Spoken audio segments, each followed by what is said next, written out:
Good morning, basement dwellers. I just realized my camera isn't set up. Just give me a second. I am unprepared as always. Don't mind the scuff. Just completely ignore it. We're fine. We're good. We're fine.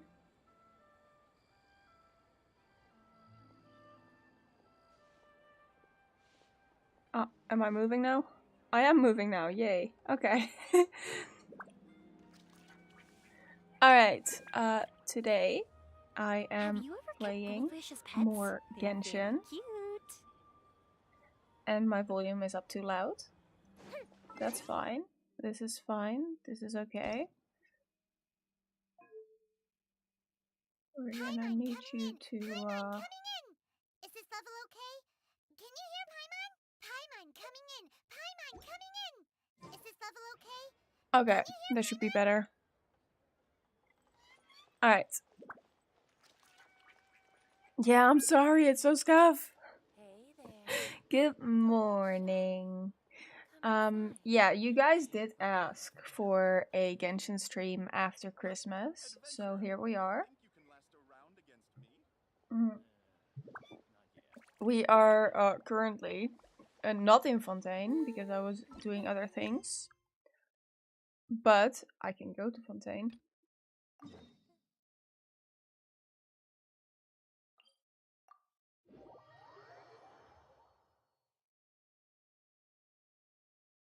This is where my main quest is. We just concluded the Ace Attorney Simulator. So let's see what the story has in store for us now. I got through Sumeru completely, by the way. So, good morning.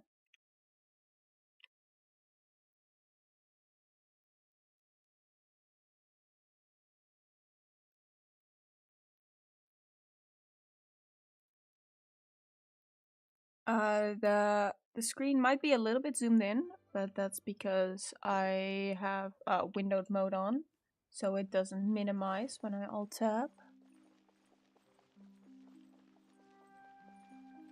Hopefully it's not too distracting.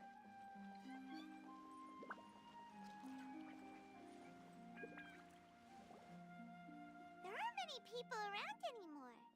Looks like that boat we took to Araneas might have been the last one. Vache.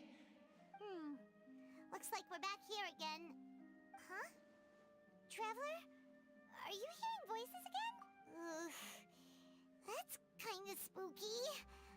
Are you sure we don't want to come back in the morning? Hot take. Paimon talks too much. Can we please not? Vache?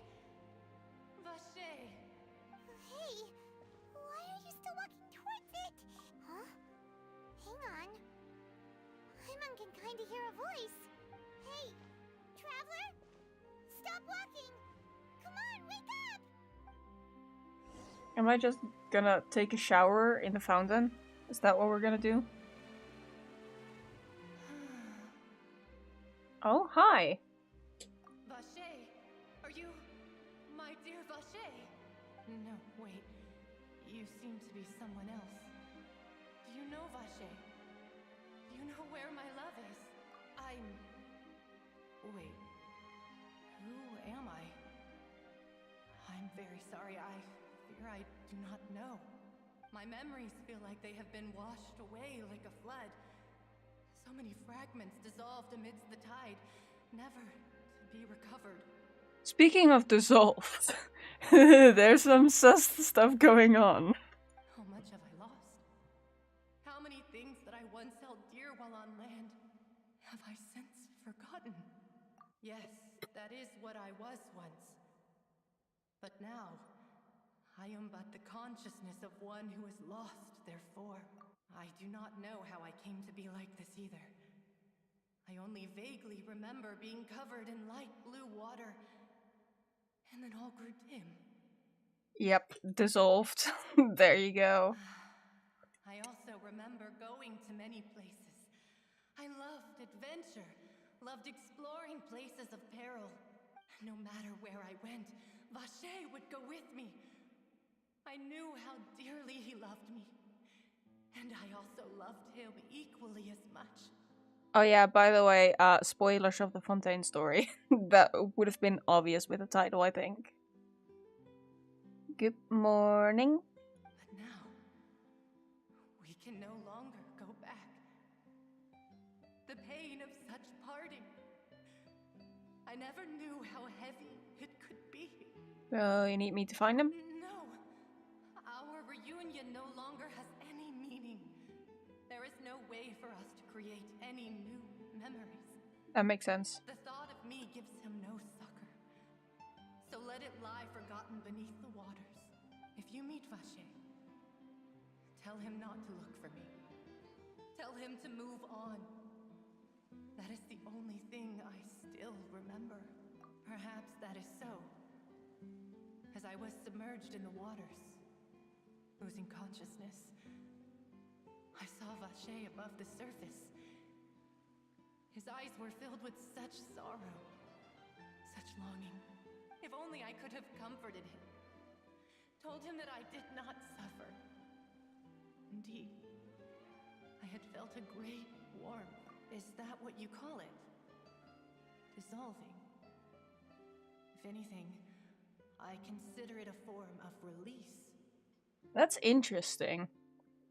Also, the fact that they dissolve in primordial waters. Now, I know Celestia is behind this. I'm pretty sure that's obvious, but why is the question. It was a state of neither fear nor frenzy, with only an endless peace, like the water's still surface. I could also liken it to being a thirsty person who drinks water for the first time, and only then sees how they have lived for so long in a world of endless want and anxiety. I think I hear your companion. It's time for you to go, I think. Farewell, then. I am glad that you were able to sense my presence. Remember, if you see Vache, tell him not to seek me out any longer. Right.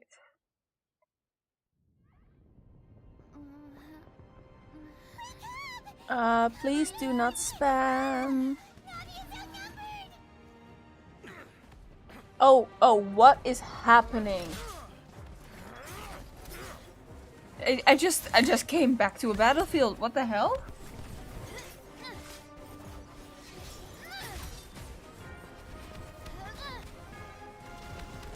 Look out! Those are the robots that act as city guards, aren't they? Dear God, it's a whole army of Gardamex.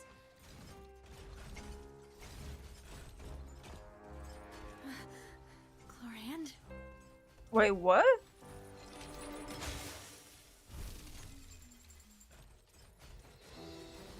Oh, she's helping. Okay, that's great.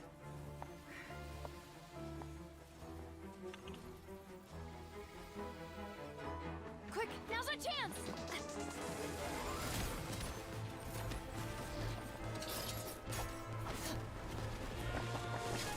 Question. Is she playable? It looks like she's Electro.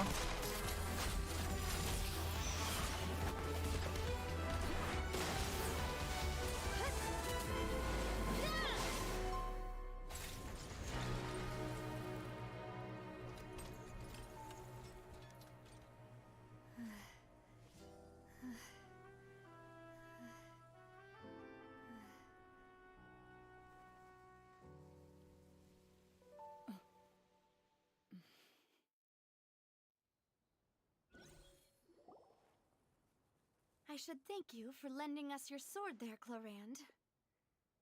But before I do so, could you explain how you managed to show up here? I followed you. It seemed to me that danger has followed you more closely as of late. Well, that is just what happens. Hi, Dan. Welcome to the stream. I believe that following someone without their knowledge is actually called stalking, is it not?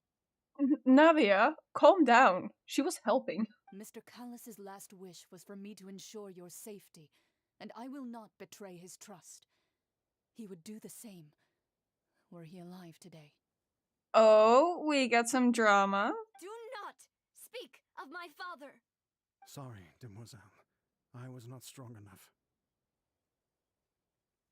Navia is the best GL female. Yee. I didn't roll for her on account that I don't have a party to build around her, first of all. Second of all, I wanted Ayaka. Thank you for your aid, Miss Clorand, but do keep an eye out for your manner of speech. I believe we all wish to avoid unnecessary emotional harm. Sorry, I did not consider your feelings. Whatever. What else do you know? How did you come to the conclusion that I'd be in grave danger? I doubt I know much more than you, but I believe that the mastermind behind the serial disappearances is very powerful. Apparently powerful enough to reprogram the city guards. Your performance tonight will almost certainly attract their attention.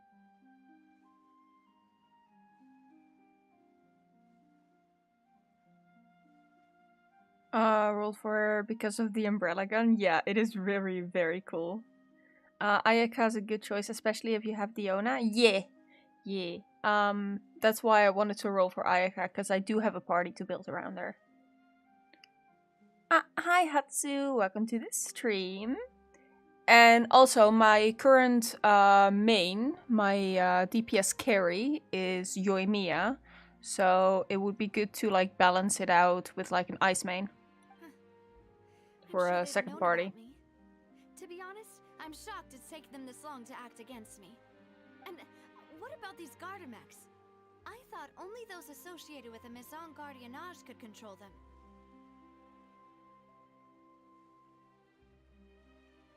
I like Ayato. I didn't get him. I lost the 50-50 on Ayato.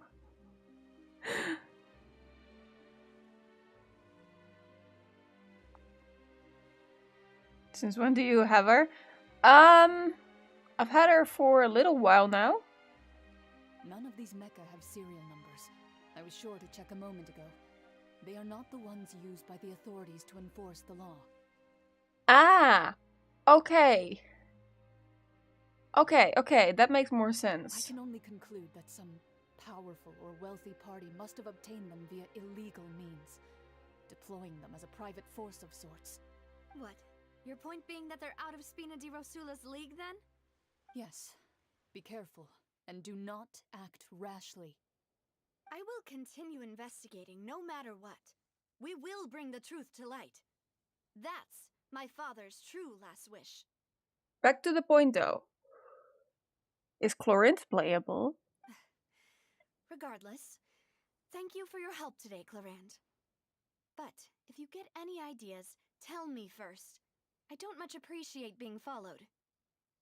It seems like she has an electrovision, so... I do not think that they'll strike again anytime soon. So I shall stop following you. Good day, all. Yes?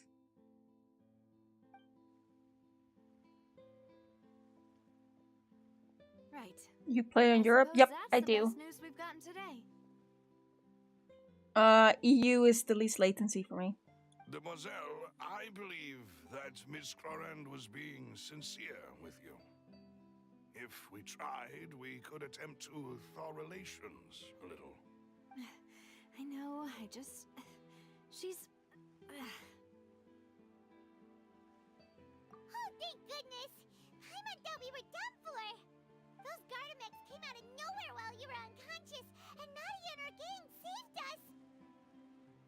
Can't switch. That's okay.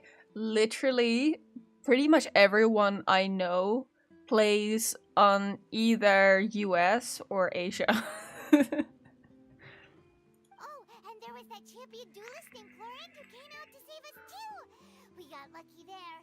Paimon probably couldn't have fought them off otherwise. Oh, come now. Forget all that polite talk. That wasn't really a farewell meal we had back there. Not for me, anyway. In truth, I hope that every meal we have together shall be a victory feast. As such, we're still partners. There's no need to thank me. It will take 50 years for me to match Demoiselle's magnanimity. Okay. If it were me, I would have joined the Spina di Rosula on account of her goodwill long ago. All right, you two. That's enough. Actually, Navia, how did you know that we were in danger? You sure did show up in the nick of time. Well, to be honest, you're the one who tipped us off, Paimon. Was Paimon screaming again? Huh? Really? Paimon contributed somehow? Ooh, Paimon's even more amazing than she thought! Yes, all thanks to you grabbing my drink by mistake. Oh, wait, what? How did that help? I cried during the Archon quest of Fontaine, so emotional. No spoilers! No spoilers! No spoilers! Navia power creep is insane. After we parted ways, I was on the way back to one of our bases when I suddenly thought of what you said. That the Fanta tasted kind of salty and icky. Hmm?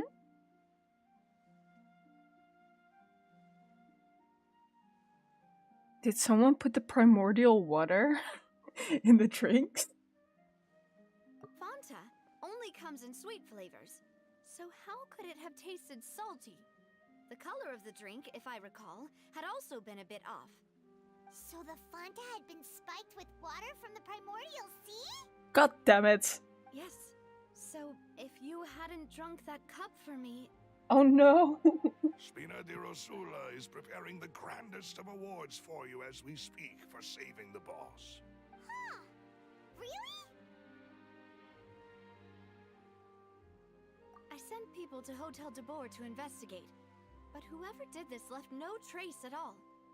I'm still a little curious about this curse that's placed upon the people of Fontaine. I mean, I'm gonna assume that Celestia's behind this because of course she is. Celestia's a petty bitch, but the question is why? That's when I figured out that you might be in danger and hurried here as quickly as I could. But why would they go after us too? All we did was defend Linny in court and help clear his name. Ugh, now we're caught up in this mess too, aren't we? Well, you did foil a plan that they were probably pretty proud of, and almost got their name in the process.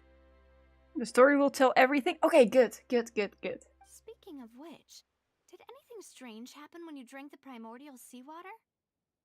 Well, it can't be coincidence that the traveler fainted just now. She said that she heard that voice calling for Vache again. Oh, and this time Paimon heard it too, but it was real faint. Does this situation have to do with the primordial seawater then? Does that mean the primordial seawater raises someone's sensitivity to hydro when it's used on people who are not from Fontaine? That doesn't sound like too much of a bad thing, to be honest. New intel? While you were out cold? Well, let's hear it, shall we? Oh, that is important. Vache. That name doesn't ring a bell. I suppose he hasn't stepped forward as a witness in court lately. So I am a sucker for a good story, by the way. So I've been keeping close watch on what's going on in the story more than anything else. And it's kind of interesting. Things do get a little confusing. It gets a little confusing because things are sometimes just thrown out of order, which you sometimes get the clues later for what you're told earlier. And it's like, I have to remember this. Paimon emergency food. Always. Since he saw that young woman dissolve, he was at least at the crime scene. But he never gave testimony or any information regarding people dissolving in the primordial seawater. Could he have... Yes, thank you. This is very important information indeed. We will continue to investigate. Objection, she's confused. Yes, I got through the Ace Attorney part. That was a surprise. Oh, you mean you'll help us investigate? Well, you did say that our farewell meal didn't really count. That means we're still part partners, right? And besides, we're in this now whether we like it or not. You're not gonna let those people who targeted us get off the hook so easily, are you, Traveler? Demoiselle, do try not to look quite so pleased. You are the face of Spina di Rosula, after all. You talk too much. Well, in Oh, that case, thank you for the let's head back hydrate. to one of our bases, shall we? I'll arrange accommodations for you. I have a cup of coffee with me. I think Paimon is the unknown god. I think so too, actually. Yeah. I do think that Paimon is the unknown god. So what I got from the story is that the first descender was the first god. And then after a while, Celestia is the second descender. And she fucked the first one up and took control. And then she just started smiting everyone who called her a false god. That's what I got so far. But yeah, Paimon might be the first descender. I think that's actually true. Yeah, like I said, Celestia is a petty bitch. She just started smiting people with those fucking pillars. And let's not forget Kanria. Kanria didn't acknowledge her as a god, and she was like, well, time to wipe them out. We also have some plans to go over, and hopefully we can deepen our bonds as partners. But we'll take that one step at a time, I guess. Don't worry, you two. With us around, our base is definitely secure.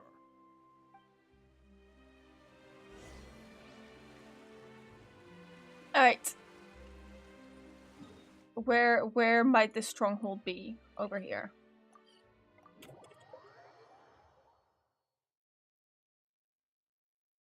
Yeah, so since Celestia has been behind the petty smiting of people throughout Genshin's history, I'm gonna assume she's behind this as well.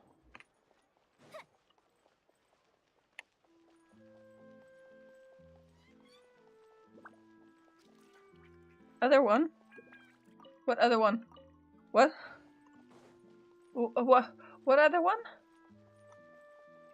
Oh, teleport points? Yeah, I just grabbed the ones I run past. Sure we weren't followed first. I've been keeping watch, Demoiselle. I haven't spotted anyone suspicious thus far. Huh, very good. But let's not let our guard down for now. Like I said, I just grabbed whatever I run past, and I haven't been past that. I shall find rooms for our respected guests. What would be the next region? I am curious about what happened to the Fire Archon. So maybe we get the story behind that. Yeah, I think so. I think Natlan would be the next one. Although, at some point we will end up in Snezhnaya, right? Thank you, Malus. Now, let's continue, Traveler.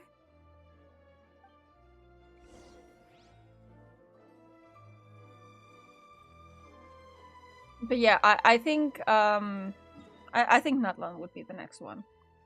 There is so much shit. Okay, time to grab the waypoint over there.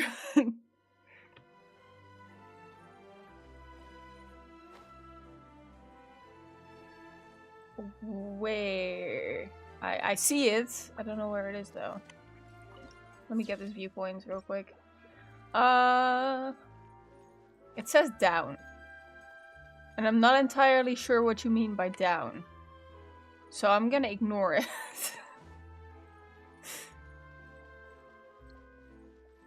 I want cryo region? Yeah.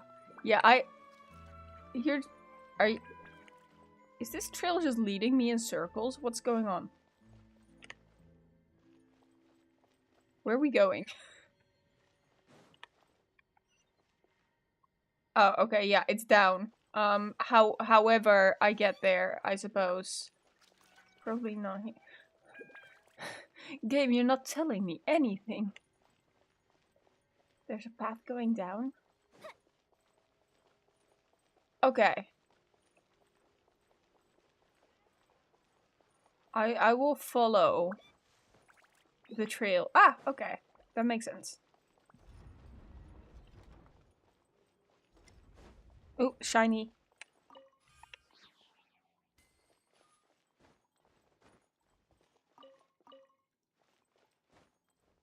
Up and away. Let's make sure I don't catch my toes on anything here. That would be bad. Up and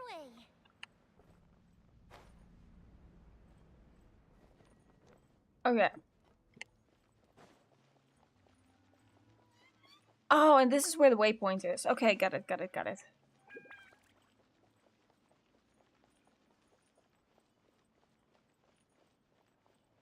Yeah, this is my current team that I'm using. Yue Mia, Jingzhu, Diona, and Bennett. See the waypoint? Let me. Okay, I was a little scared it would put me in a cutscene and then away from the waypoint, but okay, I got it.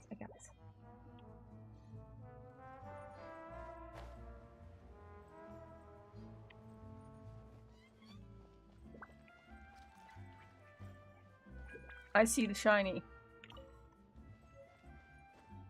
Alright. So,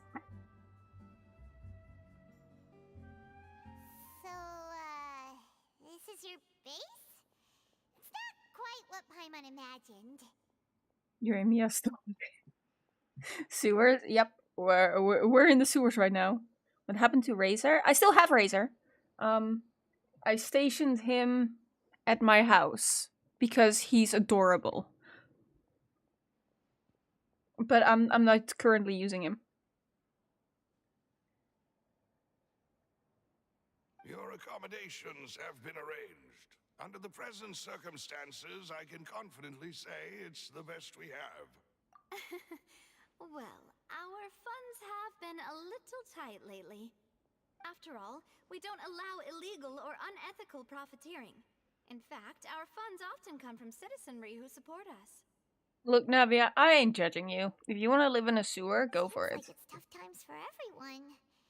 But if you have the support of the people, that does sound like it's worth it. I love the fact that Mihoyo knows we can't stop getting distracted by shiny things and put them everywhere. True. To be honest, our financial situation was a lot better back when my father was in charge a few years ago. I'm afraid I'm not quite his equal. Your father, he was the previous boss of Spina di Rosula, right? How did he... Paimon, that's insensitive. Demoiselle, if you'll allow me to explain. No, I'll explain it myself. I suppose I couldn't run from this topic forever. And as partners, this is something I hope they can understand. My father's name is Callus. Yes, the same one they call Callus the Unfaithful in the streets. 3 years ago, he was accused of murdering his own friend. But he chose a duel to defend his honor instead of standing trial. He died in the duelist's ring. Oh no. But I do not believe my father was a murderer. I'm sure he was set up. At the time, I believed that if he only stood trial and was duly investigated, something amiss would crop up and prove his innocence. But strangely, he not only requested the duel himself, but rumor has it that even after being seriously injured, to the point where he could be deemed as having lost the duel, he refused to surrender, determined to die in the arena. 3 years later, I still don't understand why he did that. How could he protect his honor if he's dead? If anything, he gave up his chance to defend himself. The closest piece of info I have is that my father had been investigating the serial disappearances case at the time of his death. Ah, so that's why you're so determined to get to the bottom of that case. Suspicious. That's right. I've also tried to investigate the murder my father was implicated in, but I haven't found a single new clue in my countless reviews of the investigation records. How's the story about Sumeru? It was really interesting. So, the Sumeru thing. Again, I'm assuming, I'm assuming, just a hunch, that Celestia was behind, fucking up the region with the cursed knowledge. I'm just assuming because I'm just blaming everything on Celestia at this point. Yeah, it was interesting, and it also gives us further evidence that Paimon is the first god.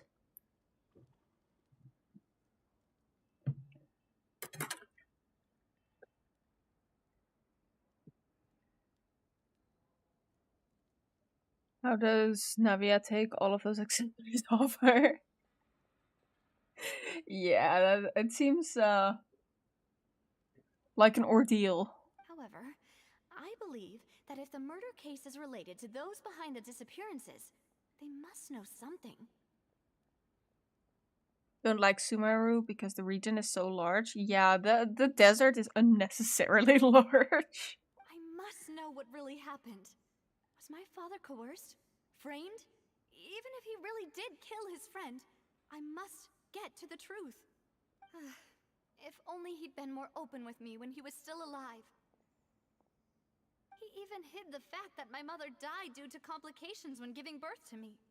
And now, here I am investigating his death. You really are a handful, aren't you, Pop? Demoiselle, please. If there is anything I can do, anything at all. I also will never believe that Master Callus murdered anyone. There are none whom I respect more than the two of you, Demoiselle. Master Callus did so much good in life, yet all it took was one murder case for him to be dubbed Callus the Unfaithful.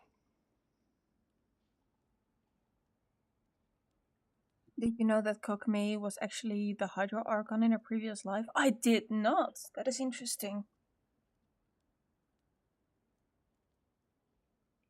Even our supporters decreased greatly due to that incident, hence our strained finances at present. Wait, if Callus was such a good man, wouldn't people at least be a little suspicious when he was accused? No. Perhaps people just revel in that kind of drama. It's not something exclusive to people from Fontaine, really. Everyone's like that. People love watching the evil turn over a new leaf, but they also enjoy watching good people fall into an abyss from one slip-up just as much. Yeah, Fontaine is literally just a true crime community. Am I gonna get cancelled for saying that? But how could... never mind. If Callus was really falsely accused, we have to find the truth. He didn't deserve to have that happen to him. There is one other thing. Master Callus's opponent in the duel was Ms. Clorand. Yeah, I understood that from context. Oh, her? Well, then, isn't that as good as saying that she was the one who killed him? Well, she was just doing her job, I think. Yeah, that's not the sort of thing that you can just let go and move on from. Ms. Clorand has always placed great emphasis on the honorable nature of the duel. If her opponent doesn't yield, she will not stop either. Clorin doesn't seem like a bad person. She knew Master Callus beforehand and greatly respected him, but seeing how he was resolute in the arena, there was only ever one choice she could have made. It's not that I don't understand her at all, but I just can't deal with this yet. Don't worry, Navia. Paimon knows how you feel. You don't have to force yourself to do that. Afterward, Ms. Clorand told us that at the start of the duel, Master Callus requested that she ensure Demoiselle Navia's safety. Yes, that is our understanding as well. Oh, Papa. What madness drove you to ask the person who killed you to take care of me? Alright, anyway, that's the information I wanted to share with you. Even if it did sound like I was just complaining towards the end. Thanks. You two should go and rest. This was quite a day after all. Are we resting in the sewer? Paimon's feet. I was about to say something, but it would spoil. Okay, yeah, no spoilers. Please, relax and get some sleep. We will I ensure actually you rest soundly. did get a few spoilers about Fontaine already, so no further spoilers.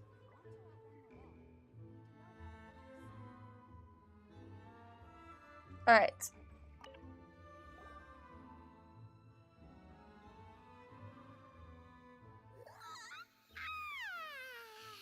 Paimon slept so well. This place feels almost too safe. Huh? Navia? Where did the other two go? I sent them back to Poisson. It's Spina de Rosula's place of origin, and where we have our headquarters. There's not much for them to do here at the moment. Paimon gets the feeling that you're just trying to get them off your back. But never mind that. When did you get back? Were you waiting here the whole time? No, I just returned after going out for a while. I did some investigating yesterday regarding the name Vache. Wait, so you didn't sleep at all? How could I after having such critical new evidence appear? Guess Paimon wasn't speaking for everyone just now, huh? Unfortunately, this name seems to have been wiped from existence. It doesn't seem to have a match anywhere. Strange. I suspect that those behind this have already taken steps to hinder an investigation from this angle. But that does prove that this Vache person is a key witness in the incident. Does that mean we're too late, though? No. There is one ray of hope. One place in Fontaine that they would find almost impossible to threaten, no matter how much they wanted to. And that is the archives kept by Chief Justice Neuvillette. A place where detailed files on all the cases in recent years are kept. So we break into his office. If the Oceanette you met is one of the young women who went missing recently, we should be able to find some related information there. We spend the night in the sewers. I'm sure it's fine. So Neuvillette maintains an archive of case files? Whew. Guess that's the hard-working Chief Justice for you. In that case, let's go talk to him, shall we? Aren't you coming along, Navia? Did you get tired? No, it's nothing. Let's go see the Honorable Chief Justice. Is there something on? Is there something going on between her and Neuvillette? Is that what we're doing?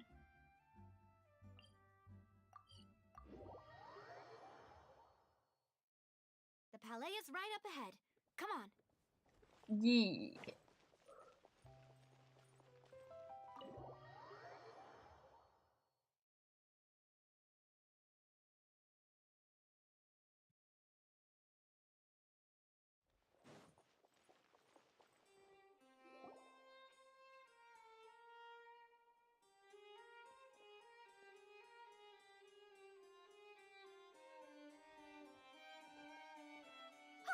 Please state your business here. The Chief Justice is presently occupied with official matters. I would like to say it, but it would spoil. Don't say it. I'm just speculating out loud. This place does look pretty heavily guarded. Guess that proves that Neuvillette's files are really secure. Hey, don't you recognize us? Huh? Who are you? Just to be clear, I don't care who you are or who you might be related to. Our rules make no exceptions. See? They've got great discipline, too.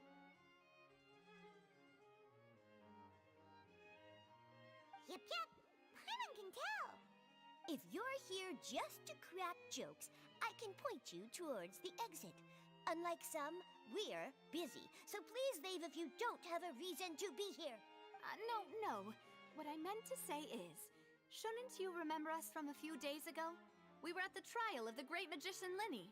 Oh, yes, I remember. I read about it in the Steambird. You must be Linny's attorneys. It's all coming back to me now. We're here today to report and archive some information on a follow-up case. Huh. Is that even a thing? Of course. Don't worry. We're here on official business. You can trust us. All right then, I'll let you through. The Chief Justice is just in. So easy. So easy to convince. Just say you can trust us. Ah, thanks so much. I don't trust anyone who says that.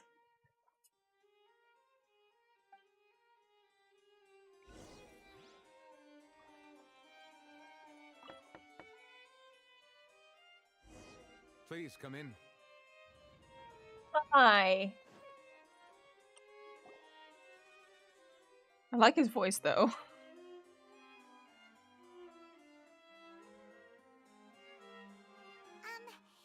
to barge in, Monsieur Nervalet. We only lied to get in because we didn't know any other way. Okay, Paimon. Way to spoil it. It's all right. Please let me know how I may be of assistance to you. So you're not mad at us? We're looking for a man called Vache. He may have been an eyewitness in the serial disappearances case. If we can find him, we may be able to unearth some key information on the case. Ah, I see. In that case, please wait here a moment while I browse through the files. He seems nice. That's suspicious. Who knew that Nervalet would be so easy to talk to?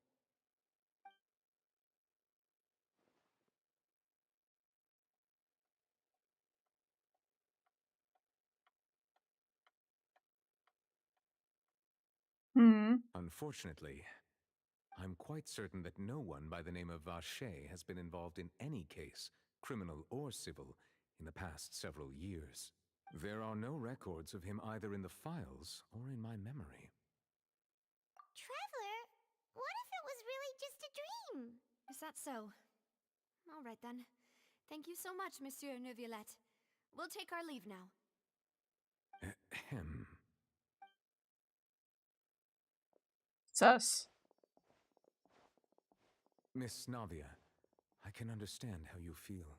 Your father, Callus, was a truly exceptional man. We deeply regret his passing.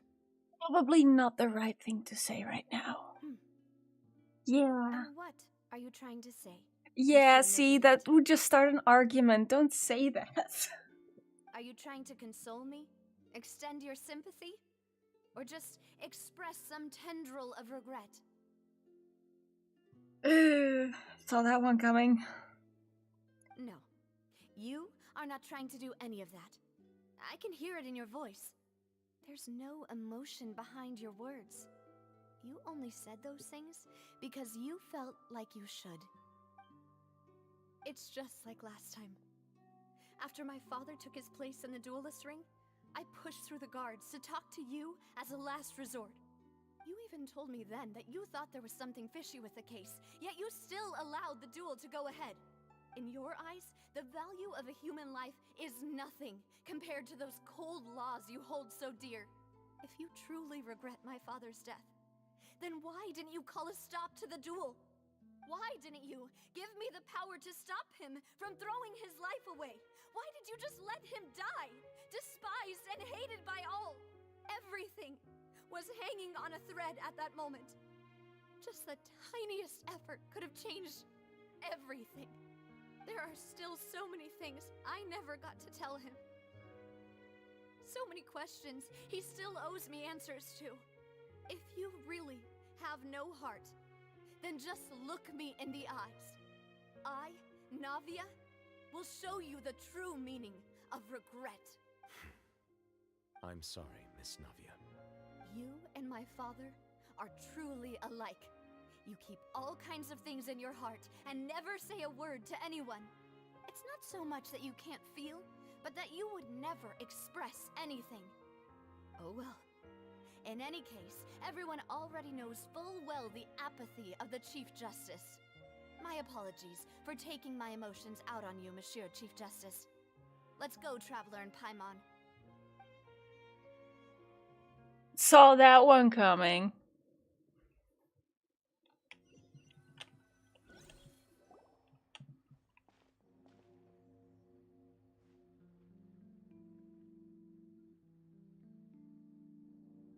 Navia, are you okay? I'm fine. Rain. It's raining. You're right. Wasn't it still sunny when we went into the building? And there shouldn't be any active trials today. How strange.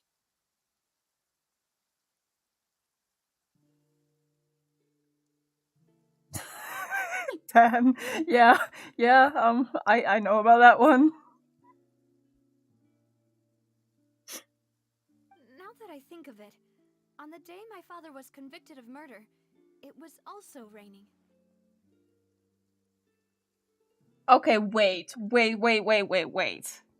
My brain is cooking up something crazy right now. What if the rain has something to do with Nouvelette's emotions? Wouldn't that make him the Hydro Archon? Wait.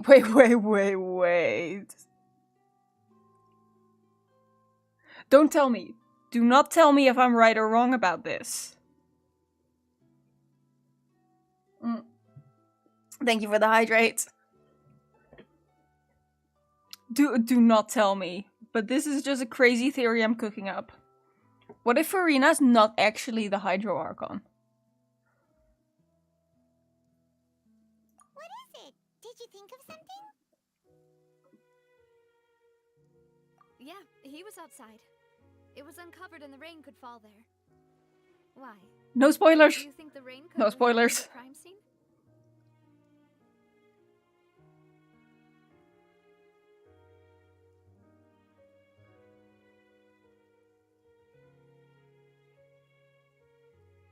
No, you're either right or wrong. I'm always either right or wrong.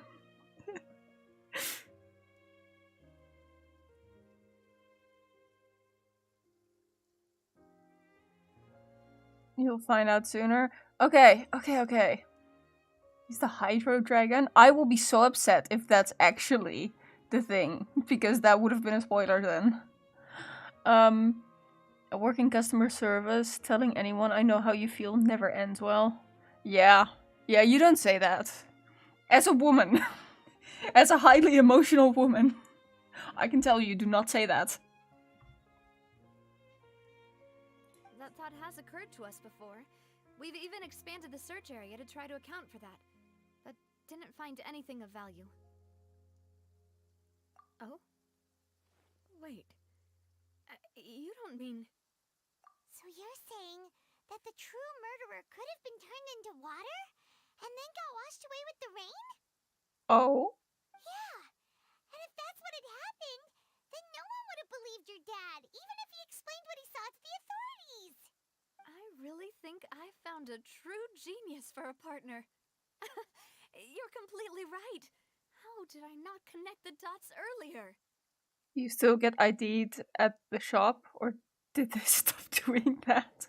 I still get ID'd at the shop for energy drinks.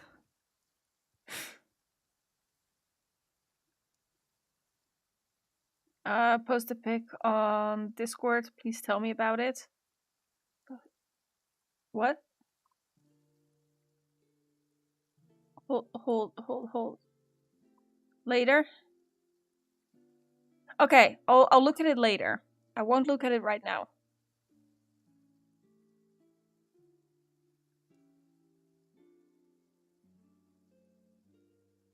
Imagine just escaping after you killing someone and then you just turn into water and get washed away. I mean... Alright, let's go to Poisson.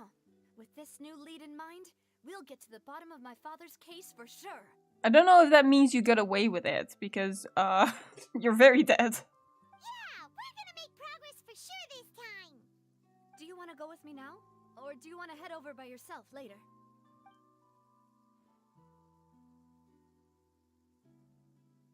Great. Let's go then. Alright, let's go. I wasn't paying attention. Where are we going?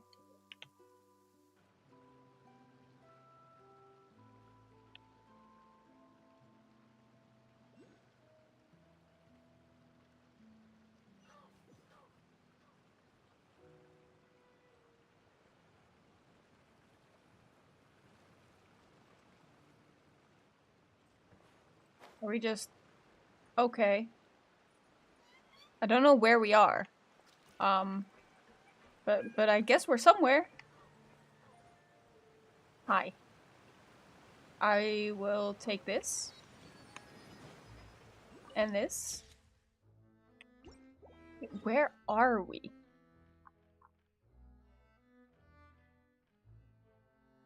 Oh! Oh! Okay, okay, I see. I see.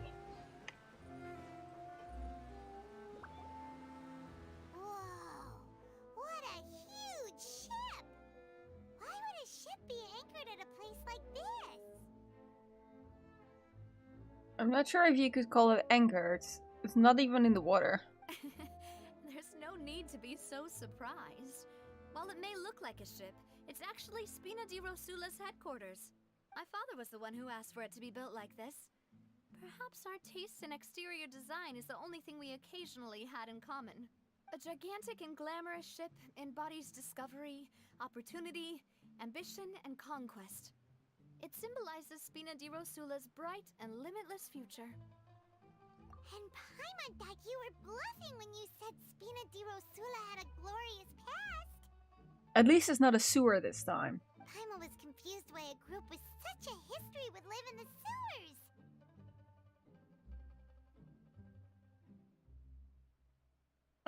Is it weird to get 4 characters in one tank pool? Probably. I only get characters on the pity.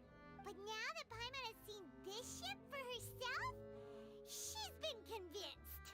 Well, Poisson is where Spina di Rosula began, after all. It's our main base, our home.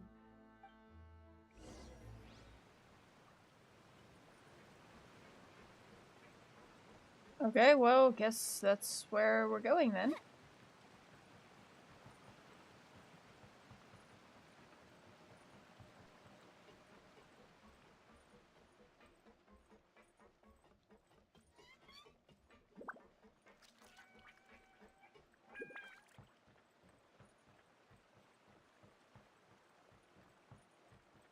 Hey, shiny. I'm just saying, if you play with fire, you're gonna get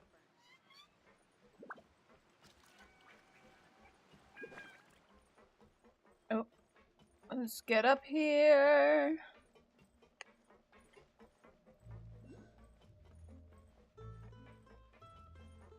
Hi. Melus, we're back! Apologies for the wait, demoiselle, and our most important partners. You said before that you still had some business at the court. What brings you back to Poisson so quickly? About that. It's because my partner here reminded me of something really important. You see, what if my father's case had something to do with water from the primordial sea? You still remember, right, Melus? On that night, it was raining? Yes, the case was quite similar to that of Mr. Linney's. Both were what you'd call impossible murders. Could you tell us a bit more about what happened before? Yeah, of course. Many years ago, something called synth began to gain popularity in Poisson. At a glance, it was a kind of drink that could excite your mood and produce many pleasant hallucinations. Oh, okay. That's extremely watered down primordial water. Wait! Didn't that guard guy who turned into water also mention that the primordial water could be used to produce some kind of potion? Yeah, I remember. Yes, he did. Considering what we know now, it's almost certain that synth is created using water from the primordial sea. If you drink synth for an extended amount of time, you'll suffer many side effects, such as losing the ability to focus or control your emotions. And if you were to stop drinking it completely, you'll experience flashes of paranoia and anxiety while lacking energy to do anything. It's an extremely dangerous substance. So it's crack. Got it. As he oversaw Poisson, my father was compelled to put a stop to synth abuse and called for a complete ban of it. Boss's uncompromising attitude incurred the synth vendor's wrath, but no matter how much they threatened or bribed him, he refused to yield. Not only that, Boss became determined to find the mastermind behind the synth operation and put an end to the problem once and for all. Yes, but the enemy was very cunning. So he could never get anything out of the dealers, all of whom only sold the stuff and weren't privy to the rest of the operation. Recognizing that, my father decided to contact the dealers in secret and cultivate personal relationships with them. Finally, he was able to convince someone to become his informant. The man's name was Jacques. He felt greatly ashamed about his work after seeing many families destroyed by synth abuse. That night, my father hosted a banquet at his countryside estate. He planned to meet up and exchange information with Jacques over some food. But then, we heard 2 gunshots from the courtyard. We raced to the scene and found my father, still holding a gun, and Jacques, who was already dead on the ground. Okay, yeah, that definitely looks like an open and shut case, huh? How did that happen? Aren't they on the same side? Sounds just like Lenny's case, doesn't it? In both cases, the culprit seemed obvious, but neither appeared to have any motive at all. Looking back on it, though, I now believe the most important clue was something we all overlooked at the time. There were pieces of clothing left at the scene. Okay, yeah. Okay, I see. Precisely. It's all thanks to you that I made the connection now. Back then, we all just thought they were some costumes that Jacques used to disguise himself at the banquet. But, considering it now, it's almost certain that they belong to a third person at the scene. With one extra person, we'll also need to reconsider why the 2 shots were fired. You're right. We still don't know what happened. But my intuition tells me that we're on the right track to figuring it all out. I'm finally headed towards the truth. Jacques was an empathetic man who was infinitely remorseful for his past actions. It's unlikely that he turned on Boss with 0 warning. I think this third person is probably the key to the full truth. Yeah, but he's dissolved, so it's not like we can question him. On that note, however, even though this will not please you, demoiselle, as your and your father's butler, I must still offer a word of warning. Our opponent is insidious and cruel. They are extremely difficult to deal with, and Boss has already lost his life trying to bring them to justice. Even though Spina de Rosula has lost most of its former glory, Poisson has welcomed a new time of peace, and we have been allowed to live out our lives. There is no need to follow your father's path. It would be both wise and in line with Boss's wishes to step back and give up on the case. Navia's not giving up on this. If that's indeed what he wished for, then he should have told me that himself. Was I not the closest person to him? And yet, I was the one most kept in the dark. What was the point of him dying without sharing any of the secrets he knew? Did he manage to protect anything in the end? Synth is still here. Callus the Unfaithful is still his epithet. And Spina di Rosula is barely getting by. Nothing has changed. Did he think I'd just accept his meaningless death and live out my life just as meaninglessly? I've never accepted that. Ever. Not since that day, and certainly not now. I want to find out the real answer for everyone's sake. For the missing girls, for the victims, and for myself. Navia. This is indeed the best moment to act. Your partner appears to be quite reliable, and more importantly, demoiselle, I think you're also ready to take this on. Is Navia gonna die? No. She's a playable character, so no. So you do know something else, Maloose? Yes, I do. In fact, even before that banquet, Boss already knew of the connection between Synth and the serial disappearances case. But what drove all the tensions to the boiling point was the revelation that you, demoiselle, had been selected as the next target to disappear. What? Boss also didn't tell you that he had been diagnosed with a rare illness. The doctors told him that he had no more than 5 years left to live. And you knew this all along? Huh? And the the serial disappearances case caused him great anxiety. 5 years was nowhere near enough time to resolve this long-standing conflict. But once he passed away, all the danger would pass on to you. Knowing all of this, he decided to use one final intimidation tactic before his death. He claimed to have already gotten his hands on some key incriminating evidence for the other side, and even told some members of Spina di Rosula about the details.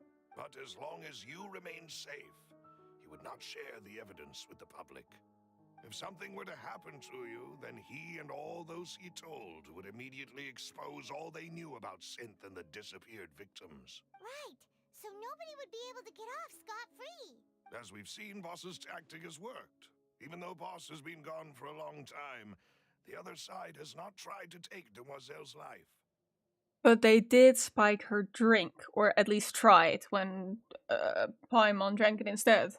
No, I don't believe it. He never appeared to look sick to me. No father wants their daughter to see them weak and haggard, especially someone as proud as Boss. To him, dying in a duel and suffering lasting dishonor as the unfaithful was still far preferable than losing face in front of his daughter. So he chose to die in silence, so that he could protect me. I'm afraid you're not understanding this correctly, Demoiselle. What Boss wanted to hand to you was not a parasol, but a sword. If Boss's spirit could hear you telling me that you want to find the answer for the sake of everyone involved, I'm sure he'd be extremely proud.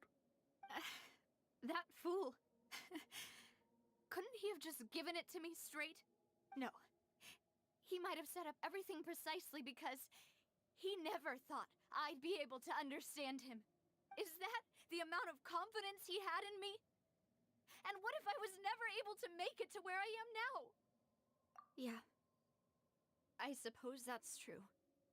With the way he'd set things up, if I had wanted, I could have just lived out my life without a care in the world.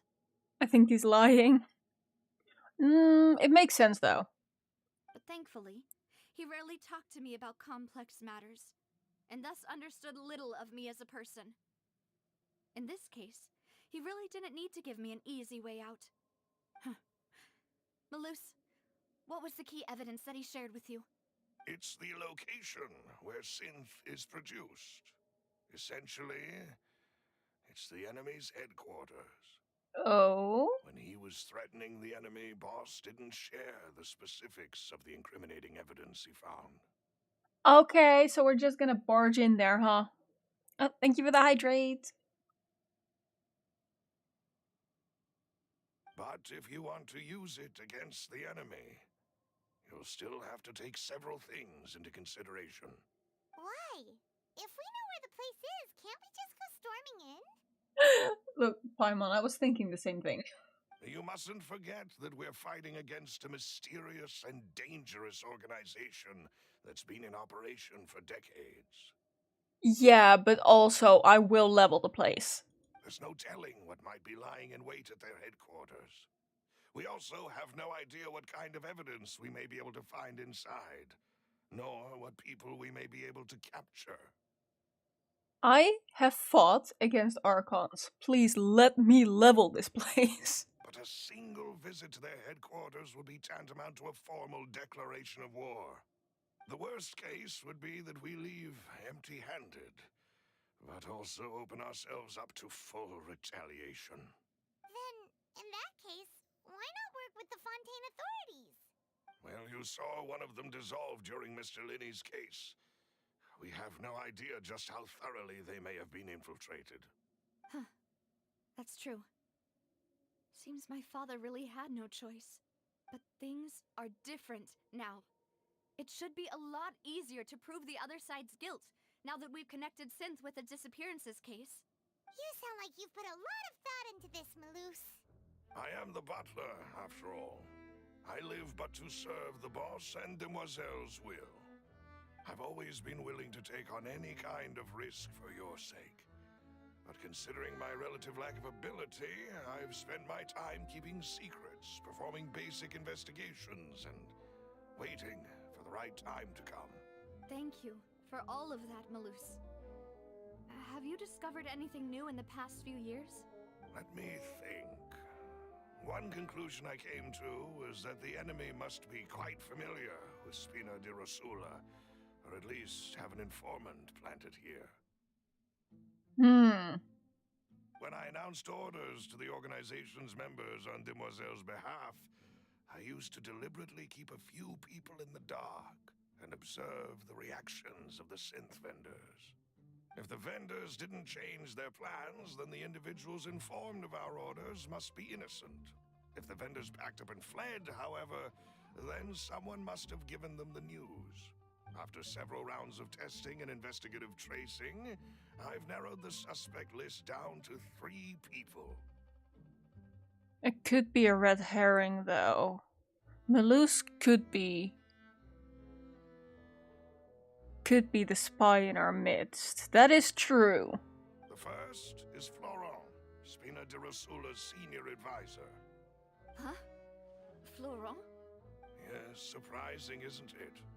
He was one of the people Boss trusted the most, which also means that he was someone who understood Boss really well. Thanks to his position within Boss's innermost circle, he always knew our upcoming plans and could thus avoid capture this whole time. There's someone else like him too. Marcel, the head of Confrérie of Cabrières. Uncle Marcel. It's a guild in Poisson. Boss helped it to grow to its current size and prominence. In the beginning, they were only reselling some daily goods, but now they're one of the richest guilds around with a lot of business connections in the city. So, they're like a sister organization of Spina di Rosula? Yes, you can say that. When we were fighting against the synth dealers, they provided us with plenty of support. It's a bit difficult to imagine someone using their own money to hunt down themselves. The final suspect is Thierry, the man responsible for coordinating information between Spina di Rosula and the guards. Although the guards mostly leave us to our own devices, there are still many activities we have to report to the local authorities. Since Thierry is always in the know about our current activities, he could theoretically always plan one step ahead. This does not absolve the butler. I see.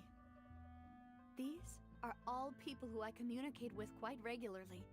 To think that the enemy we've been fighting against has been right next to me all along, among those I trust the most. It's almost too hard to believe.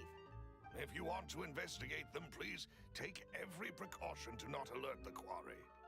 Judging from our experience, the enemy is extremely cautious. Of course. And thank you, Malus. You've provided us with a lot of great information. You're too kind, my lady. I'm just doing my duty. And before I forget, proving Boss's innocence would also mean clearing him of blame in Jacques' death. After that incident, Jacques' wife and daughter were taken into the Spina's care. They still live in Poisson today. Yeah, you know what? I think the butler is on my suspect list. When Navia's drink was spiked with the primordial water, he was there. He could have done it. If it might help, you could also pay them a visit. I can make the necessary arrangements. Oh, thank you so much, Malus. You really are the best. A new case awaits, my dear partner. I hope we can work together to uncover the truth and end this case once and for all. Oh, okay, we're getting case records. Great. We're not done with the Ace Attorney simulator.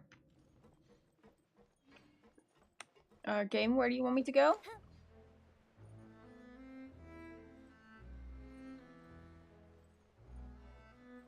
Okay, got it. It is settled then. Please excuse me, and enjoy your conversation at your leisure. Thank you for arranging everything for us, Malus. Excuse me, miss. Do you need anything from us? Oh, Hey, Navia's all quiet. This isn't like her at all. I'm sorry that I only came to visit after all this time. After what happened, I didn't know how I was supposed to face the two of you. Ah, if it's about that, there's no need to apologize. After my husband died, Spina di Rosula sent us a lot of mora and support. I understood your guilt and apology to be genuine. But aren't all of those things nothing compared to the loss of Jacques? Oh.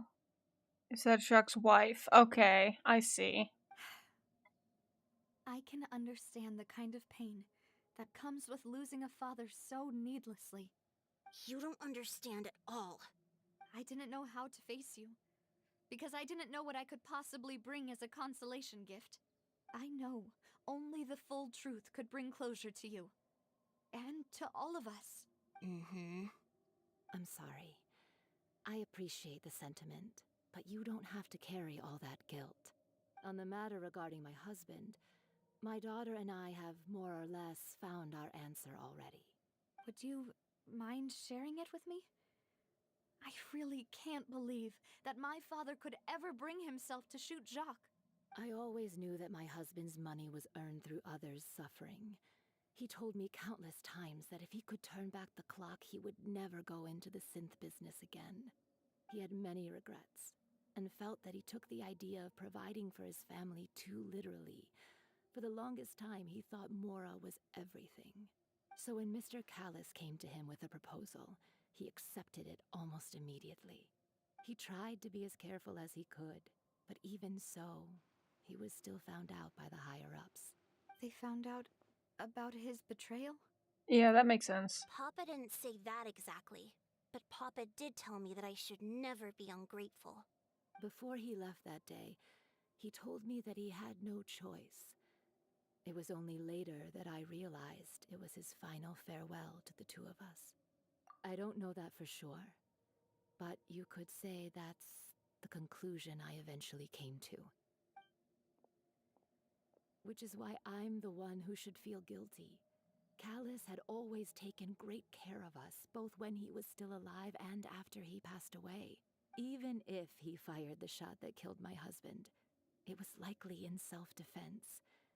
It is impossible for me to hate him for what he had done. But Mama, why is Papa still the bad guy if he did the right thing? Papa always wanted to be a good man, so why did he have to do a bad thing in the end? Well, things aren't always as they seem. You still feel like your papa was a good man, right? Yeah, Papa was a really good man. The best in the whole world. Then you should hold on to that. If a good man had to do a bad thing, then he must have had his reasons, regardless of whether he left you a parasol or a sword. He must have done so to give you a better life. Oh. Thank you for everything you've told me. I will definitely find the truth. The current state of things is not something I'm willing to just sit back and accept. Thank you. I'm very grateful to hear this from you. Even though your personality is quite different from your father's, your determination when you speak is really similar. You really think so? That's the first time anyone said that to me. Okay. Jacques' family believes that he had struggled greatly with the order to kill Callis. Okay. That's another piece of evidence. Are you okay, Navia? I'm fine. Don't worry. Let's investigate the 3 suspects next. Okay, we're investigating. Let's go. Be able to find Thierry and Uncle Marcel in the city. I'll get... Greetings, boss. How may I be of assistance today? I'm sure you've heard about what happened at the Opera House? Someone got turned into water right in front of us. Yeah, I've heard. With something that dramatic, I'm sure journalists will milk it for all it's worth. And it'll be all the talk for the next several weeks. It also reminded me, on the day that the incident happened with my father, it was raining outside, and we found some clothes left at the scene. After my partner here put the dots together for me, I feel like we should try to reopen his case. Can you do me a favor and try to recall what happened that night? Let me think. Mr. Callus was feeling pretty upbeat that day. So he was drinking and bantering away with us at the table. After that, he told us that he wanted to go get some fresh air. So we let him go without thinking much of it. Who knew that we would hear 2 gunshots ring out right after? My first reaction was that Mr. Callus's life was in danger. So I grabbed my holster and made a mad dash toward the scene. So he had an alibi. But when I got there, it was already too late. Mr. Callus was standing over a dead body with a gun in his hands. Not that All the we actual could do was murderer look is back still and forth alive, at each though. other, not knowing what to say. It doesn't clear him of suspicion, but I still feel like the butler's the most suspicious at this point. So you also remember 2 gunshots then? Indeed. The guard said that the first shot didn't hit anyone, while the second killed Jacques. But I've never really bought that explanation. Reason being, Mr. Callus had left his gun on the table. I even made sure to confirm that before running to the scene. Okay. What happened then? But according to the guards, that doesn't mean he couldn't have had other guns on his person. About the clothes left at the scene that you mentioned. Do you think there was a third person there who was turned into water? At least from our perspective, my father had no reason to kill. So he would also have no reason to bring an extra gun with him. Right. He left his gun, but then he was found with a gun in his hand. He must have picked the gun up. He was definitely being framed. But why would he pick up the gun?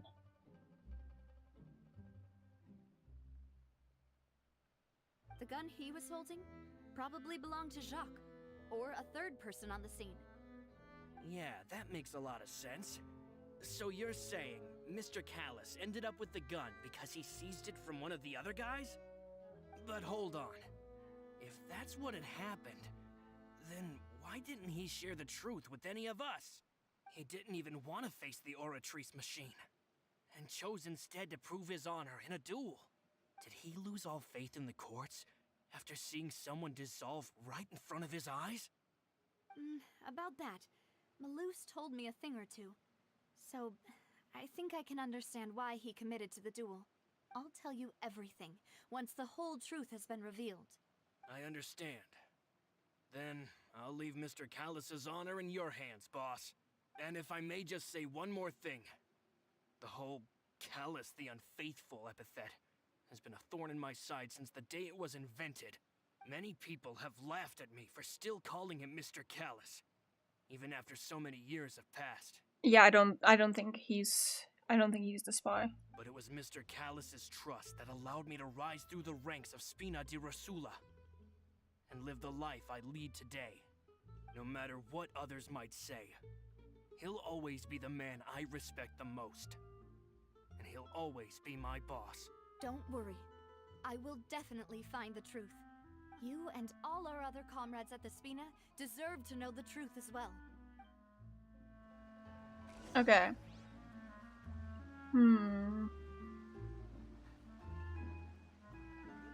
Callus did not carry a gun with him. I think that's the part we should focus on.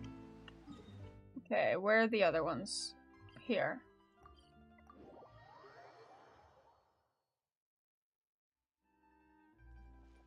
Hi. Hey, Thierry! It's me! Oh, now, what brings you here, Miss Navia? I've heard that you made quite the name for yourself at the Opera House. Oh, so you've got news of that already. Oh, okay.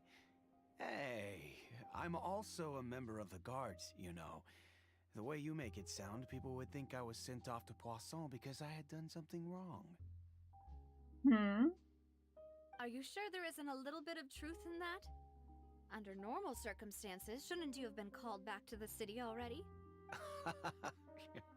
I mean, where I work is really up to me. Let's just say I enjoy the ambiance of Poisson. Yes. Callus did a fantastic job running the town, building Spina di Rasula from the ground up and clearing many obstructions in my way. It would be next to impossible for me to find a similarly easy but high-paying job in the city. Anyway, enough chit-chat. Are these two friends of yours? You, here for some formal business? Yes. These two are my partners. What happened at the Opera House made us realize that Linny's case and my father's may be related. We're trying to reinvestigate the details of my father's old case. Ah, I get it. You think there might be more to the case now that we know people can be dissolved into water, right? I was also flabbergasted when I first heard of it. If you want to go through the original files from your father's case, I can help you look for them. That'd be much appreciated. Thank you. Actually, I have another question. Do you have the authority to dispatch Gardamex? Oh, yeah, that's important. Although the Gardamex weren't the city's Gardamex, so I'm not sure how related that is. Of course. Without them, I couldn't possibly handle Poisson on my own. Why do you ask? We definitely can't use them to forcefully get more evidence for your father's case. Well, you see, just recently, we were attacked by a horde of unnumbered Gardamex in the city. So, if you hypothetically wanted to do something against me, all you would need to do is get rid of the mecha serial numbers and send them after me. Way to be subtle, Navia. Then you think too highly of my abilities. Dispatching mecha is very different from controlling them. If I had to make an analogy, when you order a dish, the chef will make it for you. You can ask the chef to cook, but not to massage your shoulders or carry your baggage. If you try to make unreasonable demands, the chef would just think you're out of your mind and ignore you completely. The same goes for me and my Gardamex. Removing a serial number is also not as easy as you might think. There are a lot of complex steps to it, and it's almost impossible to keep it a secret. But you do know how to do it. So I can promise you, those mecha were definitely private units. They're certainly not cheap. So, whoever their owner is must be super rich, powerful, or both. Now that you mention it, though, being in the synth business would definitely be profitable enough to afford this. Oh, then you're officially in the clear, Thierry. Is he? Oh, thank you for the vote of confidence, Navia. Jokes aside, I'd like to wish you all the best with your investigation. I'll be staying in the city for a little while, so just come find me if you need any support from the guards. Okay, fine. He's in the clear for now.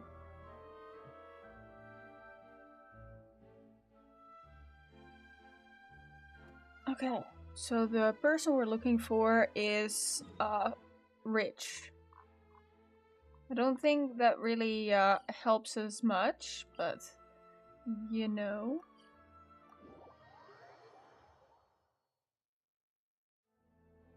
I suppose evidence is evidence.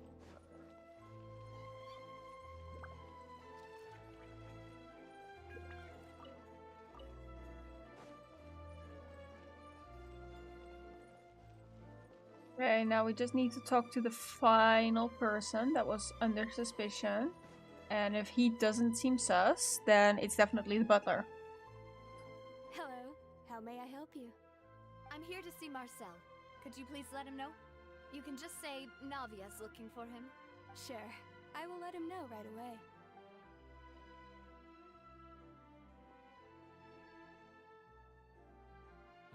Navia, hello. Sorry to keep you waiting. I'm not as young as I used to be, so my legs are giving out a bit. Sus. Oh, it's all right, Uncle Marcel. There's no need to stress. I just wanted to talk to you briefly about what happened in the Opera House. I'm sure you saw everything too, right? Yes, I've never seen anything so strange. Sus. He was there at the opera house. He could have had the other guy dissolved when he started talking. Oh, you were at the opera house too? That's right. I went there with Navia to see the magic show.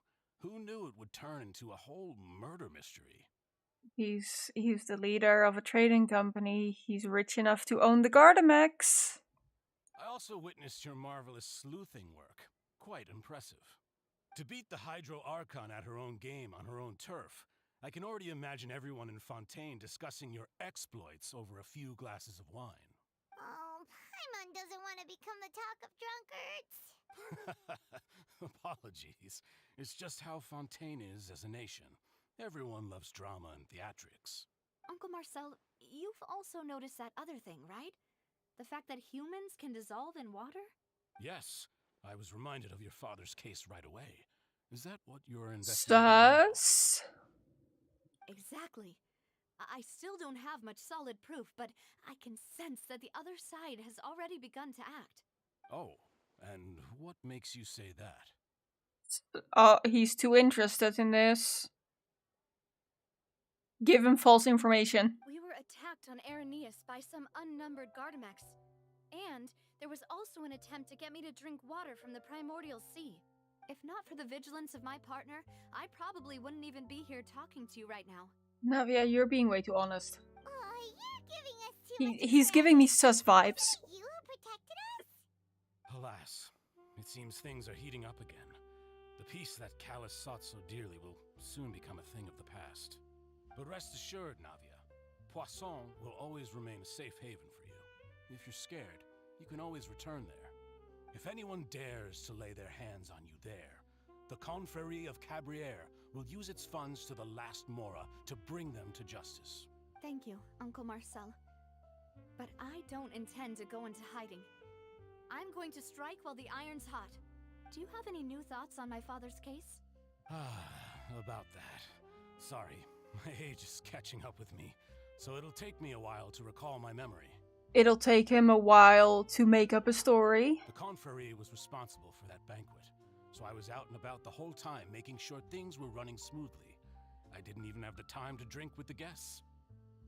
Then I heard the sound of a gunshot, and the rest was history. Huh? Not matching up? It's 2 gunshots. Oh, it's okay.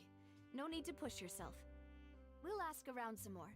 See if there are any valuable clues elsewhere. Sounds good. Just let me know if you ever need Mora.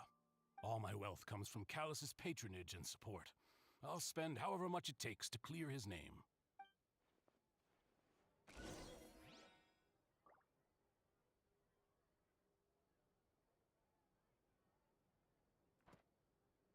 That was non-evidence.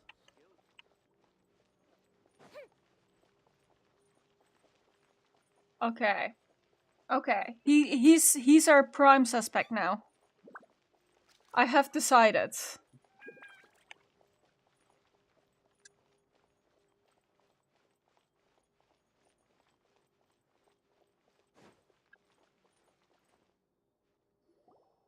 We've talked to all 3 suspects, purely based on their conversations with me.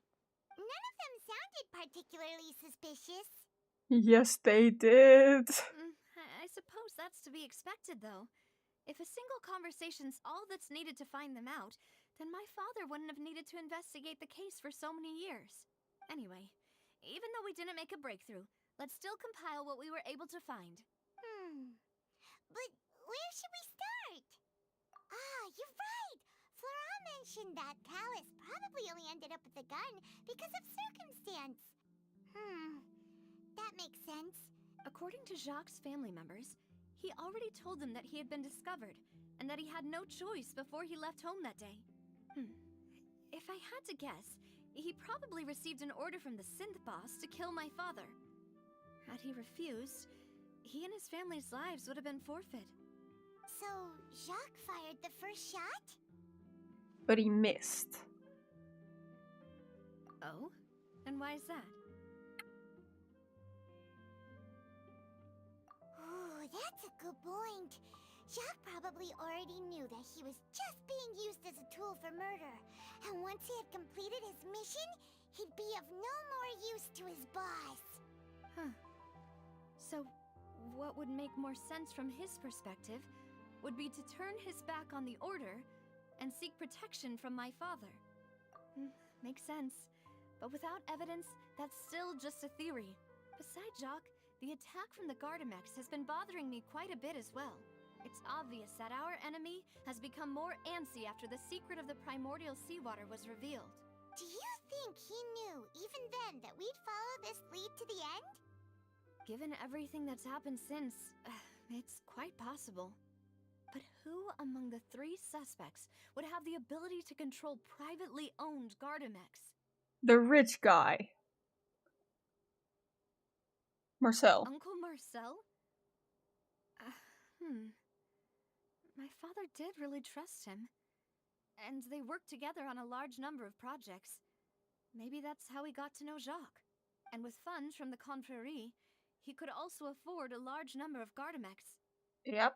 It's still really hard for me to imagine, though.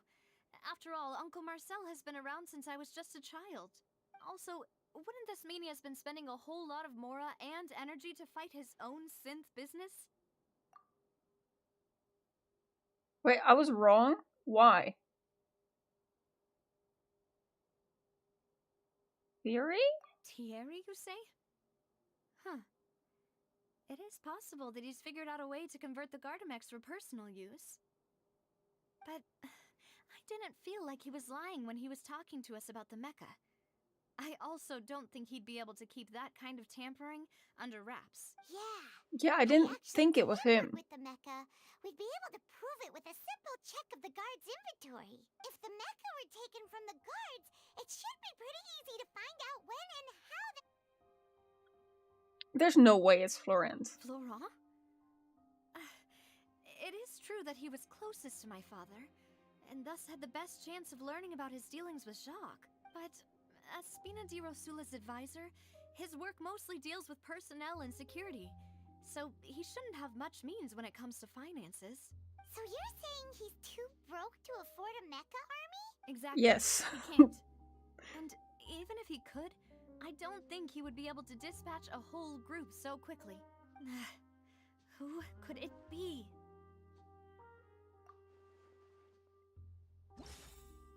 Oh. Okay.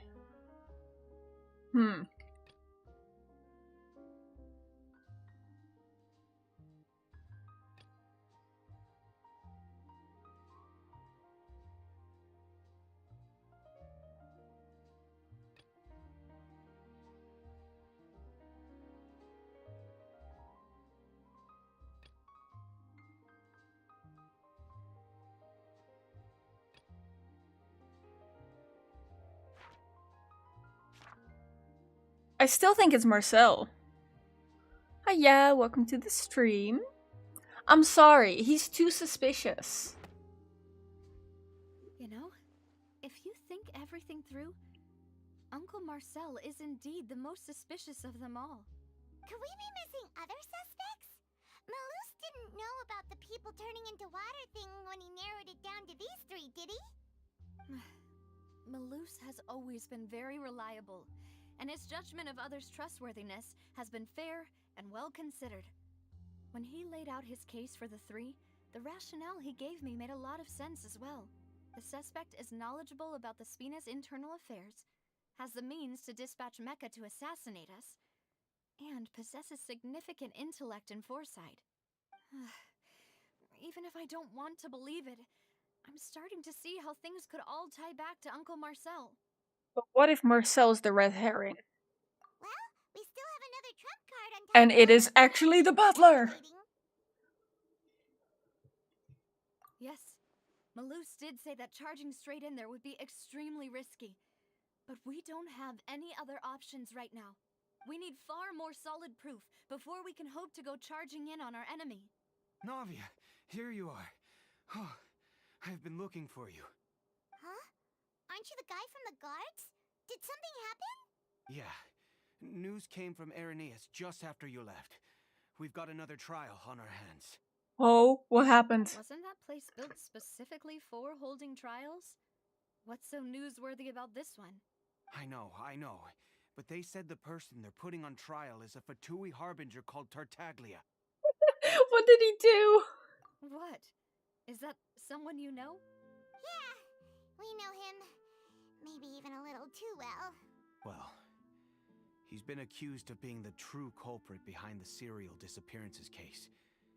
It's absurd, don't you think? I don't think I don't think it's him. I'm gonna be real honest with you, I don't think it's him. I mean, it's true that he's a Fatui, but like Wait, how? None of our investigations have had anything to do with him. That's what I thought was strange about it, so I came to tell you the news right away. If the charge against him stands, then it'll be next to impossible What to twisted get the the guards to guards? support any of our planned investigations. Right. Because they'll think they've already found the culprit. I don't think so. Otherwise he wouldn't have come running to get us in as defense attorneys. Yeah. And it'll be a lot harder then to clear Mr. Callus's name. I understand. Well, partner, what do you think we should do? We still haven't found any conclusive evidence. Huh? Split up? What do you mean? Just as expected of my partner. Since this is a trial about the serial disappearances case, the culprit's attention will be focused on Irenaeus, leaving his home base wide open. You're right. This is our best opportunity. All right then, let's do this. I'll stall them at the Opera House and charge Marcel as the true culprit. I won't have any chance of making that charge stick though, unless we find more evidence. It'll be up to you to make it back in time and hand the decisive evidence to me. Did your last stream get monetized? No, it's Nikkei. Nikkei never gets monetized. I'm trying to behave during this stream though. Demoiselle, please allow us to accompany you. I'm ready. Ah, Malou, Silver, when did you two get here? Okay, if we're ratted out about infiltrating their base, then it's definitely the butler. We heard that you'll be leaving Poisson and figured that you might require our assistance. It's our hope that your confidence will be bolstered with the two of us by your side. Thank you so much. Then, let's make haste for Irenaeus. See you then! Yep, okay.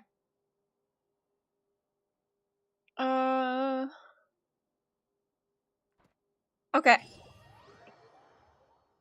We're going after the sus guy. Now that Navia has set out for Irenaeus, we should also get going. The location has already been marked on the map, so let's head over. Huh. According to Malus's info, the synth production base is underwater. No problem at all.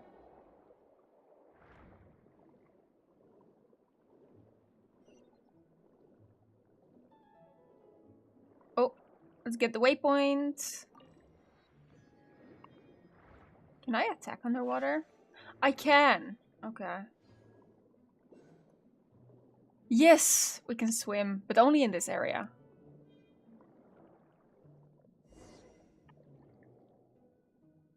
No. I saw an Oculus. Huh. So this is the entrance that leads to the synth production base. It sure doesn't seem out of the ordinary at all. Okay, Paimon, hold. I get why I can breathe underwater, because I'm attuned to the hydro elements. Why can you breathe underwater? Paimon is so sus. You're right. An important place like this is bound to have a ton of protective measures and mechanisms. Navia's probably arguing up a storm right now to stall for us.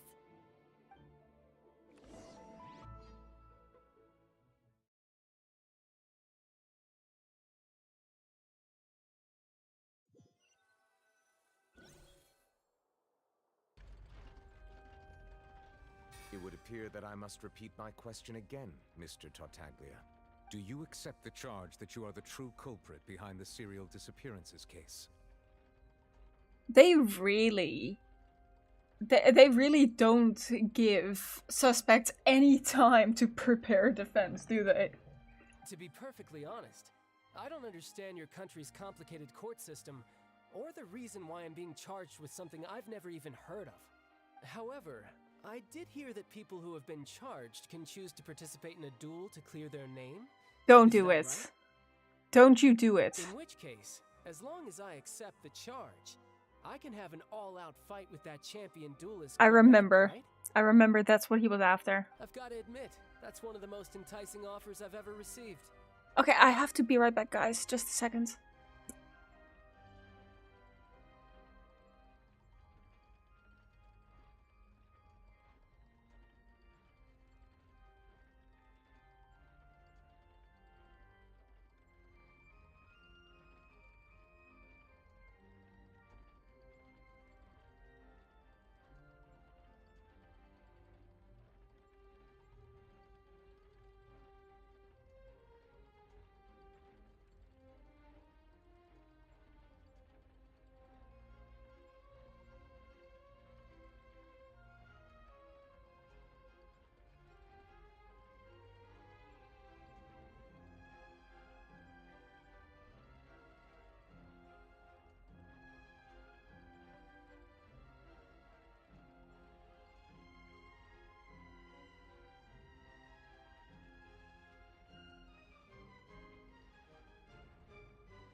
Alright, I have returned.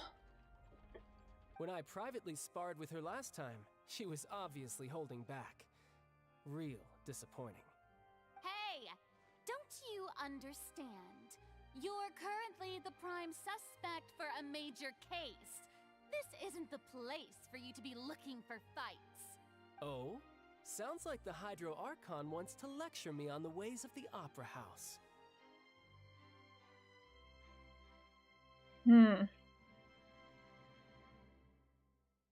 But is he after the noses? Then why don't you duel me too? I'm the kind of student that learns best in the heat of battle. No. That's not what I meant. She is awfully scared of fighting. I think my theory that she's not actually the Hydro Archon is starting to hold water now. Alas, it would appear that communication with the defendant is going poorly, and we have made very little progress. In that case, let me explain everything from the very beginning again. The goal of this trial is to determine the culprit behind the serial disappearances case. That case had nothing to do with him! You've got the wrong man! Huh? What's going on? Why is she interjecting again? I told you it couldn't be one of the Fatui harbingers. Miss Navia, this is the second time you've interrupted the court proceedings. I only tolerated your behavior last time because you were able to provide the court with a key eyewitness. But that was an exception rather than standard court protocol. I can very well charge you with contempt of court for your interjections. Oh, please. Did you ever think I had any respect for this place's pointless theatrics? We can put that discussion aside for now. I'm not here to argue with you. I'm here to charge the true culprit behind the serial disappearances case. And if my charges prove true, then Tartaglia here will be proven innocent by default, correct? Oh, a young lady has charged in and offered to clear my name. How fascinating. Well, I'd gotten half bored to death by all these rules and procedures anyway, so I'll take you up on that offer. So, Your Honor, is there nothing else for me to do now? You may take a seat for now in the audience, but that doesn't mean the suspicions against you have been lifted. Now then, Miss Navia, who is the person you would like to charge instead? That person is... Marcel, obviously. Marcel, the head of Confrérie of Cabrières! Huh? What confrérie? Never heard of them in my life. I've heard of them, but weren't they Spina di Rosula's sister organization? Oh, is this going to be a friends to enemies type situation? Please let me remind you, Miss Navia. Audience is into it. Is an incredibly serious matter. Committing to the charge also means taking on the legal responsibilities associated with it. And if the charge fails, depending on the circumstances, you may also be charged with the crime of making a false accusation. Knowing this, do you still wish to charge this man? Hold on. Miss Hydro Archon over there made a false accusation as well. Aren't we charging her? Yes, I do. In that case, I declare the charge to be valid. Miss Navia and attorneys, please take your places on the court. Members of the guards, please contact Mr. Marcel right away so that he may stand trial.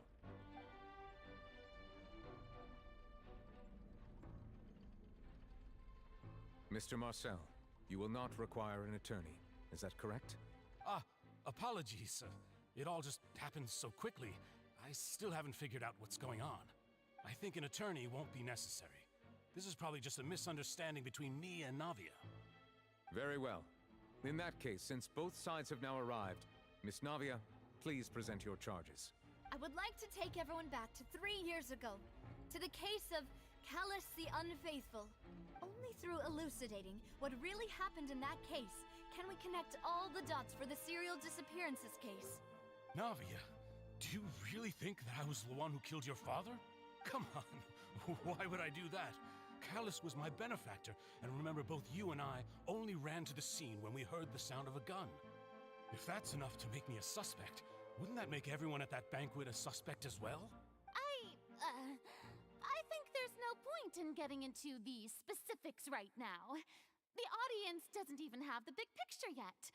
Even I'm struggling to remember some details of that case. Exactly correct, Your Honor. I must refresh everyone's memory about that case before I can explain my charge and reasoning. I see. In which case, I will recount the findings about that case as originally recorded by Maison Gardiennage. Oh, okay. Ace Attorney, let's go. On the day of the murder, Spina di Rosula hosted a large banquet in a countryside estate owned by the Confrérie of Cabrières. During the banquet, all attending guests heard 2 gunshots from the courtyard. Oh, yeah, see? Marcel heard 1 gunshot. When the guests arrived at the scene, they found the primary suspect, Callus, holding a gun, while his acquaintance, Jacques, lay dead from a gunshot wound. The guards' investigation did not recover any other firearms from the scene. As a result, they concluded that the suspect's first shot must have missed, while the second must have taken Jacques' life. The suspect did not dispute this conclusion, and also declined to defend himself in court. Instead, he chose to prove his innocence through a duel. Callus was defeated by champion duelist Clarande in the ensuing duel, and soon succumbed to the injuries. These are the known facts about the case. Right. The one with the motor. Oh, I don't get to dispute them? Not my father. And even so, Jacques still had no reason to pull the trigger. In truth, the third person shot Jacques first, and was shot in turn by my father when my father seized the gun from him. After that, the true culprit turned the third person into water, erasing all traces of him from the scene. Thank you for the summary, Your Honor. Of course, the guard's conclusion appeared quite sensible to us at the time. However, we should revisit the case now that we've gained new information about the abilities of water from the primordial sea. Okay. We do get to debate.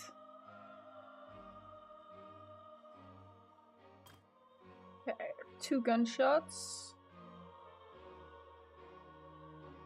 Who had a motive to kill?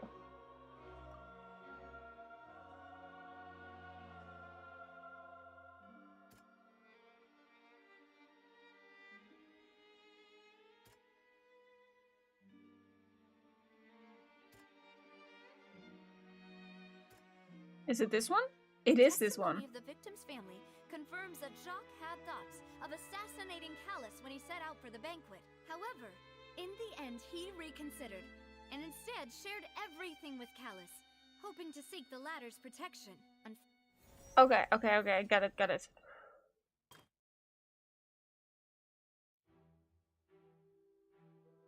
Callus did not bring a gun with him.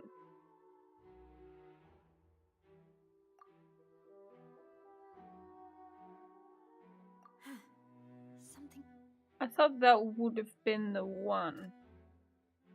Clothing of an unknown person. There we go.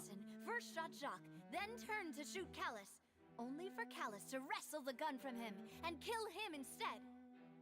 Got it. And now this one. First shot must have missed. And then this is... Callus did not carry a gun. No? Dissolve. Okay, there we go. Found at the scene. The guards once believed they were used by Jacques as a costume to disguise himself. But now, it is clear that the clothes were proof that there was a third person at the scene, and that they were turned into water after committing the murder. Okay, got it. Realizing this, the true culprit caused the hired assassin to dissolve into water, leading everyone to believe Callus was responsible for Jacques' murder. This is the true version of events.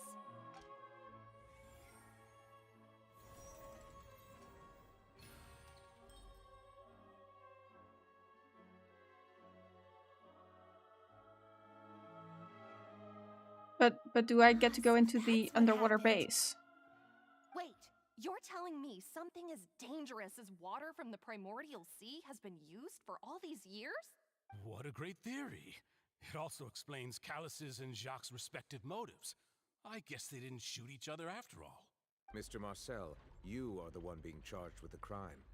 You should provide a rebuttal if you wish to prove your innocence. Ah, but I think I agree with everything Navia just said. In fact, there was nothing in her speech that directly implicated me. Then, may I ask some questions? In my opinion, we primarily need to determine two things. One, do you have the evidence to back up your claims? Not quite yet. I'm afraid not. At least not at this very moment. Boo! If you don't have any evidence, you should just go home! I may not have the evidence with me, but I know where I could go to collect it. If we look up the deserted clothes against a record of people who went missing around the same time, we should be able to find a match. Considering the serial disappearances case, the guards probably kept careful records of all missing persons from around that time, regardless of age or gender. That makes sense to me. Monsieur Neuvillette, I would consider this to be a reasonable investigative direction. Why do I feel like Farina's acting a little differently today? Isn't she just curious about the case and also a little bitter that she lost like last time? Maybe she's scared of embarrassing herself again? Yeah. Alternatively, she's become more diligent after charging an innocent citizen in the last trial. My second question has to do with the ensuing duel. If the truth is indeed as you described, then why didn't Mr. Callus explain himself in court? If he had testified that a person had been dissolved, he could have at least mounted a defense. I thought about this too, and the answer is actually pretty simple. He felt there were things that were more important to him. The dissolving power of water from the primordial sea is an important secret for the true culprit of the serial disappearances case. My father could have exposed it for all to see, but he chose to take it to the grave. At that time, Spina di Rosula was in dire straits, and his reputation had already been shattered. He had no guarantee that going forward with the truth would allow the culprit to be brought to justice. What was certain, however, was that it would paint a gigantic target on my back. Boss once told me that Demoiselle had already been selected as the next target of the serial disappearances case. What? If the secret had gotten out, the culprit would have fought an all-out war with Espina right there and then. I wouldn't have been the only one in danger. All of us would have stood to lose our lives. Of course, the guards might eventually figure out the truth of the matter and determine that we were in the right. But what good would that do? How can a hollow verdict protect anyone? Had this opera house ever given my father any kind of confidence in its brand of justice, Spina di Rosula would have had no reason to exist. But by staying silent, we retained the ability to deter our opponents and continue the stalemate. I was able to become Spina di Rosula's president, which made me harder to target, as well as giving me more time to grow and learn.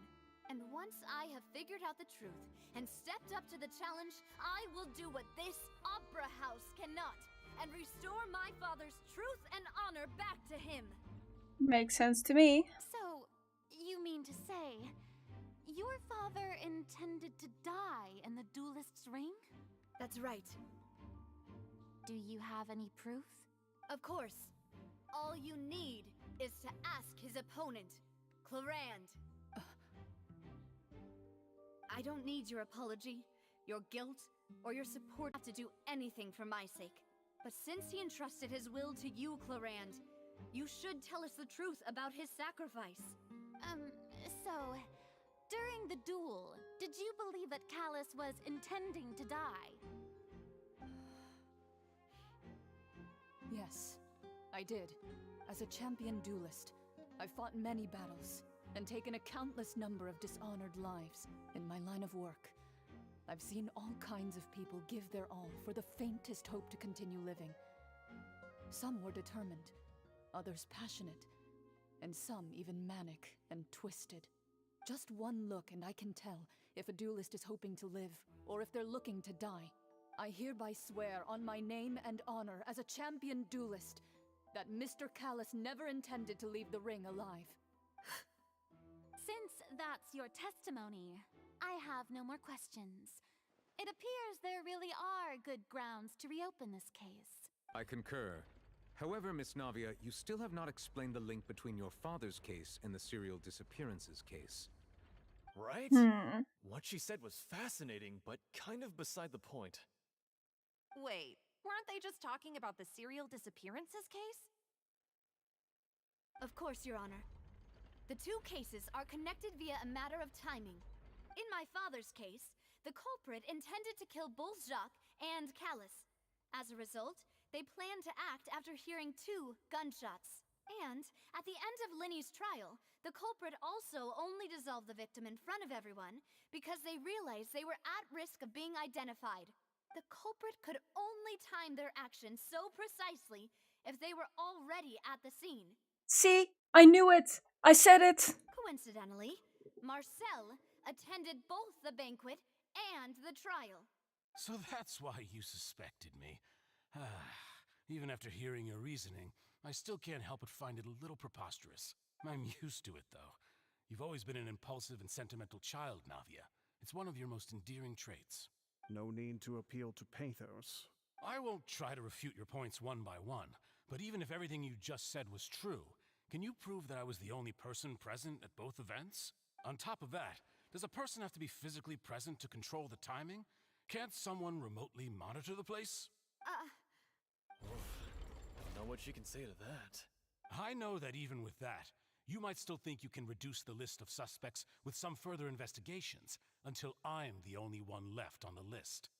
Yeah, I'm focusing. Alas, who won't feel at least a little hurt by an accusation of murder from a girl you see as your own daughter? But if I were to dismiss this completely, you'd also think I'm not being considerate of your feelings. Ah well, let Uncle Marcel teach you another lesson. Do you know what the biggest flaw in your reasoning is? I suppose you're gonna tell me anyways. It's timing again. I'm a businessman by trade. From that standpoint, there's no reason for me to kidnap young women. It's a high-risk action with nothing to gain. In addition, I left my home in Snezhnaya when I was young to come to Poisson. Okay. Red flag, Snezhnaya. Red flag, he's Fatui, red flag. But the disappearances began before I ever stepped foot in Fontaine. I do apologize, demoiselle. This was my mistake. No, it's not your fault. I'm sure he had come prepared. I know, right? It's always the Fatui. Is there anything else you'd like to say? Would you like to check the date of my first business license against the first known case of the serial disappearances? You can also take a look at my border entry records, or ask my friends and family when I left Snezhnaya for the first time. Could those records and testimonies do something to appease the unspeakable anguish in your heart? Seems like she got the wrong guy. At this rate, Navia will be convicted for falsely accusing him. I think you've done a superb job of dissecting your father's feelings as he neared the end of his life. But aren't you going against all of his wishes and expectations right now? He wished for you to become more rational, collected, and conscientious, instead of dwelling only on your own feelings. Once you've learned to be more considerate of others' feelings, and to stop rushing headlong into things, you'd have met most of his expectations. This isn't just about me, and it never has been. This man needs to shut up. The biggest difference between me and the rest of the victims is that I still have the ability to search for the truth. While that same agency has long been taken from them, the people whose families were destroyed by synth abuse, the people who lost their loved ones to the serial disappearances, and the people who suffered tragic ends due to their sense of justice. Yeah, I don't think we're accusing this man of being behind all of it. But he might have a part in it, is the thing. Many people's images are flashing before my eyes. I'm sure some are coming to those of you in the audience as well. And whose image do you see, Marcel? Is it a man named Vache? Oh? Oh? He reacted to that? Shit, okay. Oh, so you do know that name. I'm merely surprised you'd suddenly say the name of someone I've never even heard of. Sus. I was waiting for you to say that. Oh, okay, we're in the synth production base. Let's go.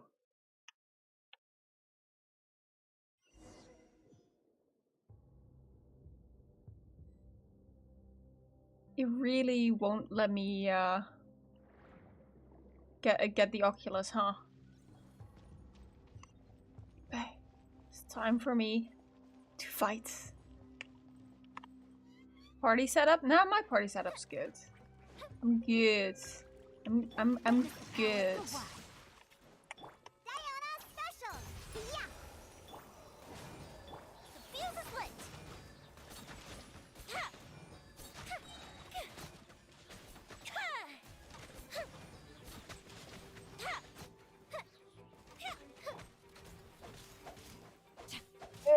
I need to reduce your cooldown.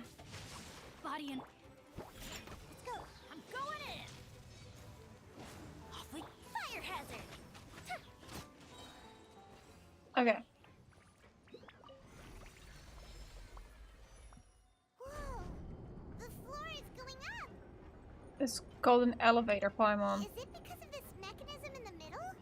That guy really prepared a lot of stuff for this place. Oh, chest.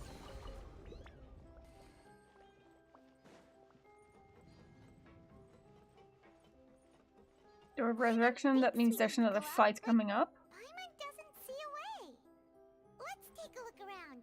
Maybe we'll find a hidden mechanism that'll show us the way up. Okay, I see mechanisms.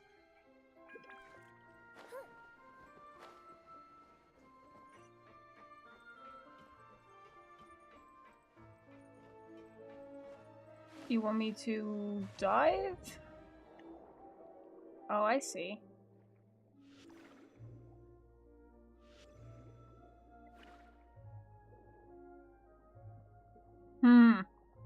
I didn't read what that said.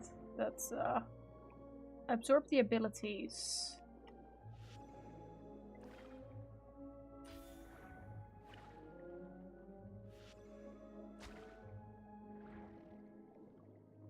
And now we eat. There we go. Okay.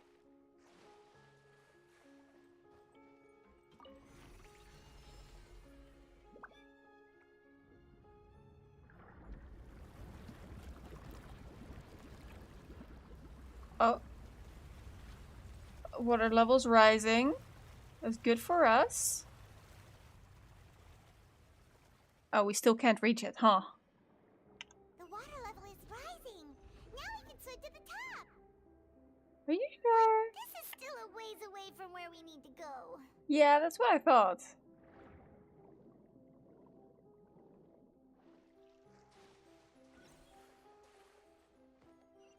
Alright. Hi. Think you can bully me? The fuse is lit.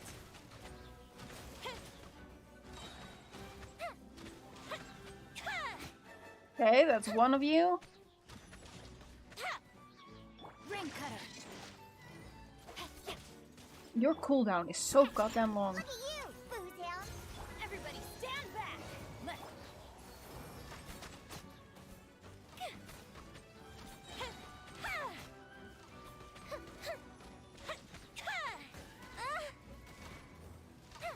Okay, okay, fine.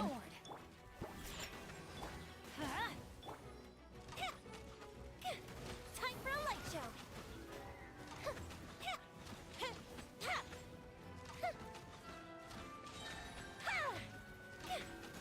Lighter, please.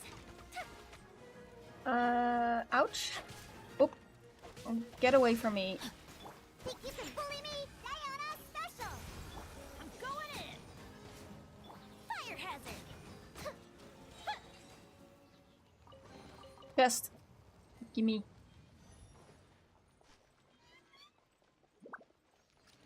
Okay. Start this. Raise the water level some more.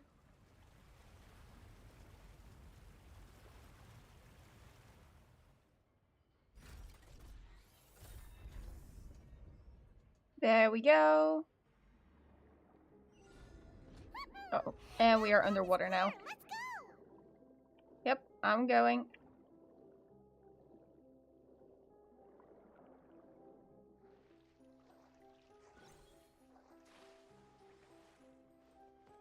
Alright.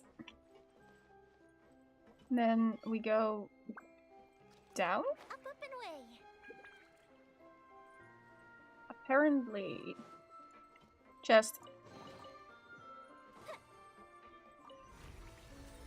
I am dreading having to farm artifacts, by the way.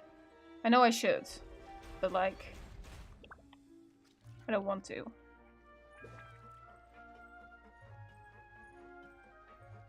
Alright, let's see. Hi. Witness the power of Gua. Let's go. The fuse is lit. Ow? Can you not?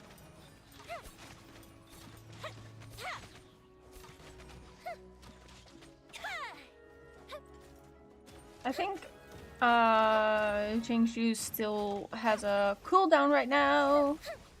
So I'm leaving you alone. There we go. Look at you, Fontaine. Catch me. Everybody stand back. Fire hazard. Hi.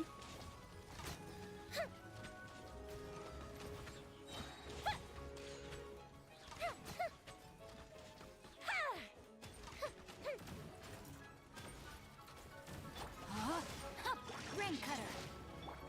Think you can bully me? Let's light it up. Teamwork is dreamwork. The fuse is lit. Okay. We're good. We're fine. We're doing great.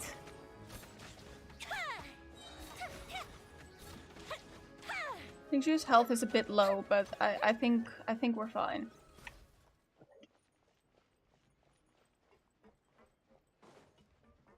All right. Go down here.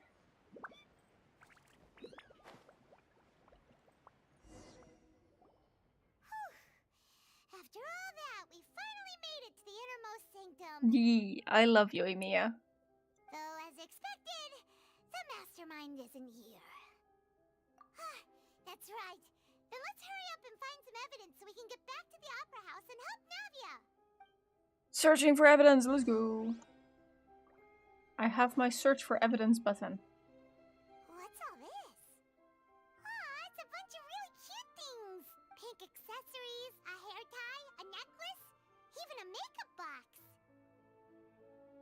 It's their stock. Oh, Paimon sees it too, but why are all these cute things labeled with It's the stuff they got from the victims. You mean the girls from the serial disappearances? They were brought here? And then they were turned into water. And all the boxes of things. These names. That means... Oh, this is terrible. Yep. That firmly links this case. Let's see what's written here. I think Yoimiya is the next banner.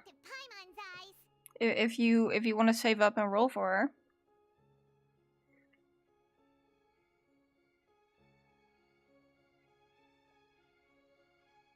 I failed the 50-50 to Chi-Chi. I heard Chi-Chi's actually really bad. Got like 3 Chi-Chis already? Oh no. Get a new router, which hopefully means more stable and faster Wi-Fi. Hell yeah! Callus. Navia's father. Oh, this seems to be an investigation report on him. Yeah, failing the 50-50 is rough.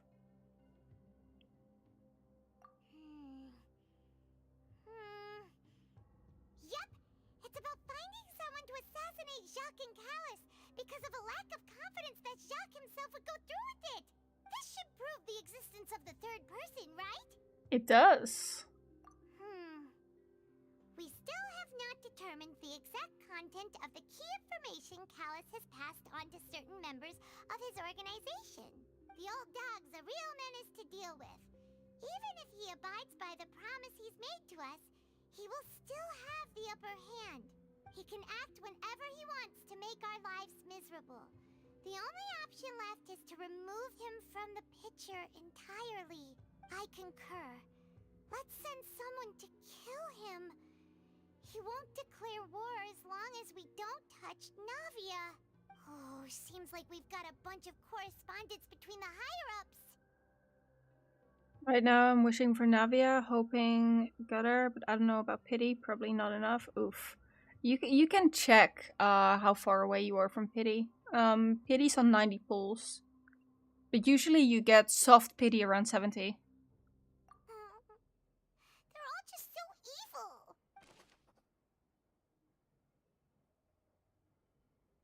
Okay.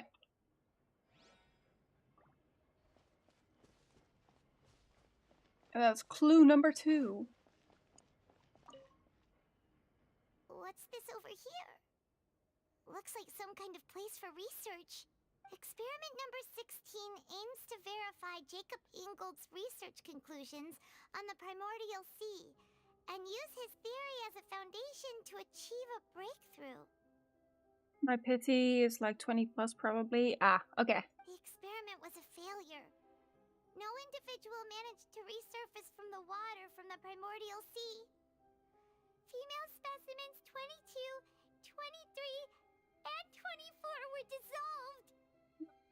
Were they trying to find a way to counter the prophecy that they'll all be dissolved in the primordial sea?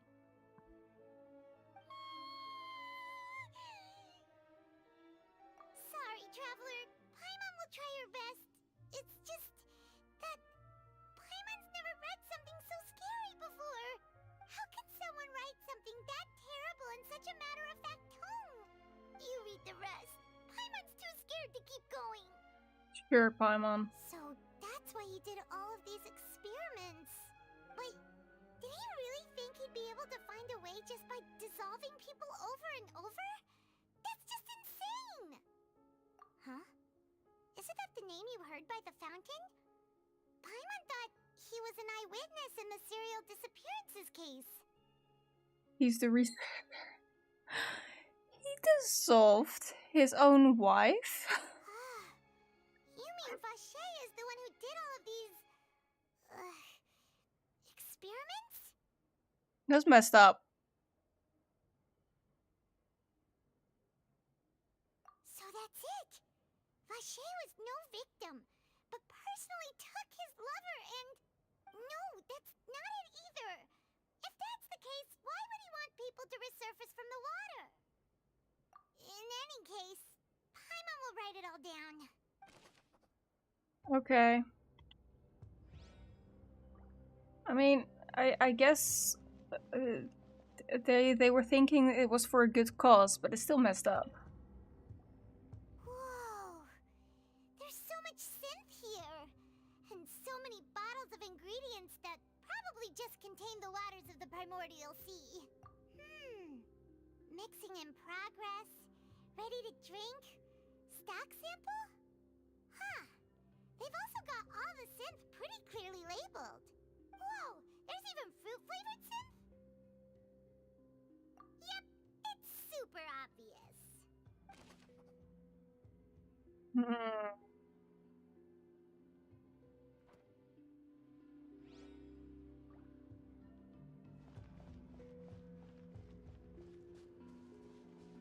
I wonder what's actually going on. Okay, hold on.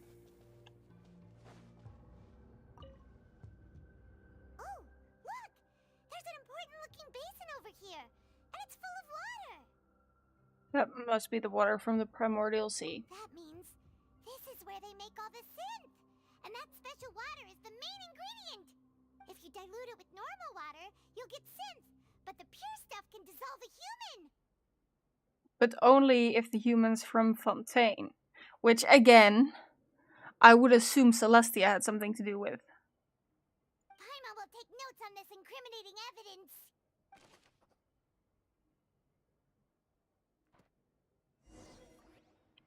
We've looked at almost everything here, and it seems like our theories were spot on. But, yeah, we haven't found anything that reveals his true identity. Oh, I get it. I get it. Okay, let me cook. So, Marcel is actually Vacher. He changed his identity, and that's why there are no records of him before a certain time, but the experiments were already going on. And that's why we can't find Vacher in any records.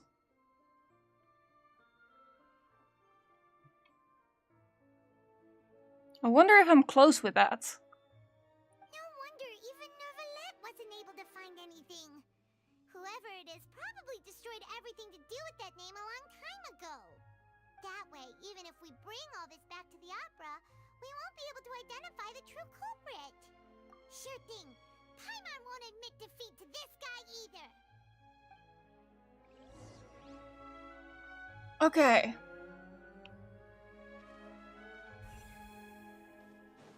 I have new clues to investigate.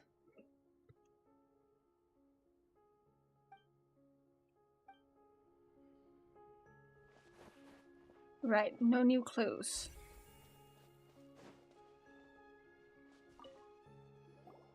You take that side and Paimon will take this side.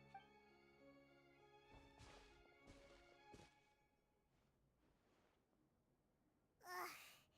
Nothing at all. And Paimon can't even find snacks either. Detective Vyris on the case. Yes, I love mystery cases. Whoa, really? Let Paimon see. Vinier.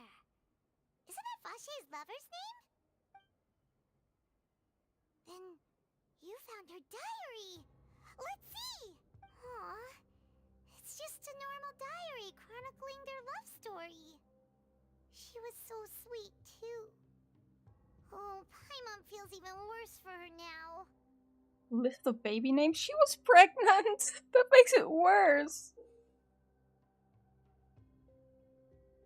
So many! A whole page's worth! But they're all crossed out. Was she unhappy with all of them? The final name she decided on was Marcel. Wait, but Marcel's pretty old. Has this case been going on for so long that he's Vacher and Vinier's grown son? Hey! Paimon still hasn't figured it out yet.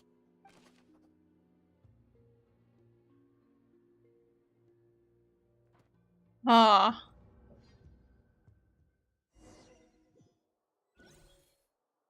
And whose image do you see, Marcel? Is it a man named Vache? Huh. Oh, so you do know that name. I'm merely surprised you'd suddenly say the name of someone I've never even heard of.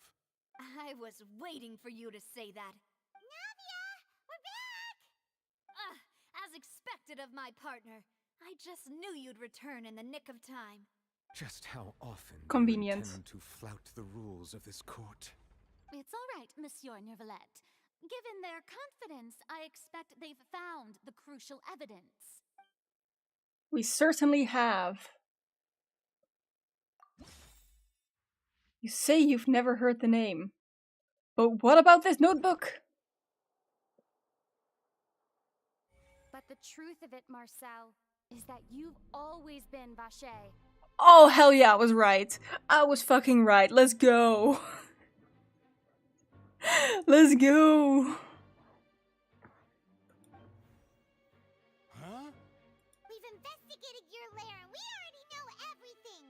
After your lover, Veneer, was dissolved, you kept abducting young women to experiment on the hopes of bringing her back to you. You even created Marcel as a new identity and destroyed all records of your past as Vache. So that's it. Even the villains in opera performances rarely go that far. And with that, Marcel's motive has now been established. This information regarding your past also dismantles your prior timing defense.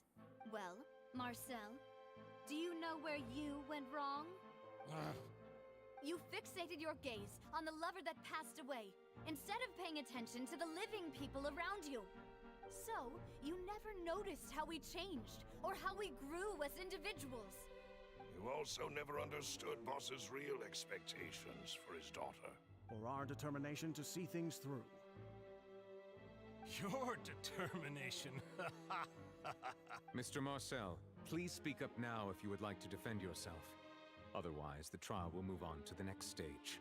Do you really think I wanted to do any of this?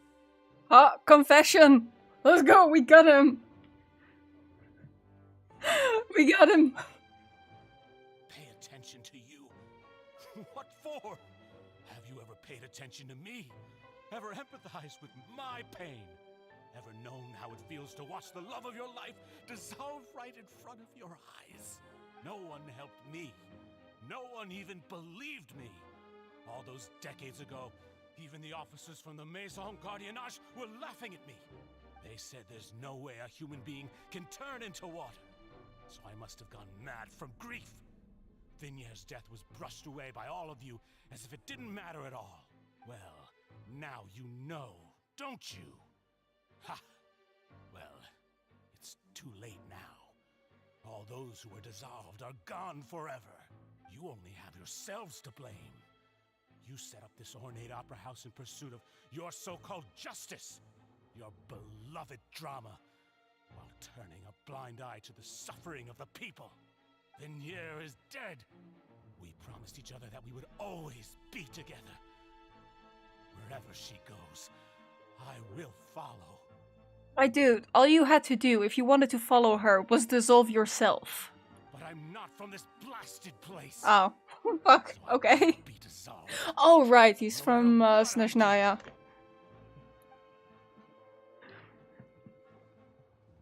Hey, is that water from the primordial sea that he's drinking? I can't dissolve! Can't dissolve! Can't dissolve! Do you all see? I can't go, I can't follow. So if I can't go where she is, what choice do I have but to try to bring her back? I did all of that, and in the end, that accursed Callus still got the better of me. I spent my entire life living on pins and needles, only to get stabbed by his idiot daughter at the very end. The suspect is exhibiting signs of mental distress. Guards, please restrain him. Don't touch me! Don't anybody come near me. I still need to save Vignere. This man is armed with water. I made a promise. Don't test him. He might make a primordial water gun. Vinyere! Please, Vinyere! Don't think badly of me. All I want to do is fulfill our promise. At this point, the verdict of this trial is clear. With Mr. Marcel's conviction, the charges against Mr. Tartaglia no longer have any basis. Only Fontaine people got dissolved. Yes. Now see, this is another thing why I think Celestia is behind this entire thing, right? She did the same with Conria. I don't know if she's the one who placed the Curse of Immortality. But pureblood Conrians regained their appearance and everything, while the people who weren't like full-blood Conrians turned into Hilichurls. This is her handiwork. Fine by me. I was in a bad mood, but after a show like that, I'm actually feeling pretty good. Traveler, please submit all the evidence you have collected to the guards, so that I might review and summarize the truth behind the serial disappearances case. The man now known as Marcel was originally named Vache and worked as an adventurer with his partner and lover Vinyere. This is huge. Okay, no spoilers, no spoilers. During an underwater expedition, Vinyere accidentally came into contact with water from the primordial sea and was dissolved in front of Vache as a result. Vache learned of the primordial water's existence through the work of others and began to kidnap young women for research, with the goal of discovering a method to restore Vinyere back to life. To cover his tracks, he invented the new alias of Marcel and began to operate a business in Poisson. During the course of his research, Vache discovered that a diluted concoction of water from the primordial sea can induce feelings of euphoria, and began to manufacture and market synth. However, as he accumulated wealth to fund his continued research and expanded the scope, he came into conflict with Spina di Rasula. After exchanging blows with Spina di Rasula for many years, Vache decided to assassinate their president Callus at a banquet. Although the assassination did not go as Vache expected, he was able to turn Callus into the murder suspect by dissolving the assassin he sent to the scene. And just recently, Vache attempted to frame Linny as the culprit of the serial disappearances case, using a similar method. But why? Okay, what does he have against Linny, though? However, his attempt to frame Linny failed, and the power of water from the primordial sea became public knowledge. This case also exposed enough of Vache's machinations that he was eventually successfully charged in court. Thus concludes the enigmatic history of the serial disappearances case, with the truth revealed to all. The oratrice will now deliver the final verdict regarding the charges against Mr. Vache. Nivela, don't you fucking say it. Don't you say it.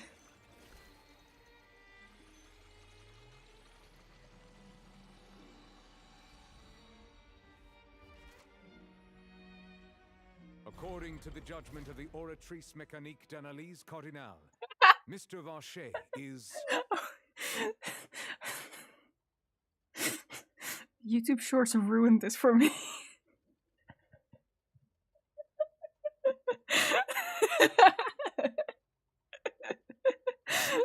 Guilty. Thanks.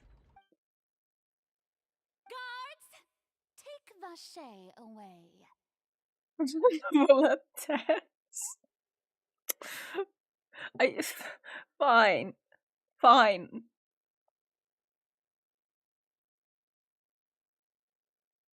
Yeah, fine.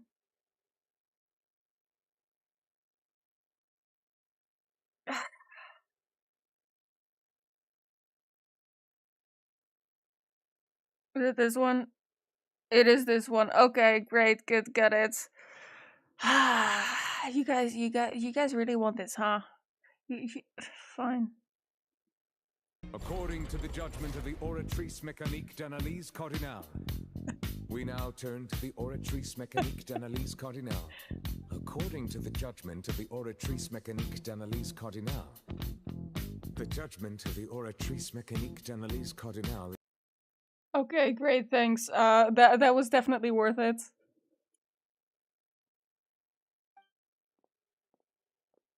Good. It's what he deserves. That's gonna be in your head forever.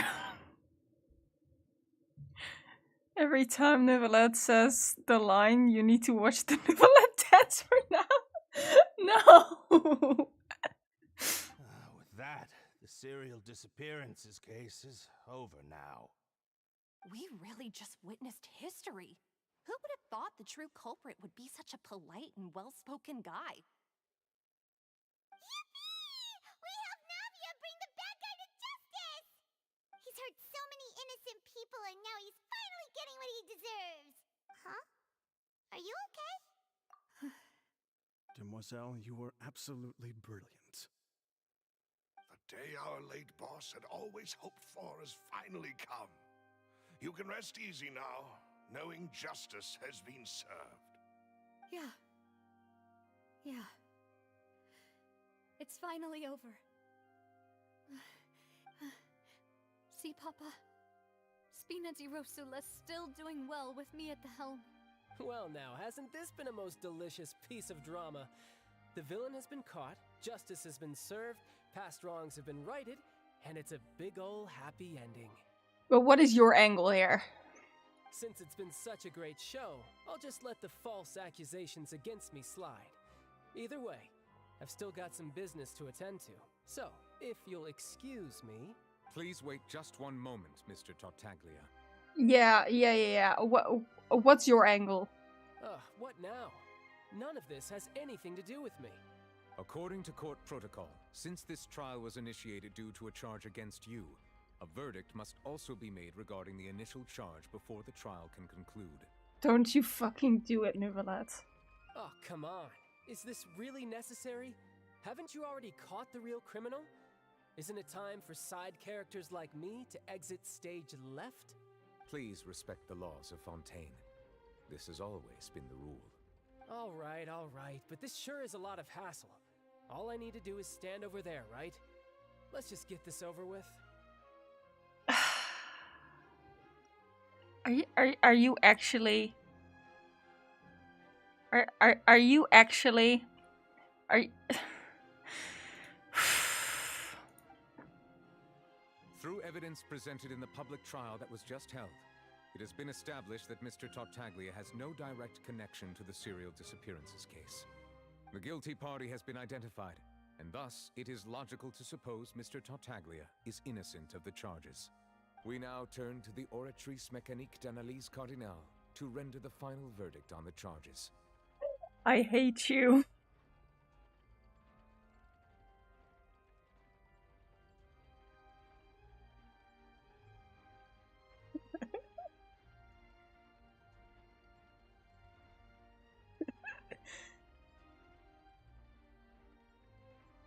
Okay, that's enough of that. That's enough of that.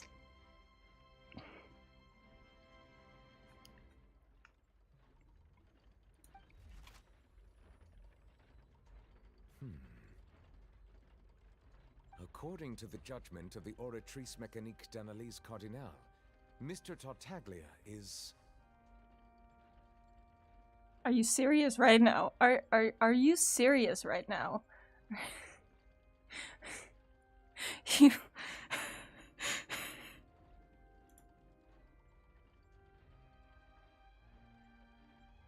Good thing I still had this open, huh? According to the judgment of the Oratrice Mécanique d'Analyse Cardinale, we now turn to the Oratrice Mécanique d'Analyse Cardinale. According to the judgment of the Oratrice Mécanique d'Analyse Cardinale, the judgment of the Oratrice Mécanique d'Analyse Cardinale. Great, good, great, got it.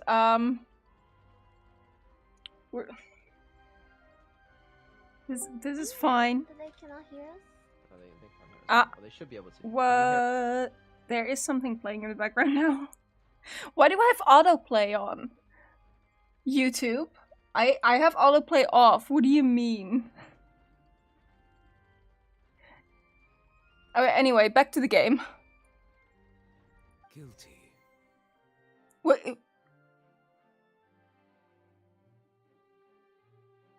What?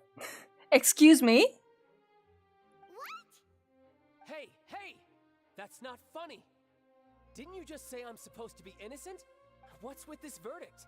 Is your justice machine malfunctioning? What? Huh? This has never happened before. The Oratrice actually returned a different verdict from the Chief Justice. I mean, have you ever heard of an innocent Fatui Harbinger?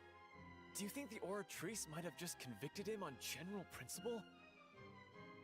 I mean, I know he's not innocent, as in innocent, but like, on this case... But weren't the charges about the serial disappearances case? No matter what else he's guilty of, it shouldn't affect the verdict in this case, right? The judgment of the Oratrice Mécanique d'Analyse Cardinal is, by law, the final verdict of the court. We must accept the guilty verdict. Are you serious? Are you serious? Novelette, I hate you so much. According to the judgment of the Oratrice Mécanique d'Analyse Cardinal, we now turn to the Oratrice Mécanique d'Analyse Cardinal. According to the judgment of the Oratrice Mécanique d'Analyse Cardinal, the judgment of the Oratrice Mécanique d'Analyse Cardinal, according... Okay, that's enough of that.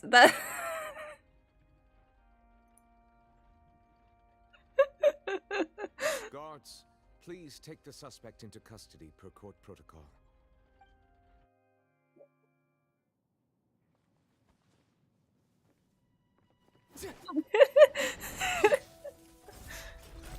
So this is how justice is done in Fontaine. What a joke. You've got your rules. Well, I've got mine too! Tartaglia, chill.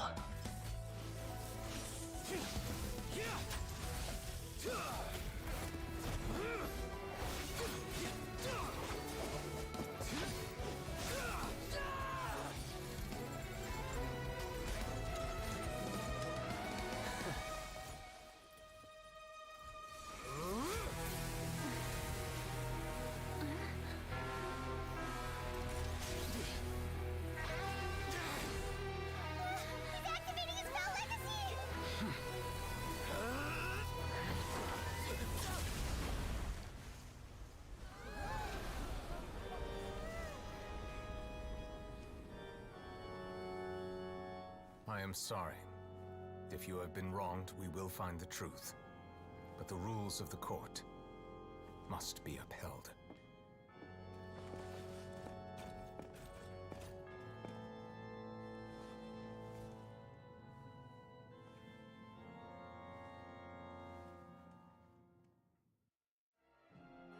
What?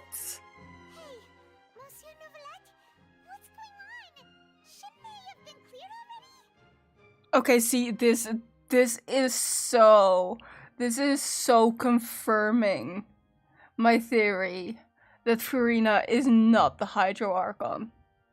She didn't do shit. Novelette stepped in instead. Apologies. This is also the first time I've encountered such a situation. However, according to the rules established at the conception of Fontaine's court system, the Oratrice's judgment is the final verdict of the court. Okay, he didn't say it in its entirety. Good. All I do is follow court procedure. As for why the Oratrice arrived at the conclusion it did, you should probably ask someone more knowledgeable than me. Why are you looking at me? I had nothing to do with it! Defensive much? I don't know what happened there either. Hey, stop staring at me! What does Lady Furina mean by that? She says she has no idea either, but that's impossible. Didn't she create the Oratrice herself? Yeah, so are the verdicts reliable or not? Can results like this really be called justice? My dearest citizens, did you really think we'd allow an incorrect verdict to be handed out in this court? Did you really believe that the judgment could be mistaken or be the result result of some sort of random mishap. There is no way in hell that Farina is the Archon. There is no way. Not a single way. Don't tell me. You thought even I had been blindsided by the Oratrice's result. But the way she looked just now, it was pretty obvious she had no idea what was going on. However, given the state of things, I shall give you an explanation. Everything that just took place, including my supposed shock and bafflement, was a part of an elaborate performance, with every action meant to stir up drama and excitement. She's talking out of her ass. And, of course, for every performance there is a script. Everything has unfolded exactly as I expected from the very beginning. As the embodiment of the very concept of justice, the Oratrice shall never render an arbitrary judgment! She will explain why she's an Archon. Okay. She doesn't seem very Archon-like though. I'm just throwing that out there. So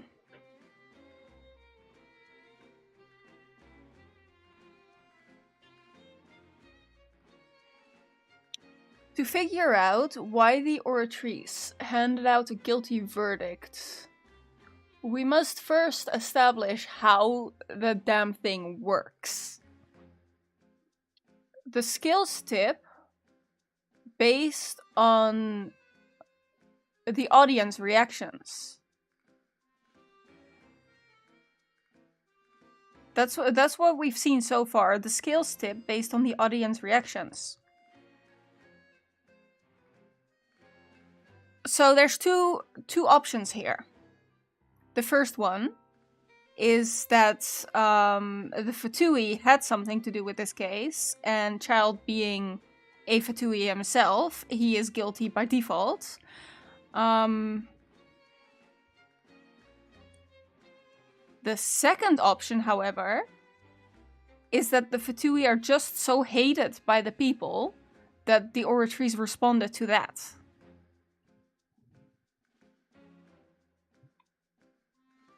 Can I give a hint? No hints. No hints. Trying to figure this out. Child had nothing to do with the serial disappearances case. It is only because you've been blinded by the superficial appearance of innocence. Everything he's done, not to mention the danger he poses, are beyond ordinary comprehension and completely unforgivable. All shall be revealed in time. You will come to understand my noble intentions, as well as the absolute correctness of the Oratrice's verdict.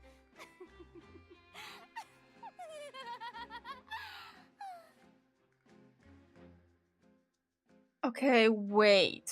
The Oratrice was made by the Hydro Archon. I'm gonna assume it's not her. I'm gonna assume it's probably the predecessor. Since nobody has any fucking clue what's going on right now, I'm gonna assume the Hydro Archon who made the thing isn't around anymore. And we know that Archons can be replaced. We've already seen that in the story.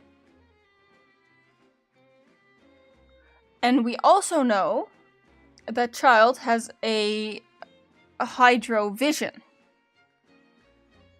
His vision was acting up. It could be connected.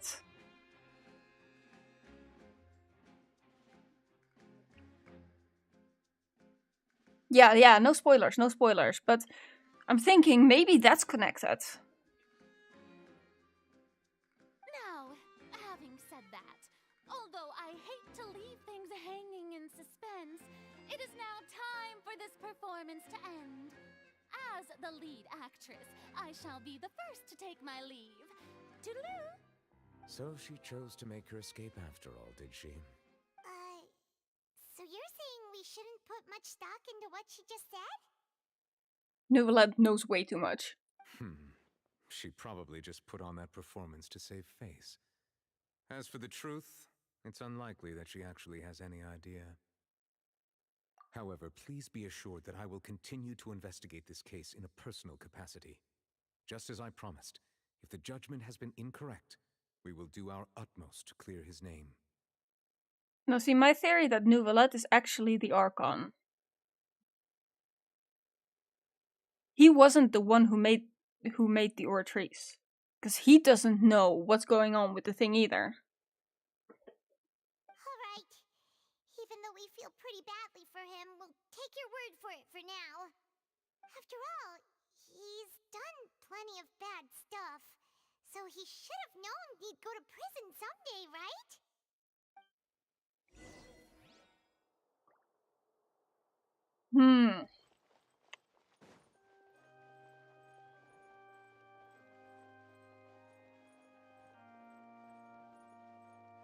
I mean, he's not innocent by any means, but he shouldn't have been found guilty for this case.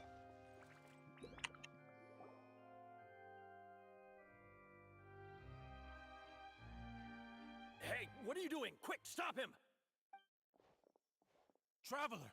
Hey! Traveler! Hi, what do you want? Marcel! What are you doing over here? Stop resisting arrest! Cease, or we'll add another charge to the list. No, wait! I just want to ask the Traveler something. I'm not looking to run away. Please, just let me ask this one small thing. Go on. Thank you. I was being led away when I finally realized something.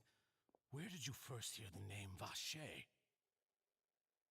Oh, yeah, we gotta tie up this loose end, huh? I erased all records of that name. So, unless... Are you still trying to prove your innocence? Give it up. You've already been convicted. Really? You did? You're sure? You met her? But how could that be? How did you manage to do it? The Fountain of Lucine? Then she's been so close to me all along. And I just never... Please give me a chance to talk to her again. Just let the Traveler take me to the fountain to see her one last time. This is the last request I'll ever make in my life. You can do whatever you want to me afterwards. I don't care. What? Give an inch and you want to take a mile? Do you think serial killers get to make requests like that? Paimon agrees. Why should we give him what he wants when he's only done a ton of super terrible things? This request, is it worth as much to you as your life? Of course! Wait, no. It's worth even more than my life. Humans. Will they betray the instinct to live just to satisfy spiritual needs? Nouvelette! You're not human.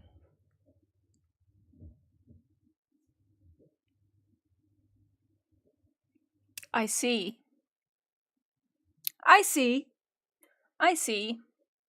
So, the whole Hydro Dragon thing, really was a spoiler then, huh? Very well.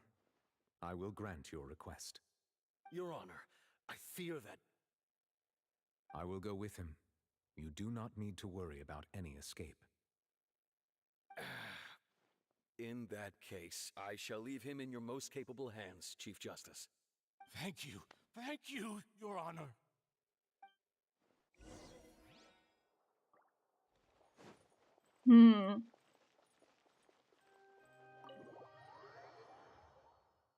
Don't worry about... How am I not worrying about it? That was a massive clue right there.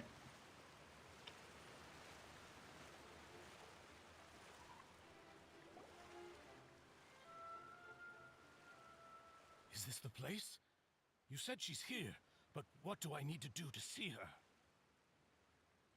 Nouvelette is Hydro Dragon, Furina's Archon. I will not, in a million years, believe that Furina's an Archon. There's absolutely no way.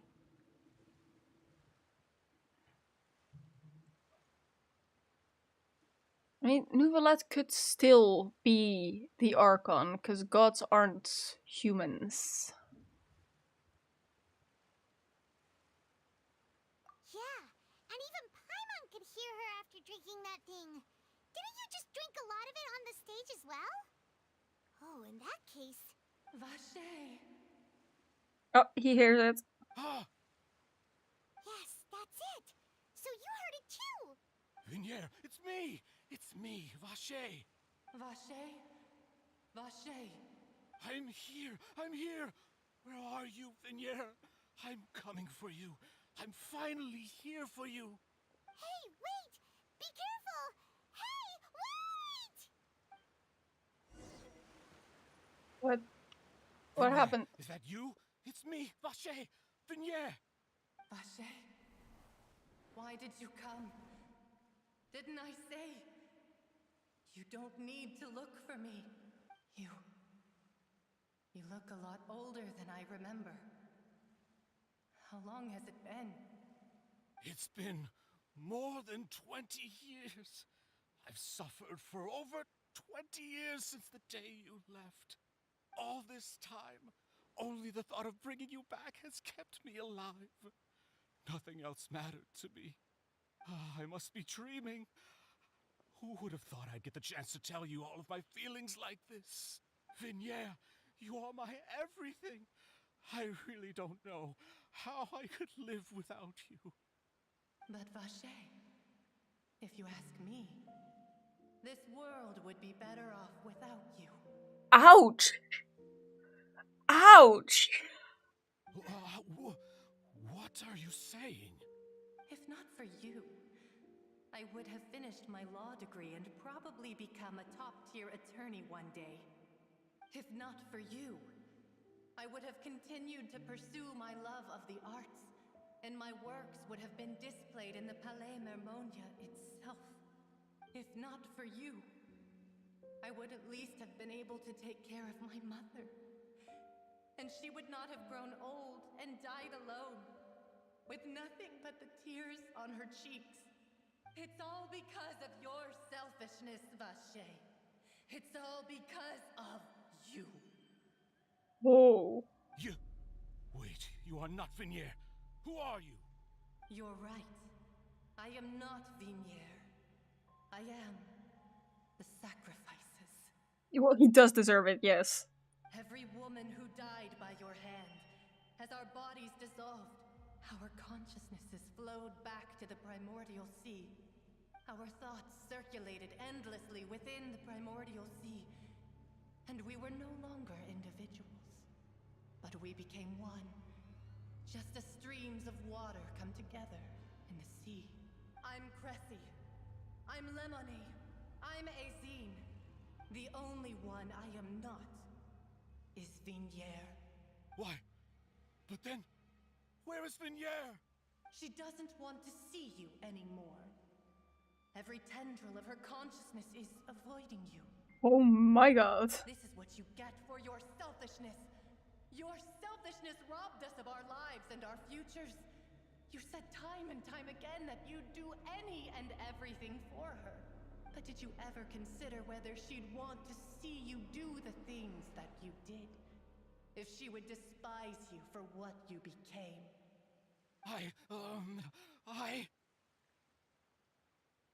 You are a liar, a heartless murderer, and a cowardly narcissist.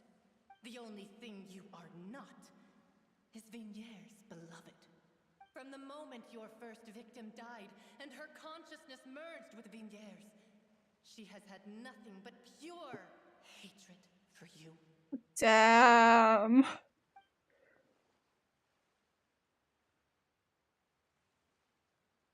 No! Vinier! She can't hate me. Let me see her, please. Have mercy. You still don't understand. When I said don't look for me, that came from the real Vinier. She really doesn't want to see you anymore. But on top of that, she also said that because it's her final drop of pity for you. She said that because she knew that if you did come here, we will show no mercy to you. Deserved. Vache. Deserved. Vache.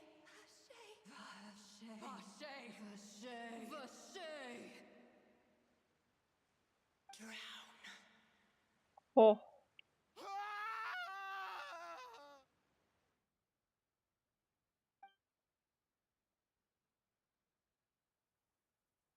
appear to have lost his soul. Oh, they went hard.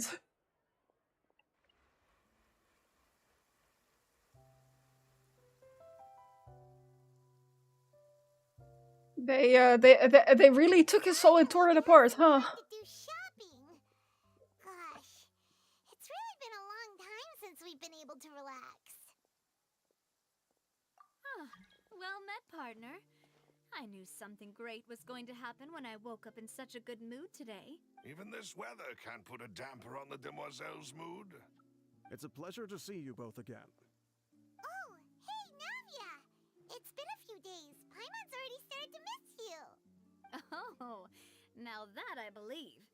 I'm easy to work with and always bring home the bacon. Who wouldn't treasure having a partner like me? Sounds like you're really enjoying life these days, Navia. What have you been busy with since the trial? It's just been one thing after the other. I've been making non-stop trips between Poisson and the courts in Seine. Everyone from Spina di Rosula organized a memorial for my father. We never held a memorial when he first died, since everyone knew that even if we held one back then, no one was going to come. This time, though, everyone in Poisson, and even many people from the court, all attended. So his name's definitely been cleared now. That's what we like to hear. It's been the dearest wish of Demoiselle all along. Tying up loose ends. We still got the massive loose end of child being in jail now, though. That blasted stubborn fool. I was right to put my faith in him. I'm so glad I didn't give up on the case all those years ago. Oh, by the way, I ran into Charlotte just after I left the memorial service. Well, maybe it'd be more accurate to say I knew she would be there, and there was no way she'd just let me go. Huh? So you know Charlotte too? The Charlotte? Journalist from the Steambird? Yeah, way back when I first became the president of the Spina di Rosula, she was all over me. Wouldn't take no for an answer. I believe the story was called... There's a reason about it. I'm sure there is. Secret Tales of the Yellow Rose. To be fair, though, it was a really flattering feature. So, we've been on pretty good terms ever since. She was trying to lean on our friendship to get me to do an exclusive piece on the serial disappearances case. Oh yeah, she told us about that.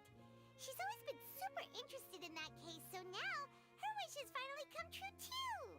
Anyway, I told her to make sure that when she writes about you guys entering the opera house with the critical evidence, that you both sound really cool. Now that's another thing to look forward to.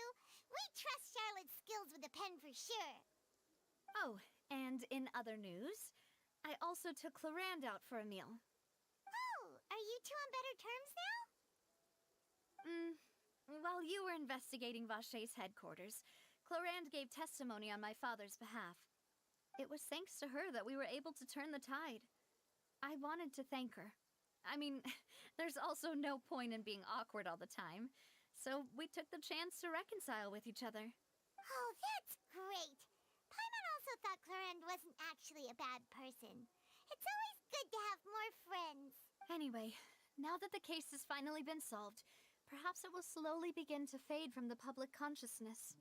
There's not much I can say about this, to be honest. It's literally just tying up a loose end. Oh, actually, there's still one last thing I need to do. What is it? I should pay a visit to my father's grave and tell him the truth of what happened, as well as how it all ended.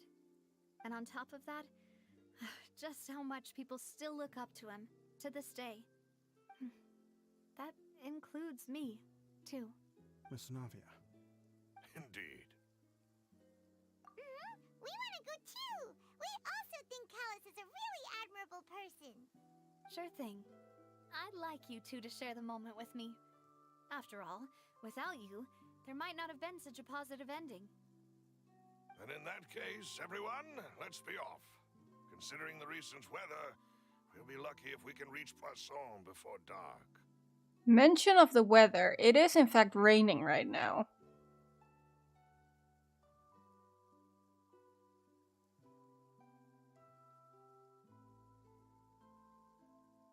I wouldn't have said anything if they didn't mention it, but the fact that there's a mention means it's important. Yeah, you're right. It's been raining non-stop for a few days now. Ever since the last court case, it's been raining non-stop.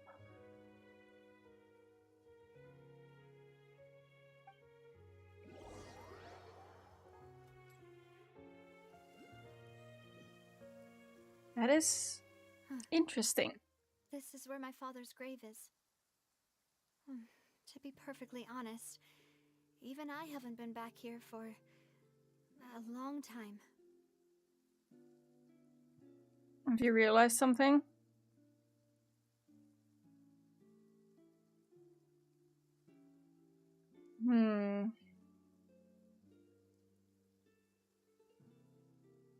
All the towns we visit never rain at all. Except for Fontaine. That is not true.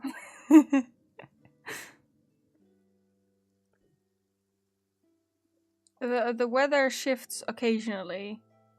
But in this case, they specifically mentioned the weather and that it's been raining non-stop since the court case. I still think Neuvillette is behind this. I still think it's his fault that it's raining. Huh? There's someone there already. Wait, that figure. It can't be. Isn't that Neuvillette? Yep, there we go. Okay, that cemented it for me.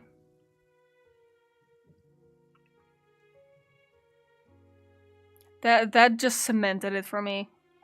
He's the cause of the rain. My apologies. I should have asked before coming to pay my respects. Don't say that. Sorry about that. Oh, I was trying to say there's no need for you to apologize. I wanted to show my father how much I've grown. But still, I doubt I've grown to the point that even the Chief Justice would feel compelled to apologize to me over and over. Never seen a town been raining except for Fontaine. I'm pretty sure I've seen rain in other towns before. In that case, I will stop apologizing for now. Actually, we've seen a case of weather before. Which is in Inazuma. There's one part where there's always thunderstorms until you do the side quest to clear them.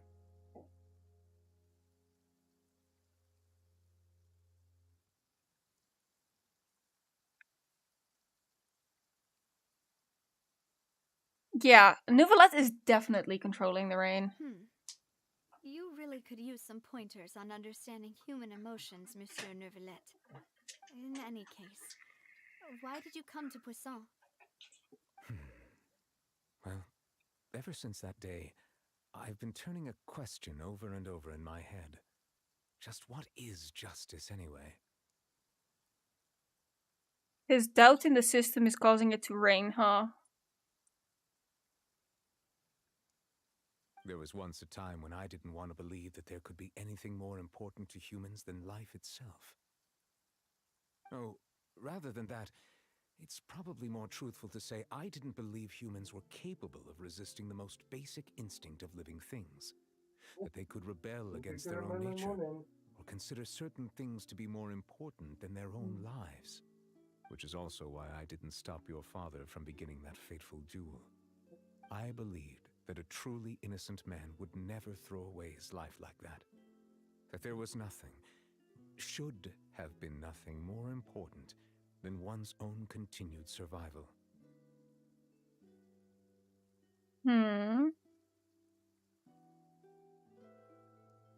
I like how the shadow on his face is skipping frames. I feel like this is going to be an important plot point as well. But Mr. Callis proved me utterly and decisively wrong. If not for his sacrifice, the serial disappearances case would have remained unsolved to this day. Mr. Callis made the choice he did for his daughter, for his associates, and for many people completely unrelated to him. And in the end, from a certain perspective, one could say that he did it all for the sake of justice. A justice that's higher than life itself. So, you asked me why I came here. I just wanted to say my apologies to Mr. Callis in person. I should have noticed all of this much sooner. This regret has filled me with a sadness that has haunted me for days. Laying it on thick, huh? That high and mighty chair in the opera Epiclese indeed insulates one from many important things. Spina di Rosula, thank you so much for your hard work and perseverance. I'm sorry for being mad at you before. So, you're actually one of those types that's cold on the outside, but pretty thoughtful on the inside, huh? That reminds me of Silver, one of my guys. Navia, that's called a kudere. Sorry about that.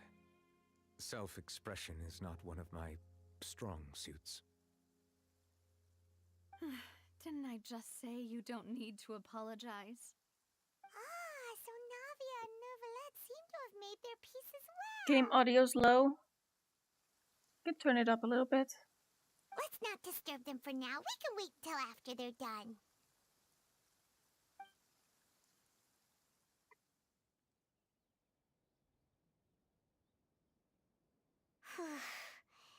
Paimon's never paid respects at someone's grave before.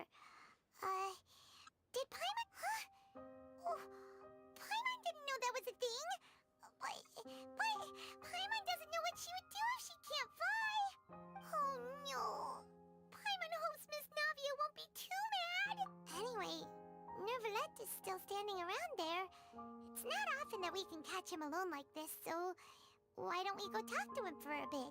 I mean, it stopped raining. Lady Farina, we can at least talk to him, right? So he's probably feeling a little bit better. I would assume.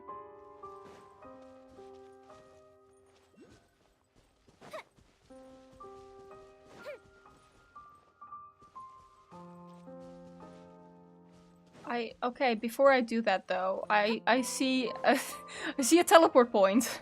I can't ignore this. It's right there. On my map. Toasty, I'm trying not to get demonetized today.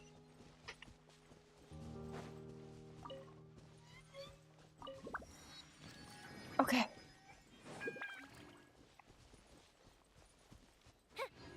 I did get distracted.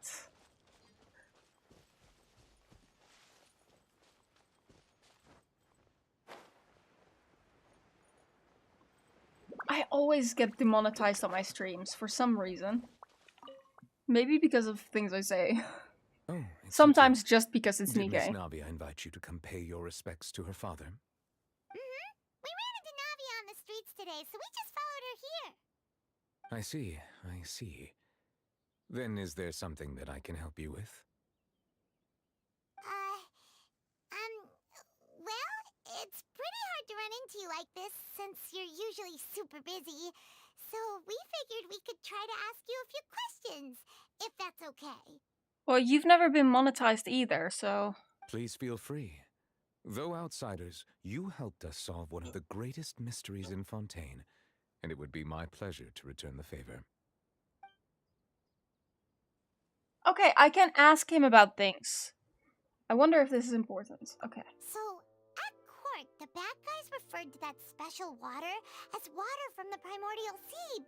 But what is it really?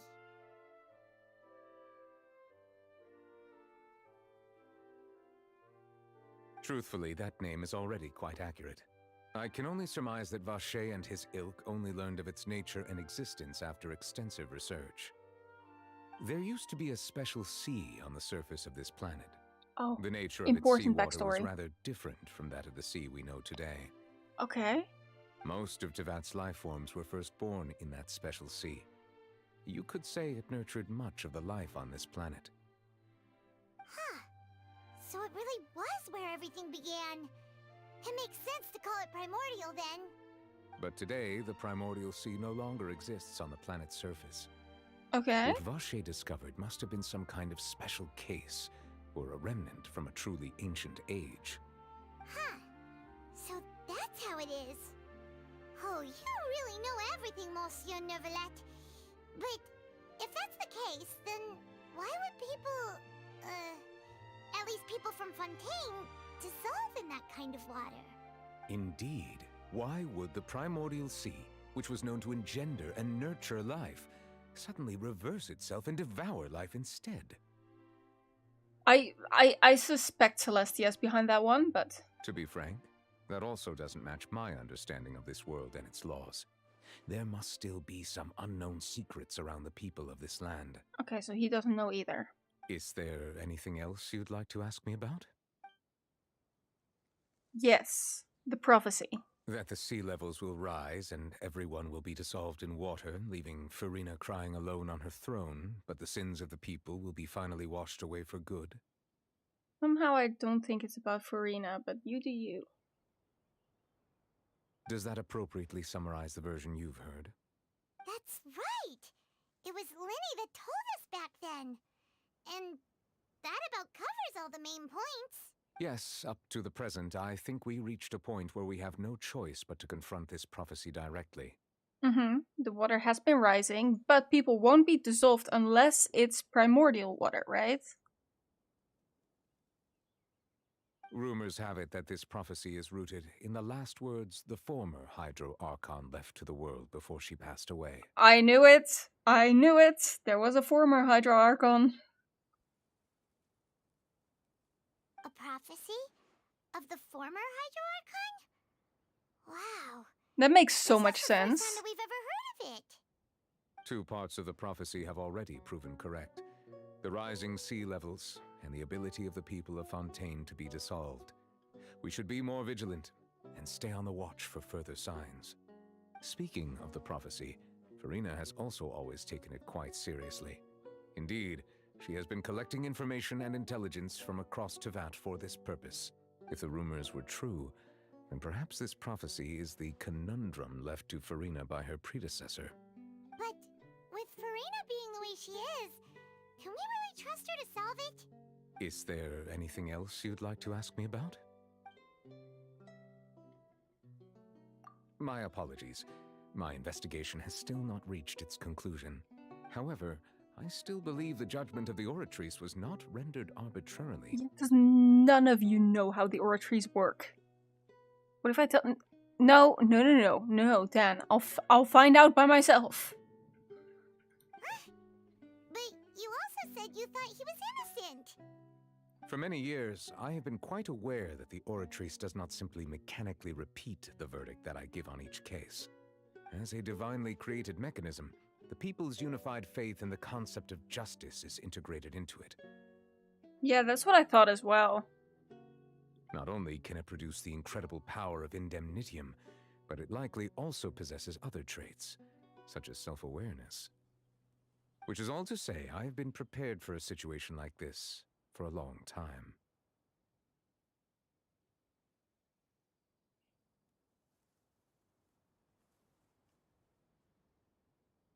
Water rise just makes it flood.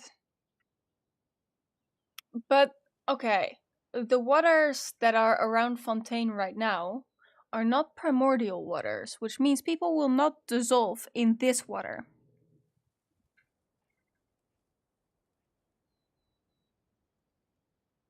I am like 90% sure Celestia has something to do with this, but I don't know in what way yet. Huh. So when Linny told us that he heard a human voice from the room where the Oratrice's core is stored... You'll find out? Okay, so let me cook with a theory I have. If this is all speculation based on if Celestia has something to do with it. We're going from that perspective right now. If this is Celestia's fault... Do you keep saying Celestia's behind all this? Because she's a petty bitch. Have you seen what she did to Conria? Have you seen the pillar she sent down to destroy humanity? She's petty as all hell. I would assume she's behind this. So if we go on that assumption, that would mean, in her eyes, the people of Fontaine have wronged her.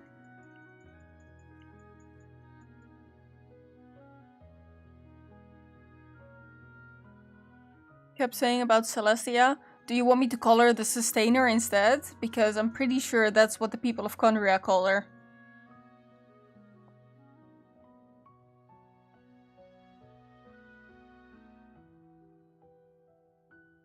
We're just going with Celestia right now because that's the understanding. Okay, you want me to call her the Sustainer? Okay, let's call her the Sustainer. So, if we assume from the perspective that the Sustainer is behind this, then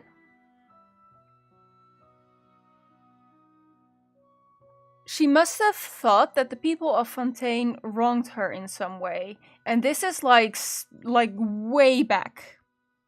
Much better. Okay, good. We're going with the Sustainer. This would go way back. This is like their ancestors. She doesn't like people calling her a false god. That is the thing she wants to wipe out most.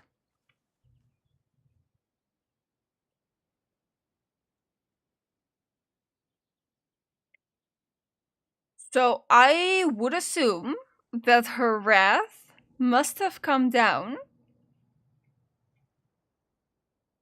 because the ancestors in Fontaine knew something. They must have known she's the false god. And she's not leaving any loose ends on that part. But she must have failed to wipe them out with the metal pillars, or the stone pillars, sorry. In which case she would have placed a curse upon them. Now, curses also come from forbidden knowledge, which I would just assume is people spreading the information that she's a false god. She would consider that forbidden knowledge.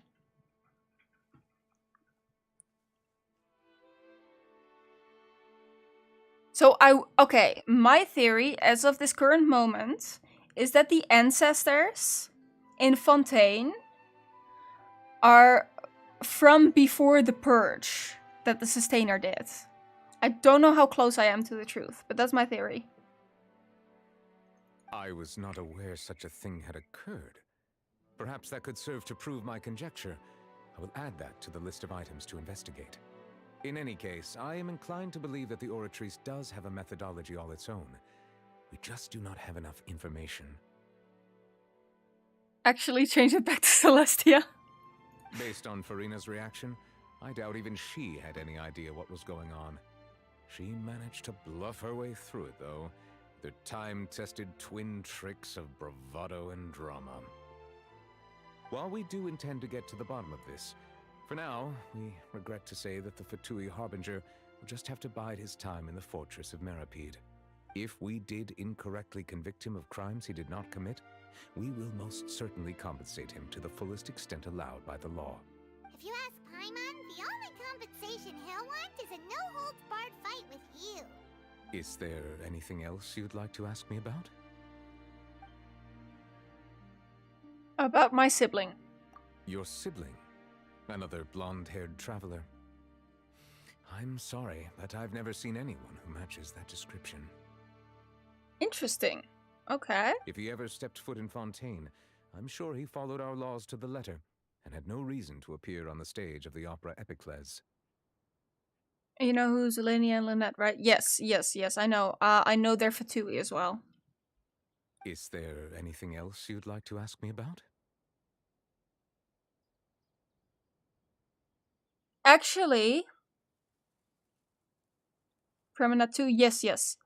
Okay, now that you mentioned that, the Fatui are on the side of Fontaine, which makes it a stronger case against Celestia. Because they hate Celestia.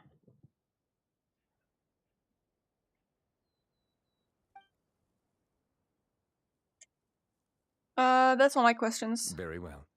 It was my honor to provide you with what answers I could. I very much enjoyed conversing with you. It will soon be time for me to leave this blissful tranquility behind and return to Palais Memornia.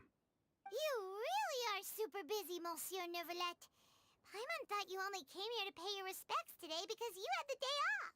Crime and villainy do not have the day off, and so justice must work around the clock as well. This is merely the nature of a justice's work. Alright. You've got a point. Huh? Paimon just noticed that the rain has stopped. I already noticed that before.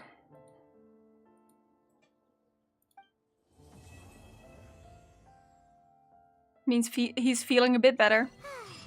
You know, we've been walking around for a while now. Why don't we go back to the Spina di Rosula base in the court of Fontaine and have a rest?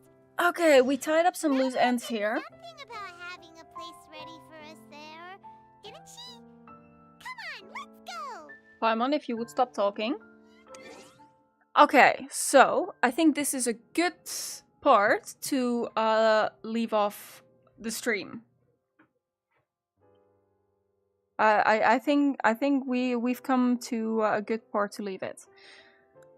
We have many questions, many speculations. Are you sure? I said if you want to stream all day, you're welcome to. Maybe then. So you're definitely not passing your mic through your video broadcast. I am. So maybe the certain thing you're streaming will be set to the video broadcast. But I can hear myself even at the same. Oh, okay, hold on. Let me check for you. Audio properties. Got no problem at all. People are probably used to it. There's no your screen's open. Yeah, don't worry about it. Okay, hold on. Yep, it's passing through NVIDIA Broadcast. Okay. So what do we need to do? I see a chest there. I choose to... actually activated the stuff on NVIDIA Broadcast, right? Yes.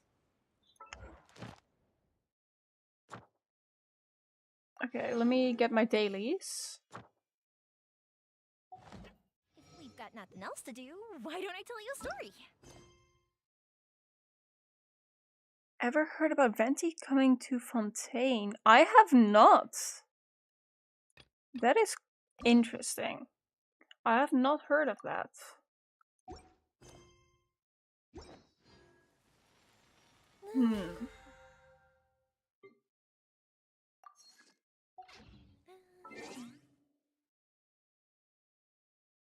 Let me stretch a bit. I'm gonna take a small break, walk around a little bit, and then I'll come back. Just need a small break.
I have returned.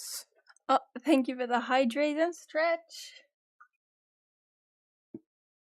Okay.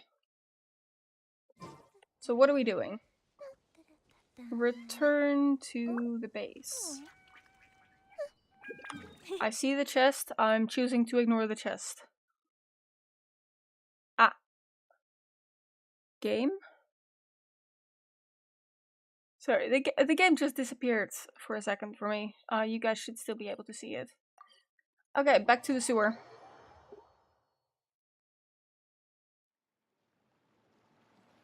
Should I explore or do story? That is completely up to you. You've got a lot of freedom in this game to just do what you want. I think exploring does have its benefits. And I think at some point, you won't be able to continue the story unless you do some exploring, so... Because you need to be AR 10 or 20 at some point. Yep, there's the room, and it's empty and waiting for us as promised. Navia is such a good person.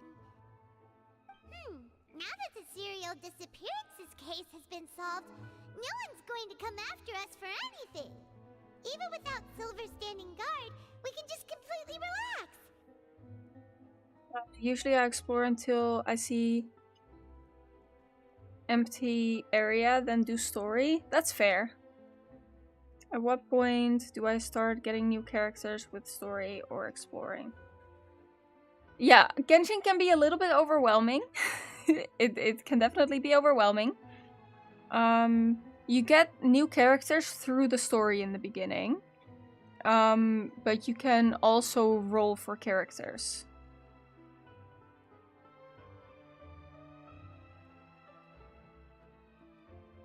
Why don't we stay and rest up here for a while? Even machines in Fontaine need to stop and recharge now and then.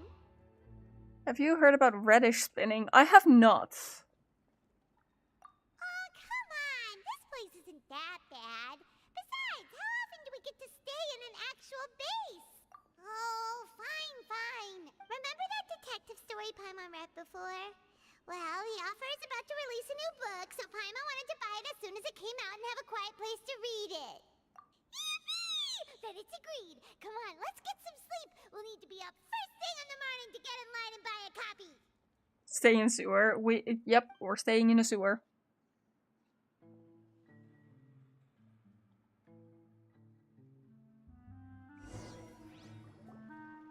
Paimon didn't expect that style at all.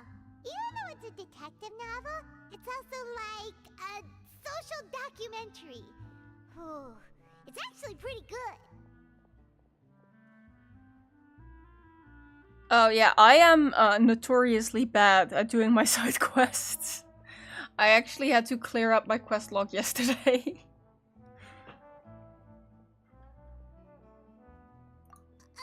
No! Paimon just spends a bit more time sleeping than you, that's all. Excuse me, but do you know if the Traveler and Paimon are lodging here? You are looking at them? Huh? Who are you? Paimon doesn't recall seeing you before. Wait, you're not here to give us trouble, are you? A blonde traveler and a chatty little fairy. Phew, looks like I found the place. Good thing I asked the Spina di Rosula. Seems they sent me the right way. Hey, what do you mean by chatty? Paimon's always careful not to talk too much. Most of the time, anyway. Paimon, you never shut up. It's an honor to meet you both. I was sent from the Palais Mermonia. Monsieur Nourilette wishes to see you. It seems he has something important to discuss in person. Nourilette? He wants to see us again already? Huh. We talked so much the last time we met. Has something happened since then? I am not privy to the details. It would be best if you came to the Palais Mermonia and asked Monsieur Nourilette in person. If you say so, but Paimon has a bad feeling about this. Now that I've delivered the message, I'll take my leave. So, does he need me to investigate something? Thanks! We haven't left the room for a few days, so we'll head over once we've freshened up a bit.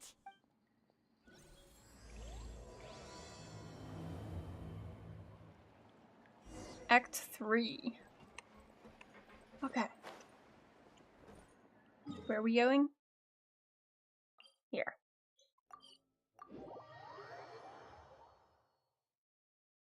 Are you going until you finish the whole story of Fontaine? Maybe. It depends how long the story of Fontaine takes, but maybe. I could.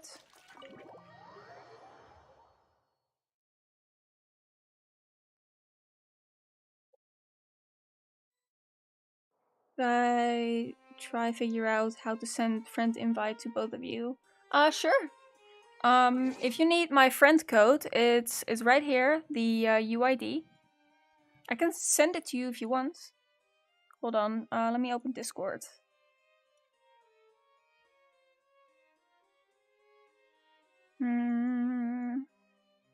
There you are. There we go. That's my code. I send it to you. Fireworks are for now, but friends are forever. Story is so long. Okay, well then we're gonna be here a while, aren't we? We're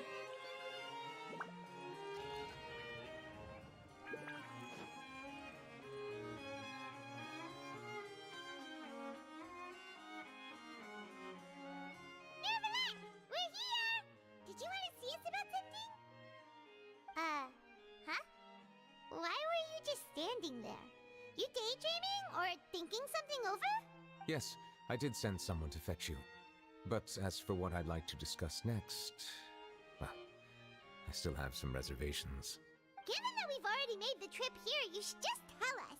Bet you need us to help Okay, you with something. I'll check once I get out of the cutscene. I do indeed have something I'd like to ask you to do. However, you should wait until after I tell you the details, then decide for yourselves whether you'd like to help or not. Oh, I just sent in my code on Discord. What, and mine? No, I haven't sent yours. You'd have to do that yourself. The situation is this. If I'm understanding you correctly, what's the happening? Snezhnayan Harbinger known as the Knave has essentially requested a diplomatic meeting with you, correct? Is he gonna try to bail child out of jail? I heard that she was originally from Fontaine, but for her to suddenly arrive here and abruptly request such a meeting like this...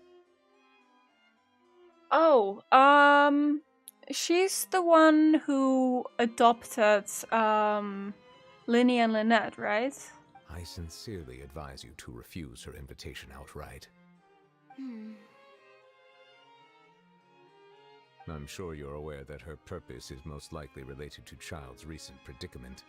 We convicted one of the Snezhnayan Harbingers in a court of law, but we have yet to provide any form of detailed report on the matter. This does indeed provide an opportunity for Snezhnaya to put pressure on us. I believe we should adopt an evasive stance until we can provide a proper explanation and have a preliminary plan on how to deal with the matter. No, we shouldn't. I think we should agree to the meeting. Oh?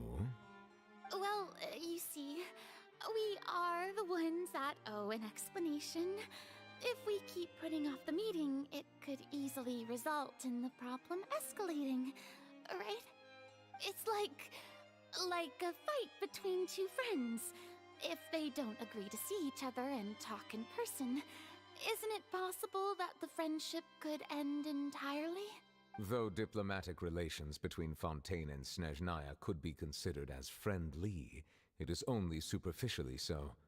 You wouldn't go so far as to say that our nations are friends, as you did in your example. It was just an analogy. An analogy, okay? Moreover, even if we were to talk in person, if we don't have sufficient information prepared, it is quite possible the result wouldn't be restored relations, but a complete falling out. I don't think we should overthink those possibilities yet. Even if the logic of the divine is not immediately apparent, its wisdom will only be revealed with time. Okay, Verena. Besides, you'll be at the meeting. If any problems do pop up, you'll have no problem navigating them. Okay, Verena. I must clarify that interacting and communicating with people outside of court is not my cup of tea. It seems you think too much of me. But more importantly, when did I agree to join the meeting with you? You mean you won't come? No, that won't do. I can't go to the meeting alone. You have to accompany me. I must take you with me. She clearly has no authority over Nouvellette. Lady Farina, could there be something else regarding this matter that is being kept from me? No, not at all. Look, I am the Hydro Archon of Fontaine, Focalor, the god of justice who is loved and adored by many. Farina, you sure aren't acting like it. So I only hope that justice will be served in this matter. Don't overthink it. I'll go find someone to arrange the meeting.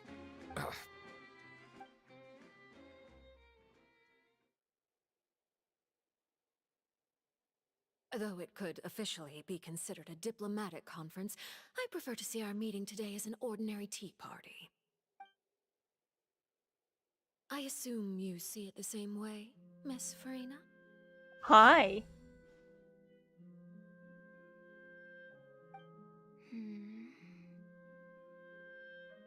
Lady Farina? She pretty though. Yes, that's right. Just like you said, a tea party. I should thank you for providing the pastries. They look delectable. To make this tea party even more lively, I've invited someone else to join us today. It's a pleasure to meet you, Monsieur Neuvillette. I was born in Fontaine, so naturally, there's no need to introduce the nation's revered Eudex to me. Hello. The pleasure is also mine. First, I would like to thank the two of you. I'm often away on business outside of Fontaine, and I'm told that the children of the House of the Hearth have been well taken care of by you. Except for when Farina tried to, send them to jail. Yep. Well, that's a blunder, isn't it? Oh, I'm not referring to when my children, Linny and Lynette, were falsely accused by you. Please don't misunderstand. Uh-huh. The children of the House of the Hearth are often misunderstood. Perhaps due to the reputation of the Fatui. There's no getting around that. All I meant to say is that Fontaine has been stable in recent years. The people are well off and the children lead happy, fulfilled lives. That is something truly worth cherishing, and no one wishes to disrupt such peace. That's a veiled threat. Now then, you have come regarding the matter of child, correct? Well, yes. It appears the ever-busy Eudex Neuvillette doesn't wish to waste time with diplomatic pleasantries, and hopes that we can get straight to the point of our talk. Yes, as you surmised, understanding child's situation is indeed one of the goals of this trip. She's pretty though. I know I said that already, but she is. As we are both diplomats from Snezhnaya, as well as Fatui harbingers, Child and I have always been colleagues. The knave. The knave.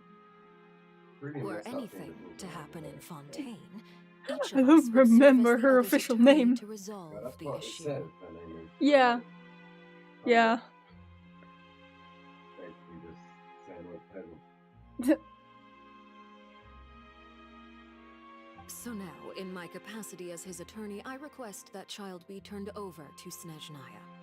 We have a responsibility to cooperate with Fontaine and resolve what has happened to him together. This was very obvious that they'd come to get him. The rules governing attorneys only apply before a trial has concluded. Since a verdict has already been rendered, we see the case as settled. I apologize for being unable to grant your request. An outright refusal. Very well. I respect all the rules of Fontaine's courts, just as I respect you as Chief Justice. Okay, why don't we back up a step? You don't need to transfer Child to us. I only request to enter the fortress of Meripede to see Child and confirm his condition. Okay. It's not like you couldn't even manage to fulfill a simple request like that. Right, Miss Farina? Again, veiled threat. About that.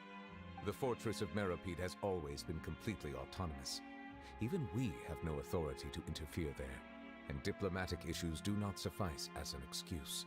However, if you absolutely must confirm the situation of the Harbinger, I have a proposal. The knave showed up already? Well, Linny did say that father will be returning soon. How is she father? She's more like mommy. We didn't even know that Linny was from the House of the Hearth at the time, so we kinda overlooked that information. Yes, thank you for your kind advice. I'm well aware of the situation. I also noticed that Lady Farina acts a little odd and unnatural whenever I bring up matters related to the knave. Oh, there's something going on between those two? Could the knave be threatening Lady Farina or something? So you're saying she's more daddy than mommy, huh? I mean, I'll take either. If that were the case, then why wouldn't Lady Farina inform me? And what means could the knave possibly have to twist the arm of an Archon? So maybe that's not very likely. Even though Farina can act a little weird at times, she's still an Archon. It's for Granny. Stop! In reality, this problem is even more thorny than it appears. According to reports from the Fortress of Meropide, Child recently disappeared under mysterious circumstances. Disappeared? The details are still unclear. We cannot rule out an escape, but there have also been no reports of him outside of the Fortress of Meropide. There was a mention in the beginning of the story, that he went into an abyss portal when he was a kid. So maybe he fell into an abyss portal again, or maybe he can just summon them and hasn't told us that he can. Special guards oversee the fortress, and its internal systems are extensive. Combined with the special characteristics of the surrounding terrain, an escape should not be possible. I suspect that there's something else behind Child's disappearance. By the way, what is the relation between the Fatui and the Abyss Order? I haven't figured that part out yet. See, that's where it gets a little confusing to me. I'm gonna assume they're on the same side. Because, you know, Conria.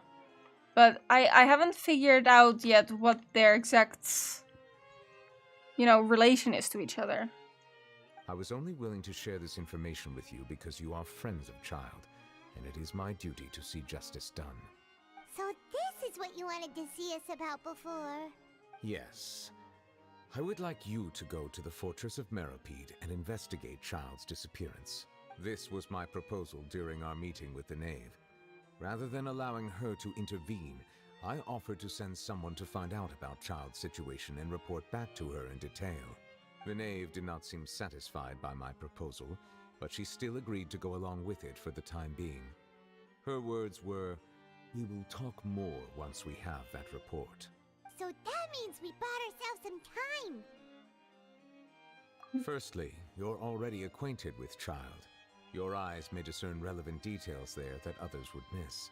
And secondly, is the consideration of the unique nature of the Fortress of Meropide. Isn't it just Fontaine's prison? I would not define it so crudely. The Fortress of Meropide is not affiliated with the court system of Fontaine on paper. It has always existed as an autonomous entity.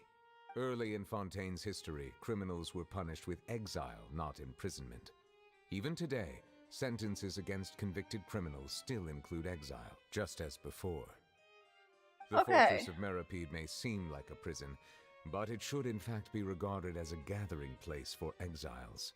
All we do is dispatch guards to keep watch and help maintain security, but we have no right to get involved with any other matters. I'm sorry, but that sounds like a prison to me. Although I do have a personal relationship with the administrator there, neither myself nor the courts have the right to be directly involved with the investigation, no matter how serious the grounds. Oh, Paimon gets it now. That's why you need us to conduct our own investigation as a third party, right? Correct. I will arrange false charges against you so that you may secretly investigate inside the fortress during your detention. This will save us a lot of unnecessary trouble. So, are you two willing to accept my proposal? Yeah, no matter how you look at it, it seems we're the best choice. Okay, infiltrate prison. Got it. I accept this difficult task. Reluctantly. You two have my sincere thanks. This matter is of critical importance to Fontaine's current situation. Also, I hope that both of you can keep this operation a secret. Oh, thank you for the hydrate. I'm gonna need to go get some water. Hold on.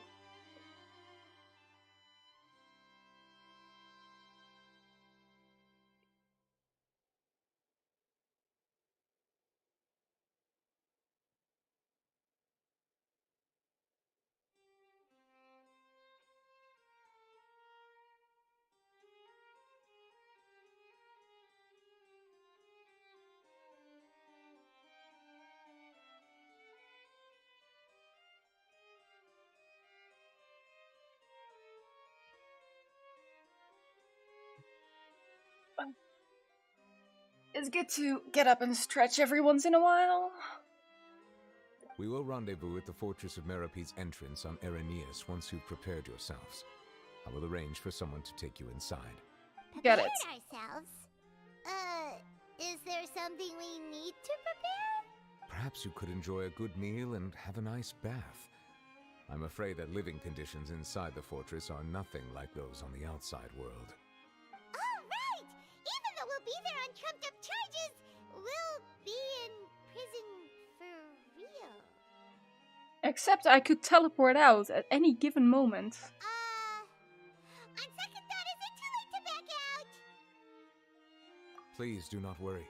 Since you are sacrificing both your time and quality of life for the sake of delivering this report, you will be compensated according to the highest standards permitted to legal staff, regardless of the outcome. Now that's more like it! Come on, traveler, let's go eat the best meal we can find! We'll eat so much that we won't need to eat another meal for a whole month! Your treat! My treat? Paimon. What? Are you leaving now? In that case, please take this cake as a token of my personal gratitude. I want cake. Where's my cake?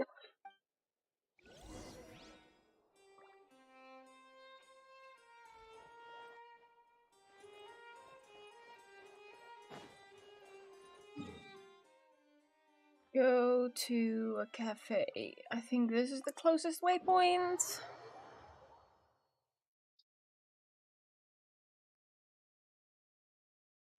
By the way, the story has acknowledged us traveling through waypoints.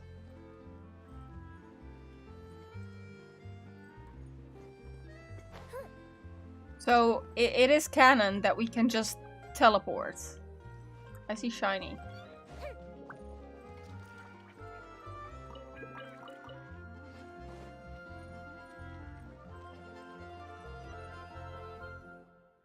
Paimon will have that, and that. Oh, and one of those too?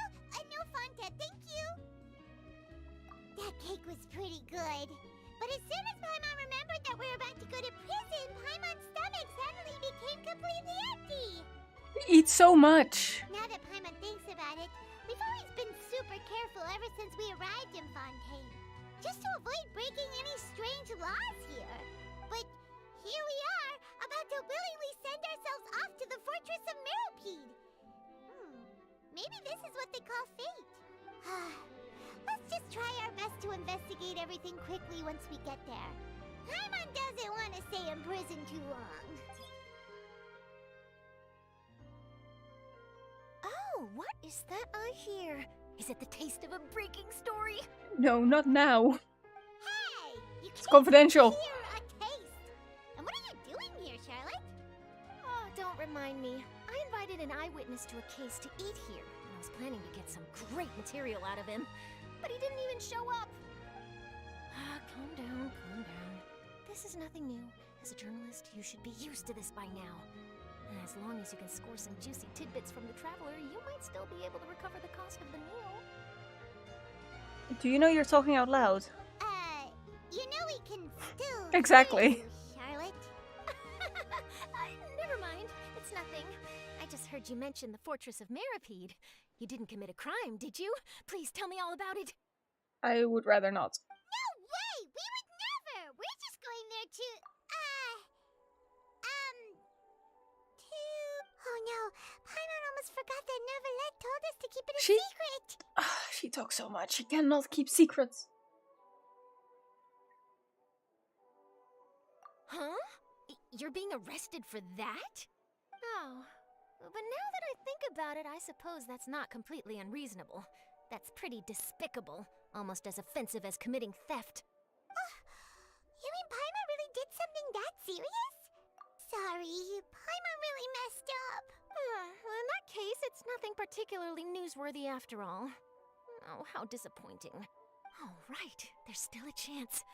Since you're going to be at the Fortress of Meripede, would you be willing to help me gather some material for a story? I would rather not.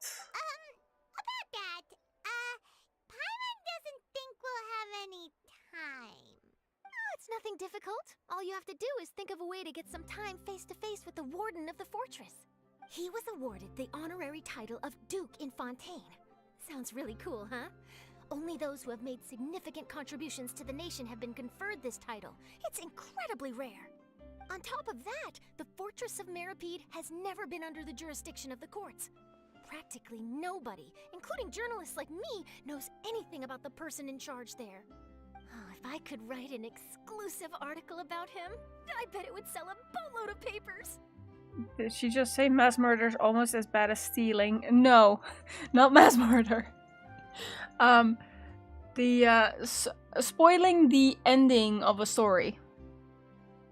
You make it sound easy, but it really depends. Of course, I wouldn't ask you to do it for free, so this meal is on me. Alright, you got a deal. We'll do anything you want. Then it's settled. The food should be here any second, right?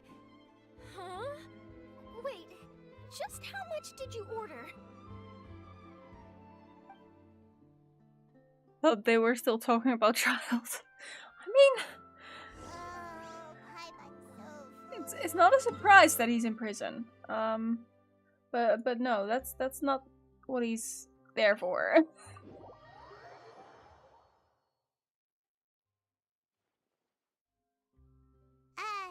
Wait. Paimon just said something really ominous, didn't she? Right. Time to go to prison.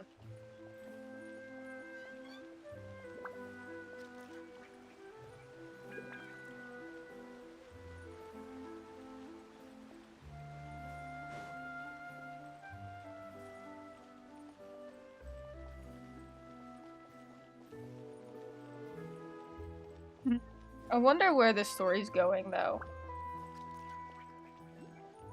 Something is definitely up with Childs. And I am pretty sure that his water vision not working and the oratrice delivering a sentence unrelated, I'm pretty sure that has something to do with each other. Alright, Neverlet, we're ready. Is this where the entrance is? You have come, just as promised. Yes, this is the one and only entrance to the Fortress of Meripede from Irenaeus. Oh, and of course remember that we are still in possession of Child's water vision, so... Careful. You may want to step back a bit. Whoa! So you have to go down from here? Is the prison underwater? Utilizing both the barrier of the water as well as the fear humans have of the depths, the Fortress of Meripede is naturally the perfect place to confine and guard criminals. Just drown all of them. But do not worry. It is not nearly as frightening inside as you may think. You will see for yourselves once you are down there. Paimon hopes you're right. Don't know about you, but just thinking about being at the bottom of the sea like that gives Paimon the heebie-jeebies. Oh, and there's one more thing. I mentioned that I have had personal dealings with the administrator of the fortress, Writhsley. He's a very shrewd fellow. Okay. Yeah, we heard about him too. He's that Duke, right? Correct. He is the highest-ranking manager of the underwater prison. Even though you are going there to investigate at my behest, it would behoove you to avoid any confrontation with him or any of his subordinates. The Duke rarely ever leaves the fortress of Meripede, but that does not mean he is not privy to all that is happening inside and outside the fortress. He is quiet, but not unaware, so please bear that in mind. All right, that's about all the time that we have to talk privately. I'm counting on you two. Don't worry, we won't let you down. Good. Madeline! I'm here, Monsieur Nervalet. These two are the newest convicts, I presume? Don't worry, they won't escape on my watch. Like we would try. Please follow me, you two. I'll process your paperwork for entering the fortress of Meripede. Alrighty. Involvement with other quests. Continuing the current quest may cause parts of the following quest to become occupied. Sure. Continue current quest.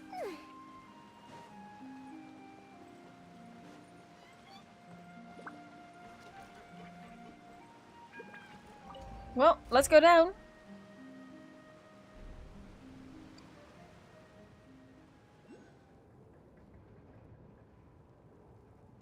Are we already underwater now? Huh. So this is what it feels like to be a criminal in Fontaine. You two seem to be taking this pretty well. It's rare to see convicts in such a good mood. Good enough mood to set off fireworks, apparently.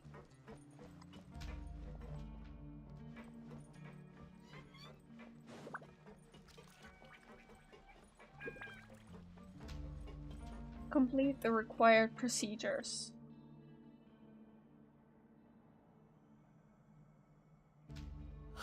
Oh, it's you, Madeline. Why'd they make you make the trip down here today? Monsieur Nervalet personally requested I escort these two convicts. I suppose he was concerned others might not be up to the task. I doubt it. Well now, aren't you the lucky one? Must be nice to be on good terms with the big shots like the Chief Justice. The only people I get to see every day are the new inmates. Well, have you tried service with a smile?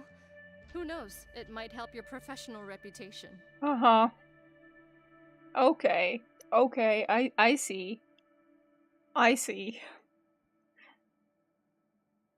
There's one well-guarded prison to let prisoners waltz around like that. I know, right? Yeah, right. As if. Every criminal comes through here looking miserable. How can I smile with such a toxic work environment? And even if I did smile at them, the convicts would probably just think that I'm some freak getting some kind of twisted enjoyment from their pain. Oh, she's got a point. She does. She does have a point. Well, I've finished transferring you. You two will register here, and Maret will guide you through the remaining procedures. Yep. I'll take it from here. You head on back to that bright and sunny world above. Okay, let me see. You are the Traveler and Paimon, correct? That would be us! Let me confirm your charges and sentence. Let's see. You two are charged with... Oh, what are we charged with? What did Novelet come up with? Eating a cake specially prepared for the Archon by a Snezhnayan envoy without the Archon's permission, thereby incapacitating the political center of Fontaine for a brief period. Sentence... 45 days? Steve Tron, thank you for the sub. It was the cake all along. Huh? Wait, you mean the cake that Nervalet gave us was... Just looking at the charges, it seems you two are capable of causing some serious trouble. And considering how fond Lady Furina is of sweets, this crime is tantamount to trying to assassinate the Hydro Archon herself. What?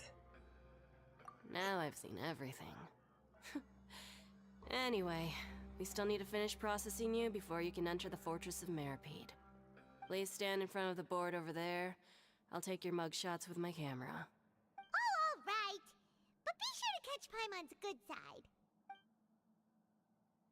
Alright, mugshots it is.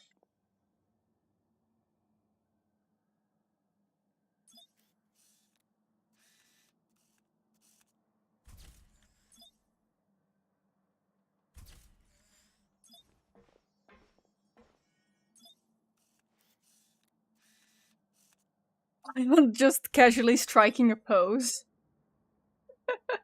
Okay then.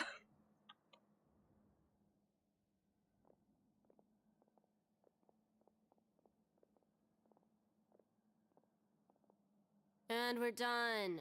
Thank you for your cooperation. Next, someone will be along to guide you inside the fortress. Please be sure to cherish this opportunity for rebirth.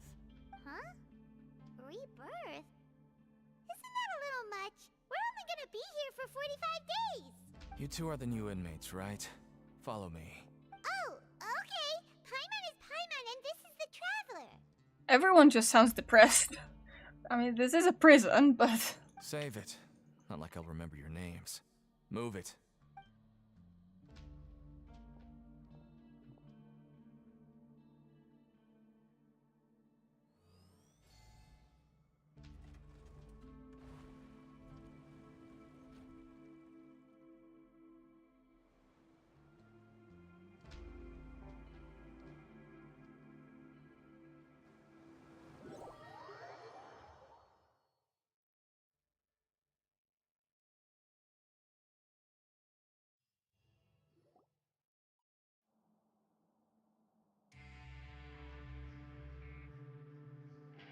So, are you one of the guards here?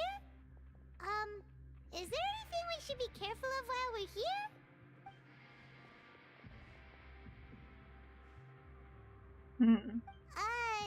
Did Paimon already ask something she wasn't supposed to? He doesn't look like a guard. Why should I tell you anything? What's in it for me? This is exactly why I can't stand you fish. I wouldn't even be doing this if it weren't for the credit coupons. Credit coupons? Alright, seeing as you're not the annoying kind that's getting dragged in here crying and blubbering, I guess I can tell you a few things. But next time, it'll cost you some coupons. Mora means nothing here. Here, we use credit coupons. Coupons can get you almost anything in the Fortress of Meripede. Desires? Fulfilled. You want power? No problem. Coupons can even change fate itself. So, credit coupons are a currency that can only be used here? It's not as simple as that. Like Moret said, everyone gets a chance at rebirth. No matter how much money or power you had before, it means nothing once you set foot inside the Fortress of Meripede. You have to start over and earn your coupons. Everyone starts from the same place, and you have a chance at a new, less terrible life. I guess that's the real purpose of the coupons. They symbolize true fairness and true justice.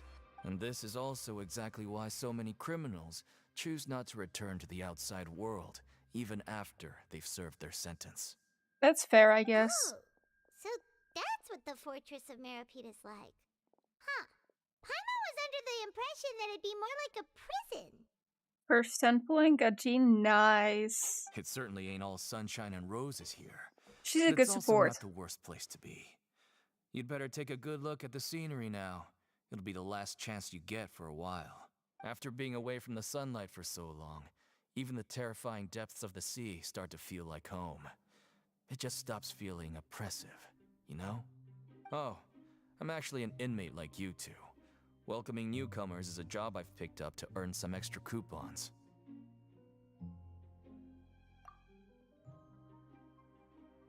He's not gonna answer that one. Why aren't you answering us again? I've told you enough for free. Any more info is gonna cost you. So all you care about is Mora! Wait, no. Coupons? Almost there. It's down through here. Your turn to give it a try. Alright, okay. Interesting. This is where I need to go.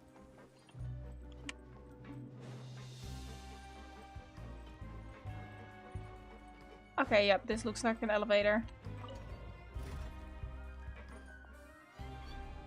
Guess we're going further down.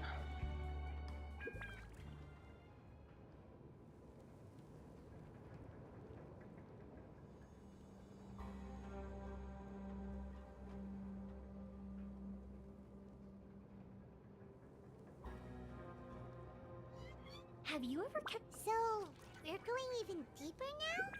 Just how deep down are we? It's like a metaphor for your previous life, isn't it? Our lives weren't that bad. I sent you a link Hmm? to codes. 2 of them are new, the rest are not, but for some reason they're still active. Okay. Alright, I'll check. Stomachache.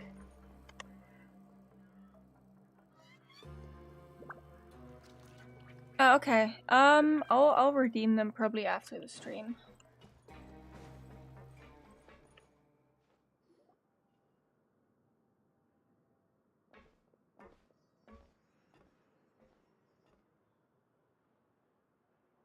My So this is the goal actual today entrance to the Fortress of Meribed? is to try to catch up with the story. Huh. It looks like there are other new arrivals too. Oh, they sure don't look happy. Maybe we look too relaxed for fresh convicts. Oh, right. We're on someone else's territory now. We need to think of a good way to act like criminals to get by. If we're discovered, even Neuvillette might not be able to rescue us. Hey! Don't scare Paimon! Oh, Paimon's not ready for all this! Look, I don't really know you, and I have no idea what kind of crime you committed, but... You wouldn't have happened to anger someone important, did you? No, but according to the crime we committed, yes. Someone important? Paimon doesn't think so. Wait, why are you suddenly trying to talk to us now? Now's not the time to worry about that. Anyway, it's over there, so... You just go on over there by yourselves. I've done my job, so... Good luck. What was that all about? Wait a second. Are there usually so many Gardermechs around here? They're already onto us? Prisoners numbers 7459 and 7560. Welcome. Oh, no need to be anxious. These Gardermechs aren't here to attack you. In fact, they're here as your honor guard. When I heard that you were friends of Monsieur Neuvillette, I had the Gardermechs come and wait in formation. Okay, that's nice of him. Wait, you know about our connection with Neuvillette? Cryo. He's Cryo. I see the vision on your back. The seafloor isn't as cut off from the world as you might imagine. However, I'm afraid that I know nothing more than that you are friends of the Udex. And as you can see, committing a crime means being sentenced here, even if you're friends with the Chief Justice. Quite fair. The Duke! Greetings, Your Grace! Lovely weather today, isn't it? Oh, greetings, my good fellow. Well, I'm willing to imagine that the weather is as good outside the sea as you say it is. How great it would have been if only the Fortress of Meribed had been built on the coast, huh? It would have been so convenient to enjoy a nice chat in the sunshine. My profuse apologies. I just got so nervous when I saw you, Are there any codes for this game? Yes, there are. So this is the Duke. He sure looks a lot younger than Paimon imagined. The Traveler and Paimon, correct? Mr. Deacon here was responsible for your welcome. I trust you were satisfied with his guidance? Sure. His attitude could use some work. Outstanding. Well, Deacon, I recall we discussed fate during our last work meeting, I believe that fate will reward all those who take every aspect of their work and life seriously. When you return to your bunk, you'll find the guards have issued some extra credit coupons to you.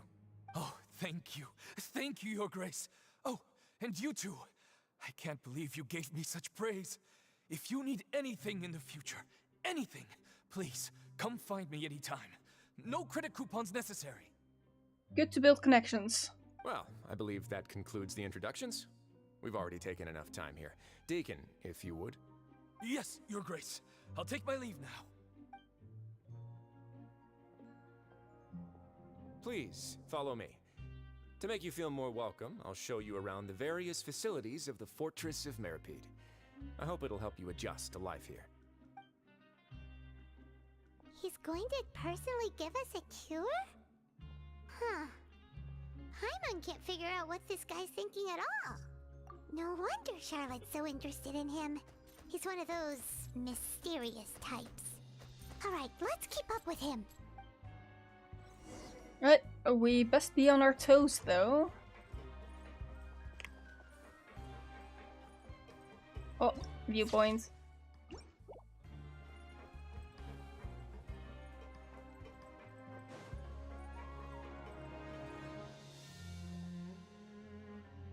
There's no need to be so reserved. The label of criminal is nothing but one of many identities. And being criminally inclined here at the Fortress is just one of many ways to survive. Is it really okay for the warden to think like that? We're real criminals, you know. What if we're too difficult to handle? Well, then maybe you'll be able to carve out a name and a place for yourselves in this underwater world, But before you go in swinging, please remember that in the Fortress of Meripede, it's better to not cause trouble for yourself or for the guards. Now, we've arrived at a very important place, the Coupon Cafeteria. You can come here and claim one welfare meal each day. Welfare meal? You mean it doesn't cost anything? That's right. Criminals are essential to Fortress operations, so we must guarantee that they at least have the basic means to survive.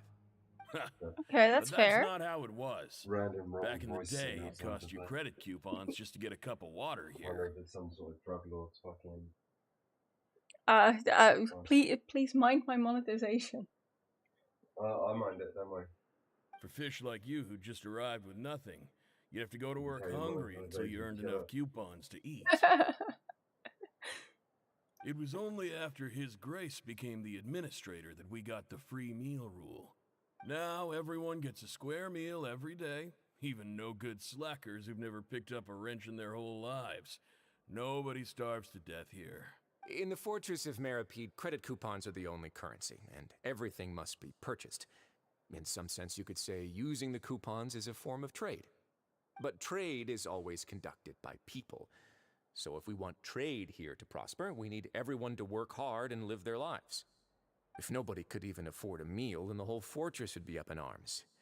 And that would only make things more difficult for me.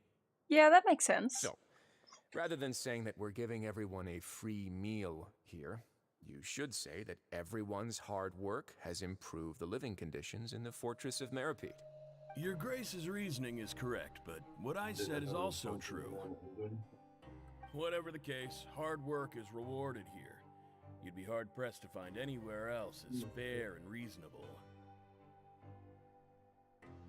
Right! Paimon sees your point. By that logic, this place doesn't... Yes, please. Go get yourself some. You are so mean to me. Who's in the cup for you? You stop. Well, that way you can eat like that.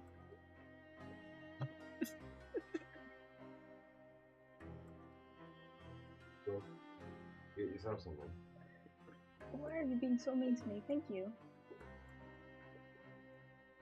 It's a hot chocolate. Chocolate. Mind my monetization, please. That's what I said. It said a hot chocolate. Oh my god. Yes, my child. Thank you.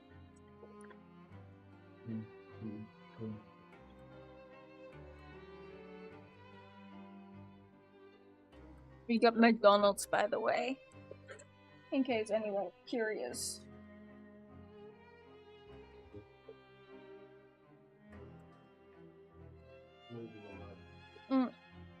Okay, let me clean out my... I'll give you this burger, but I'll just want to. Okay, let me clean out my... Oh, you actually don't want it? Okay, fine. I want the burger. Get me a cup too.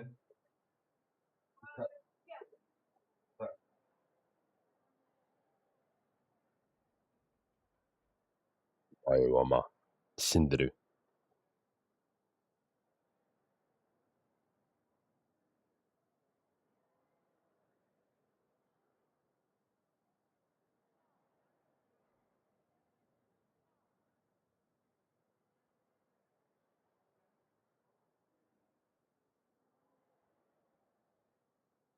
It's much easier to drink the chocolate out of.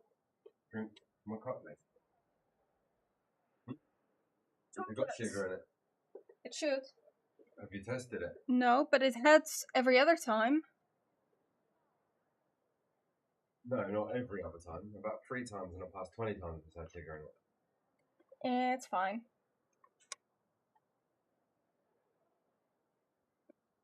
That's a big cup, by the way. Hmm? That's a big cup. Did you order a large? Yeah. Well, then you want it? I do. Thank you. Did you mute your mic? No.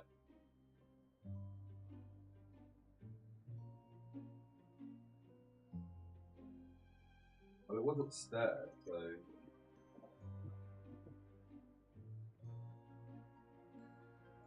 Yeah, it's nice.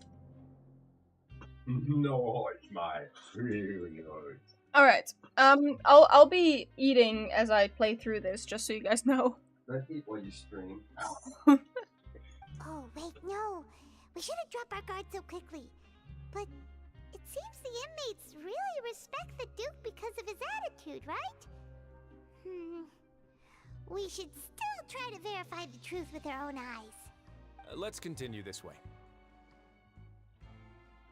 Is my stream lagging for you guys, by the way?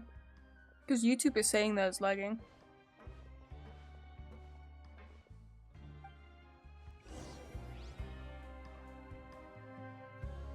Oh, where am I going? I see shinies.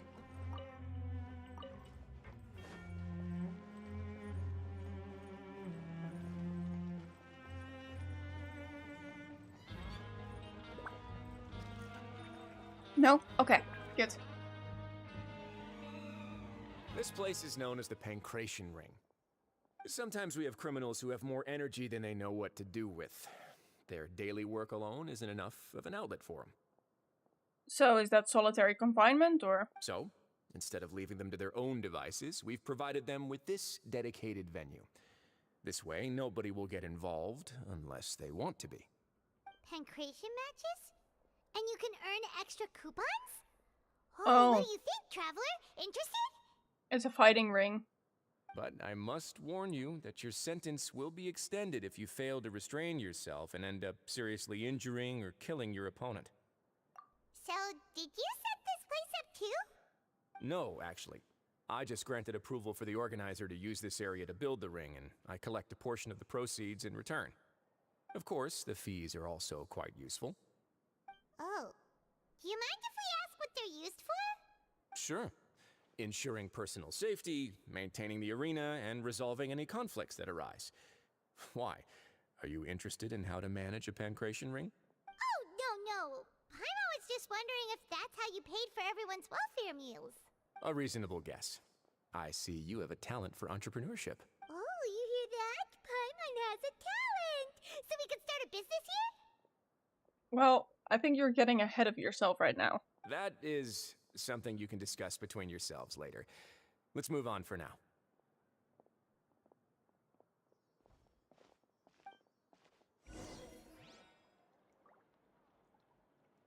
Up? Wait, how do we go up? Oh, this has an arrow on it. I guess this is how we go up. Makes sense.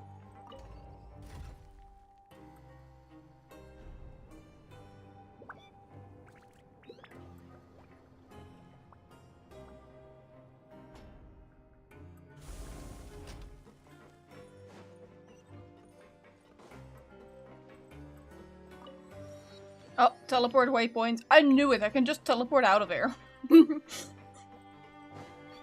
What do you mean, prison? I can leave anytime I want.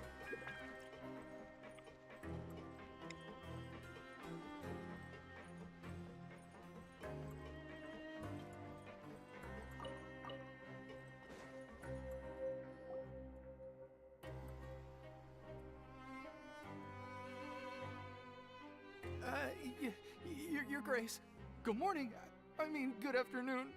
No, wait, what time is it again? What time indeed? Time waits for no one, so it's best to keep an eye on it. My apologies, Your Grace. Everyone is terrified of him. Jeez, that guy's so nervous he almost forgot to breathe. Sorry, forgive my manners. These are the dormitories, which is where inmates sleep. The guards will inform you where your bunk is later. In the Fortress of Meripede, criminals usually spend most of their time in either the production zone or the sleeping areas. The production zone? What does it produce? Is that where we'll be working? Not necessarily. Though working in the production zone is the most reliable way to earn credit coupons. If you have other skills, you can skip your shifts to earn them in other ways. Wow. Wait, you're the manager of this place, and you're just telling us to our faces that it's okay to skip work? The fact that the Fortress of Meripede has continued operating completely autonomously is proof enough that most people are willing to work honestly and earn a stable income. As for what we produce, many of the clockwork machines seen all over Fontaine originate from our workshop. That makes sense. Therefore, the Fortress of Meripede is not only a place where criminals serve their sentences, but also a giant machine factory. There's no need for me to get into specifics about the production process now. You'll experience it all firsthand when you report for work tomorrow. Let's move on. The tour continues over this way.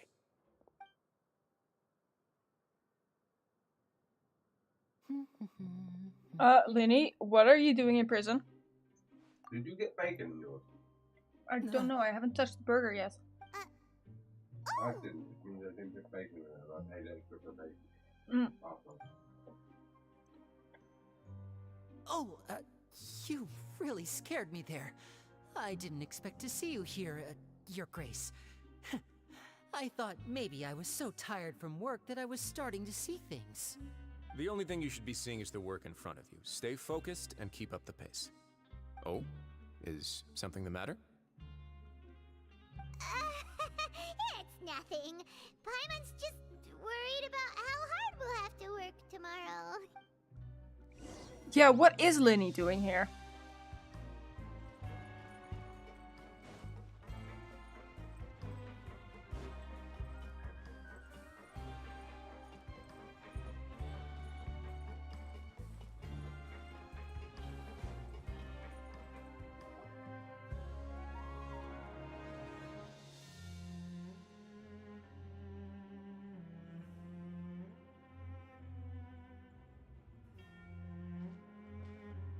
Your Grace? What are you doing in the infirmary at a time like this? Oh no, you didn't injure yourself, did you? Cute. Not yet, unfortunately for you. But thank you for your concern, Sigewin. Then you must be here for those two. Allow me to introduce you. This is the infirmary, and Sigewin here is the Fortress of Meripede's head nurse. Hello, new faces. They call me the head nurse, but I actually handle all the nurse-related work all by myself down here. That tail's looking awfully fluffy. Since you seem to have some rare downtime with no patients, perhaps you could find the time to join us for dinner? Also, hydrovision. Oh, then these two must be some important convicts. Sure, I'll join the welcome party. Thank you. Your presence will be the pièce de résistance for today's tour. Oh, so the tour part is over now? I believe I've already covered the primary aspects of life here in the fortress. As for your work, there'll be someone else to guide you through the details. Is there anything else? I seldom conduct tours, so why don't you just ask if you have any questions? Well, this is our first time here. Paimon's not sure what to ask. Then let's head back to the coupon cafeteria. Maybe a meal will help you think up some— You should at least try to be excited. Our free meals are actually pretty good here. Okay.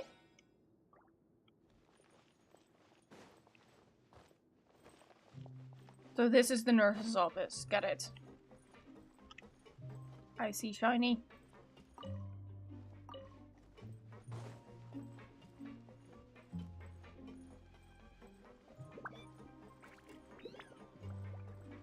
Alright, I think I got my bearings. Burned too brightly. I am an idiot! Just ignore that. Just entirely ignore that, please. That never happened.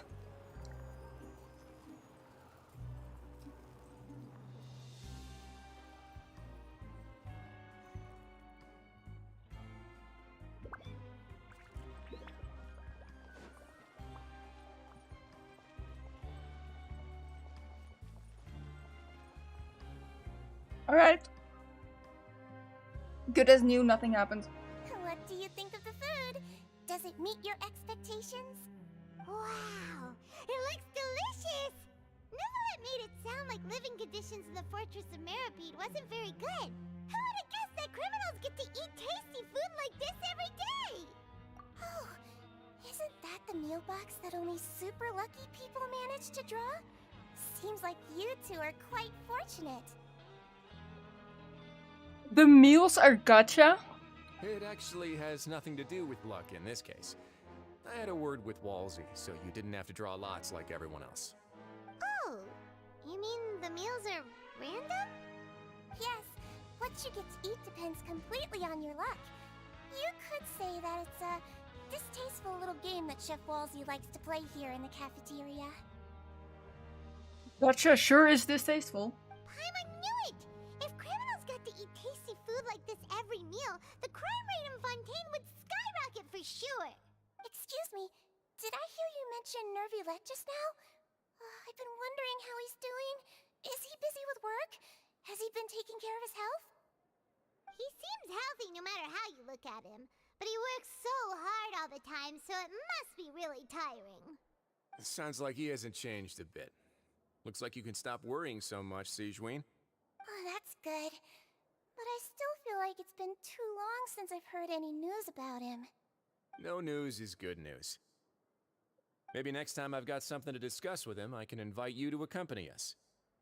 But isn't the Fortress of Meripede independent from Fontaine's court system? What do you two have to discuss? Well, we provide all kinds of mechanical products for official use, and some essential goods have to be obtained from the overworld, so we naturally have to stay in touch about this and that. Monsieur Nervulette's character is unimpeachable. No matter the question, you can discuss it openly and freely with him. Talking with him feels quite effortless. In light of that, I am quite willing to go out of my way to show respect and accommodate him. In fact, right now, I'm treating you two as guests invited by Monsieur Nervulette. But unfortunately, I can only do so until the end of this meal. That's fair. After this, you two will just be inmates here. You're very welcome. Well, your new life awaits.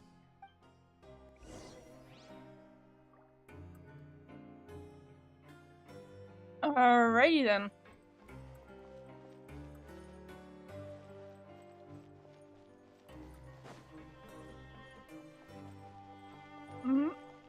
Head to the dormitory.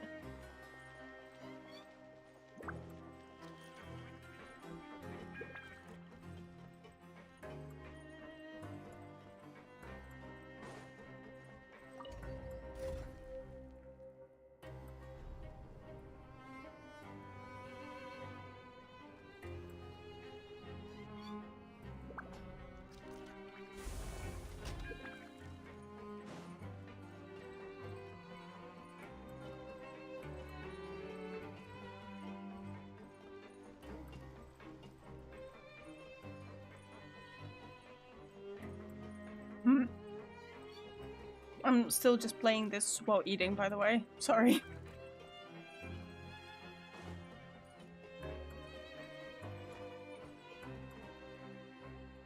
The Traveler and Paimon, right?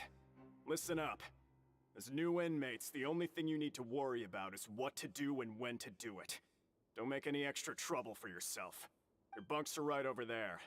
Follow me. Mm-hmm.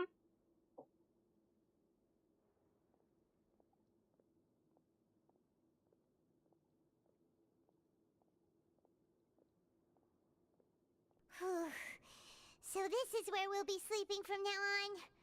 Oh, Paimon can't believe this! The days of staying home and reading detective stories are like a dream now. By the way, Traveler, we saw a lot of things worth investigating just now. Even though the Duke didn't say it too directly, judging from what he said at the end, it seems that he was only welcoming because we know Neuvillette. Mm-hmm. We are criminals, and Paimon did eat that cake, but we're actually here to help Neuvillette. We have to investigate the disappearance of child. Is it possible that he knows we're here on a mission? Or is Paimon overthinking things? Yeah, Paimon thinks so too. He probably knew why we came here from the very beginning and intentionally wanted to send us a message. Maybe something like, "Hey, I have my eyes on you, so don't try it." Yeah, you're right. It's not like we can go back to Neuvillette empty-handed and say, "The dude looks scary, so we gave up." And besides, the Duke said that he was willing to go out of his way to show respect for Neuvillette, right? So, we at least need to try. But Paimon hasn't gotten a clue where we should start our investigation. You mean... Yeah, that's what Paimon was thinking too. Paimon almost spilled the beans when we ran into him. Fortunately, based on his attitude, it looks like the Duke sees Linny as just another inmate. What was Linny doing here? It's so hard to help clear Linny and Lynette's names, and yet we turn around and bam! He's in prison anyway! Oh, right! Linny and Lynette are from the House of the Hearth. They work for the Knave, so they could be here to investigate too! Huh? Oh, it's a card! Paimon didn't notice it earlier. It looks like a magician's prop. Lenny must have left it here. He's in prison and still doing his little tricks, huh? It was nice to bump into you again. Let's catch up in the production zone tomorrow. What in the world? It's written like he's greeting a buddy on the street. Paimon thought he'd write something important. If you say so. We can ask him what's going on tomorrow. Let's get some rest now.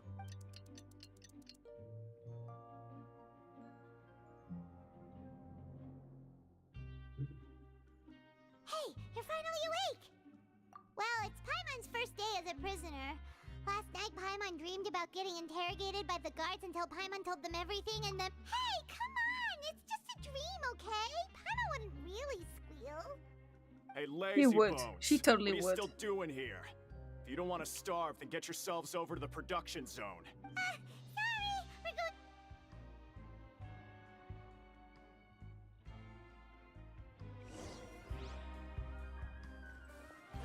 Alrighty then. Time to meet up with Linny. He said he was waiting at the production. I am not jumping without stamina again. I saw how that turned out last time.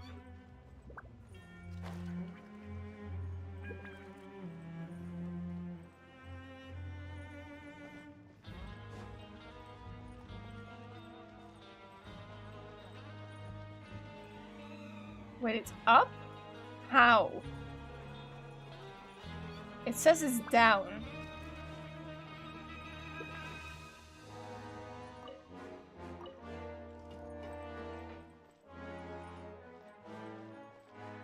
I am so confused. Can you show me the way?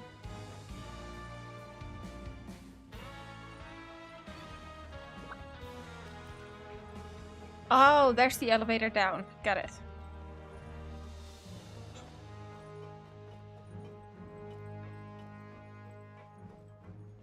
Also, loads of shinies.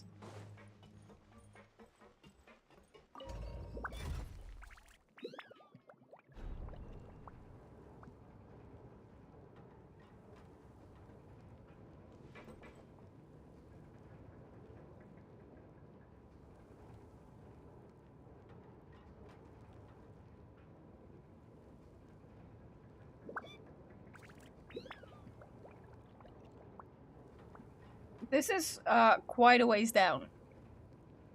we've got nothing else to do, why don't I tell you a story?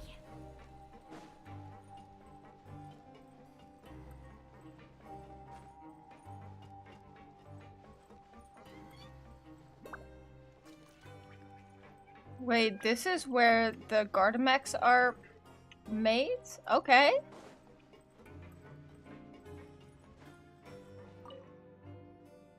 Ah, you must be the catch of the day. Looks like you've got some luck getting assigned this space.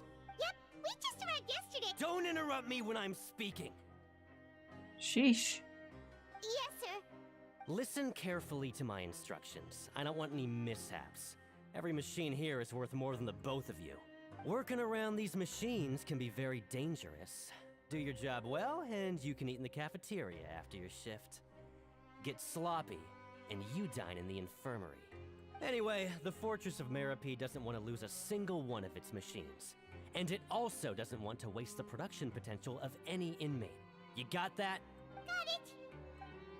Your job is to use the machine over there to process widgets. Watch carefully, and make sure you step on the pedal at the right time. If the machine gets jammed, then give it a little maintenance with your fist. Here, take this. Bring me the processed widgets, and I'll give you some credit coupons in exchange. Okay, sounds easy enough.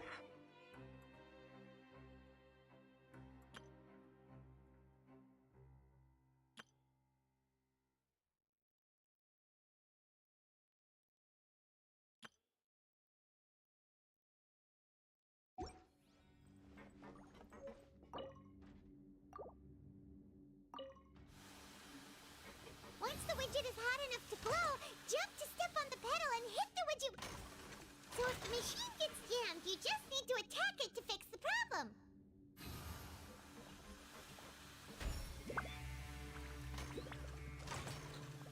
Okay. Okay.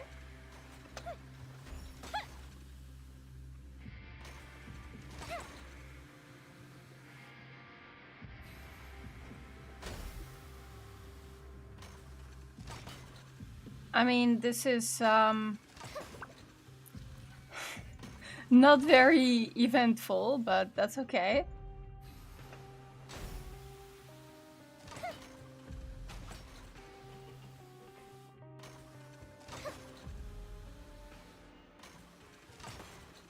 Why is there a timer? Okay, you got it right. Now we can report back. Huh. This one is tolerable. Though, since the processing is done by machine, the product is all pretty much the same anyway. Alright, I'll pass you for now.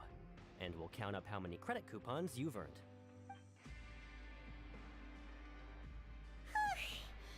Paimon's exhausted. We're done now, right? Oh, that foreman. He's so scary that Paimon couldn't even speak. Ugh. Even though Paimon's starving and wants to head straight to the coupon cafeteria, we still need to meet Lenny first, right? Paimon, you haven't done anything. He probably just finished up his work, too. He should be around here somewhere.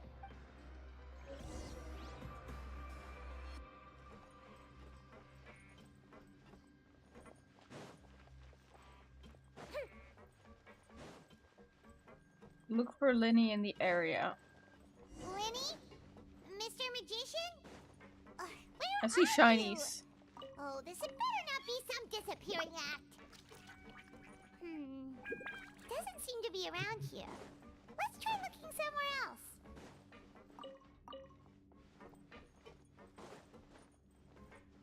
You say look somewhere else, but...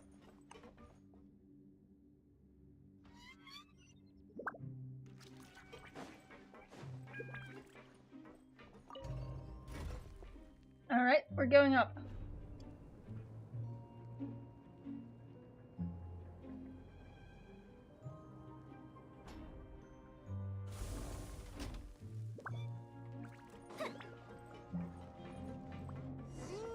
Where could he be?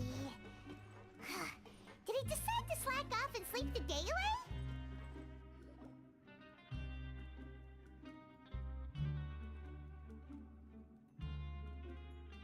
Hey, over here.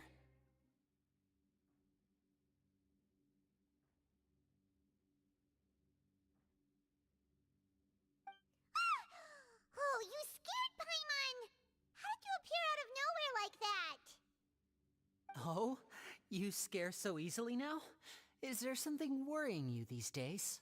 You little... The only thing we're worried about was trying to find you! Sorry.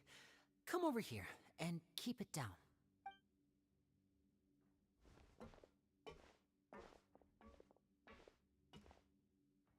Oh, Lynette! You're here too! You two really are inseparable. That's right. My brother simply can't stand to be away from me. It's not just Lynette. Fremine is also here. Do you still remember him? Mm-hmm. Oh, I remember. You mean that diver from the House of the Hearth, right? Pyro remembers seeing him in the court of Fontaine before. Now hurry up and tell us, how did you end up as criminals this time? We fought so hard at court to prove you were innocent, but now it looks like our incredible court battle was for nothing! Sadly, even the teeniest of things can land you in prison these days. I put together a street performance and used the popularity we gained from the Opera House incident to attract a big crowd. And then? Next, I invited several audience members to participate in the show. And then, with the entire audience watching, their wallet suddenly disappeared. Okay, so it's theft. Great. My brother was charged with theft, and I was charged as his accomplice, having assisted him in his crime. That is so deliberate. It really isn't that bad.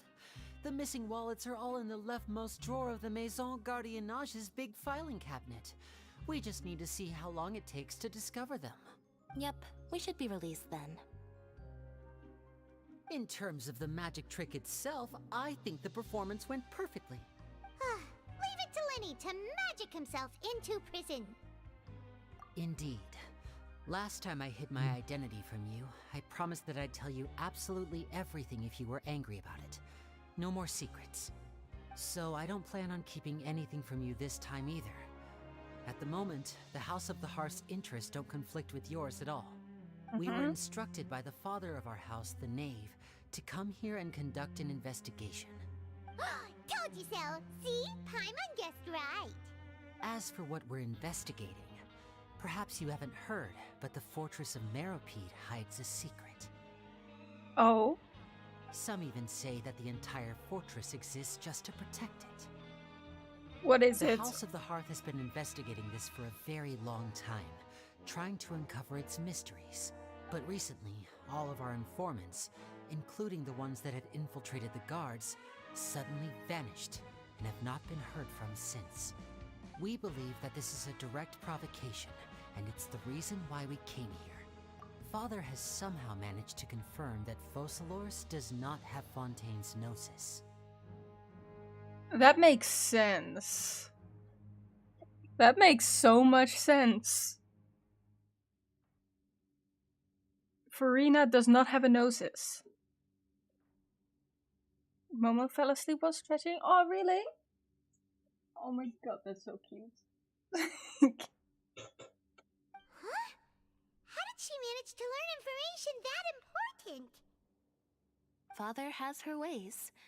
Many of them are beyond our imagination, and we've never had the chance to see her at work. But we trust her conclusions. It was this information that led us to suspect that Fontaine's gnosis might be in the fortress of Meropide and is related to that secret. So I'm gonna assume the gnosis is powering the Oratrice. So it's all about the gnosis again. Well, that's about it from our side. How about you two? Did Monsieur Nervulette send you here? Bingo! The Knave has been applying a lot of pressure. She wants to know what happened to Child, so we came here to investigate. Traveler, are we allowed to tell them? We might as well.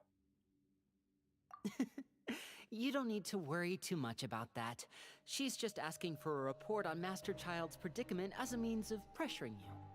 Father used the situation as a pretext to negotiate with two high-ranking officials in the court of Fontaine. She actually just wants to be able to make concessions on this matter for gains elsewhere, almost like a bargaining chip. Sometimes you need an excuse to do things you otherwise couldn't. And a harbinger is more valuable than you might imagine. Of course, it's not a complete farce. If we do manage to find out what happened to Master Child 2, then diplomatic relations with Fontaine could improve, and Snezhnaya might even be able to adjust its stance a bit. So, in short, they don't actually care about Child's disappearance. Is it just Paimon, or does it feel like we're the only ones who actually care about Child's situation? The relationship between the Harbingers must be as bad as ever. I wouldn't go that far. Father just has different standards than we do when it comes to what can be sacrificed for an advantage. By the way, I have a suggestion. Why don't we team up? Even though we have different objectives, we're both here to investigate the fortress of Meripede. It would be more efficient for us to work together. As you know, the House of the Hearth has many reasons to seek the Gnosis, but our highest priority remains resolving the prophesized crisis. You can trust us on that. See, I told you. Is that so? Sure enough, it won't be easy to convince them to cooperate with us. Lenny seems to be thinking pretty hard about something. But wouldn't it be easier to explain why the Fatui are after the Gnosis? Because clearly it's to get in the Sustainer's way. And I think we could agree on that. I think we could find common ground on this. Of course he is. Lenny has been looking forward to a chance to reach an understanding with you ever since last we met. Or, I should say, we were really looking forward to teaming up with you this time. Lynette, just tell them everything, why don't you? It's okay to open up a little.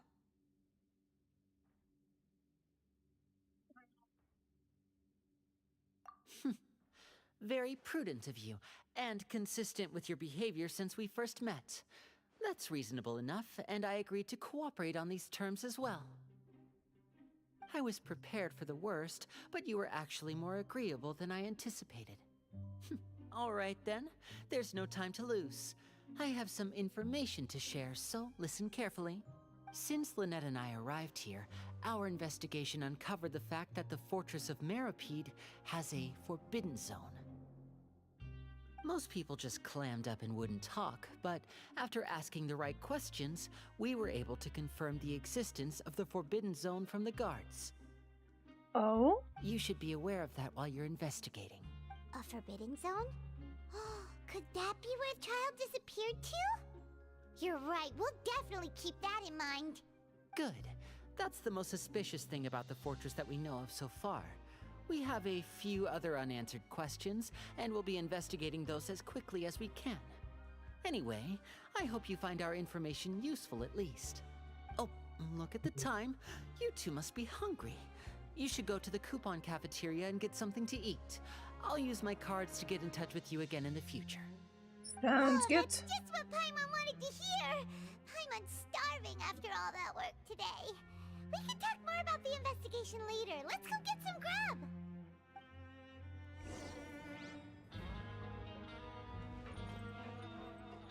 Okay.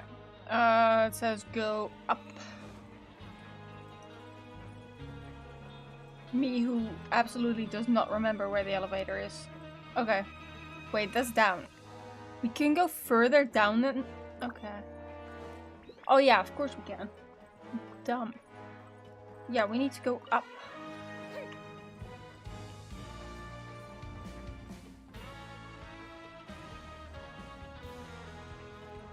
What is this intense background music?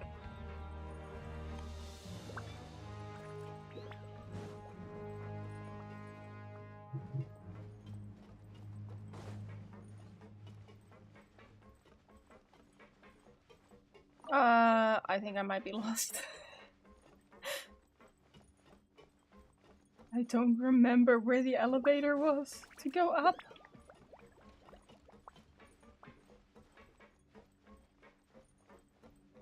I mean, there's an elevator there, but it just says down. But that's the only one there is, because I haven't found anything else, so...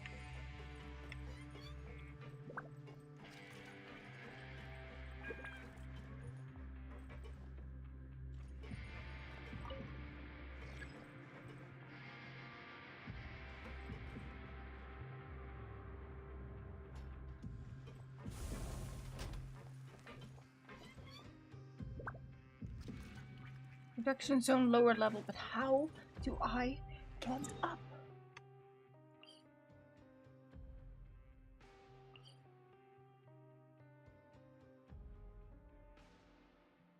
It's one of these. Okay, I'm gonna say this one, but if it's not this one, I need the other one. Okay, no, it's this one. How are the buns? The buns are good. They are currently sleeping.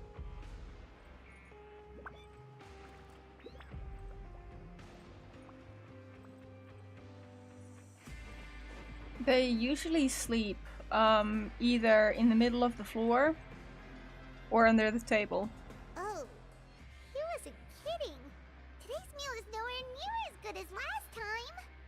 Oh, who knows how long it'll be until we're forget about it then. We'll just deal with the regular food for the time being. But life here doesn't seem all that bad. Other than the foreman being kind of mean and the work being pretty tiring. You think so, mate? If I had a coupon for every fish who said that. Seems you fishies still haven't learned your lessons from your life up on the surface. If you take things at face value, then by the time you reach a dead end, you won't even know how you ended up on that road in the first place. I like your attitude. I can, let you in on a little something. Everyone's been telling you to just follow the rules and not cause any trouble for yourself. Am I right? Yep. But what they don't tell you is that the rules aren't exactly what they pretend to be. The rules for being a prisoner. The truth is, this place has a lot of hidden rules. Huh? Hidden rules?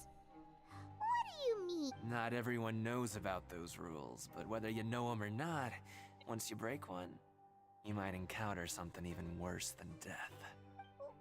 Really? Oh, now you're really scaring. Of course. And I'd say that just disappearing would be one of the better outcomes. Did Trout break one of those rules? Oh, you mean that if there really are hidden rules, then Child's disappearance might have something to do with that?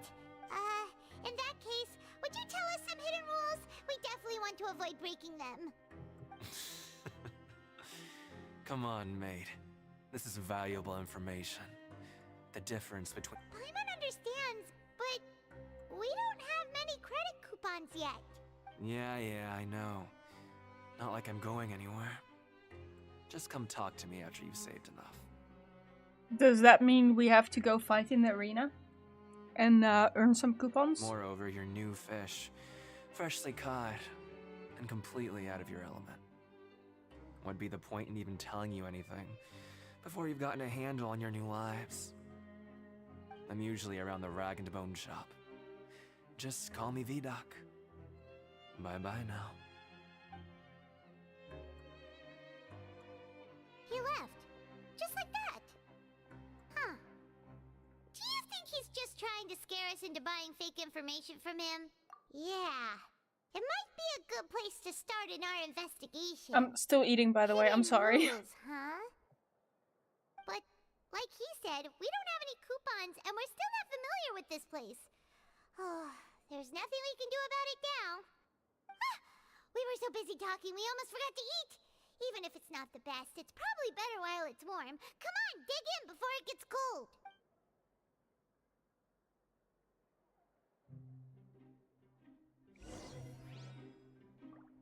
Alright, return to the dormitory.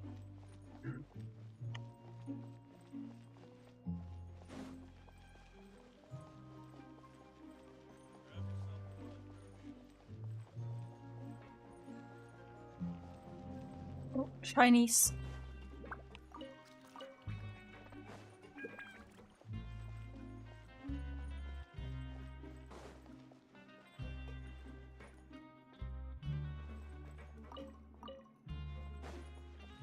Okay, that is down, and that means the one over there is up.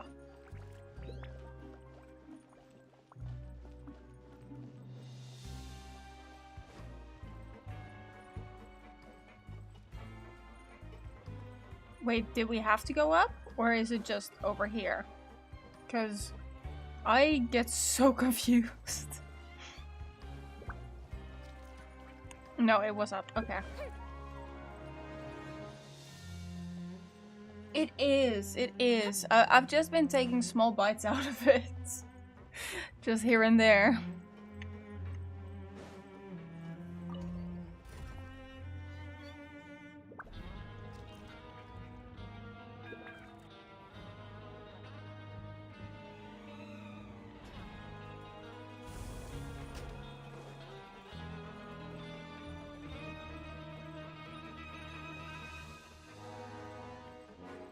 Yeah, welcome to the stream.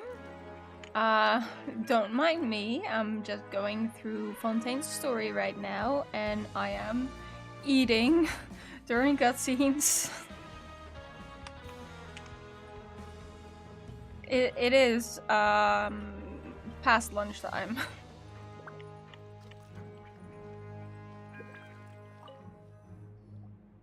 So Paimon just confirmed with the guards that our shift is set for every morning, and we're free to do whatever we want all afternoon. But it seems like most of the other inmates choose to continue working through the afternoon to earn more credit coupons.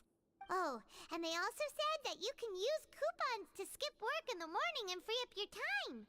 They weren't kidding. Credit coupons really can be used to do anything here. Paimon's so tired. And we'll need to wake up and go to work in the morning. Without any credit coupons, it's not like we can really do anything else. Nighty-night, Traveler. Paimon hopes we can keep making progress on our investigation tomorrow. Literally, the easiest thing we could do is go into the arena and beat some people up.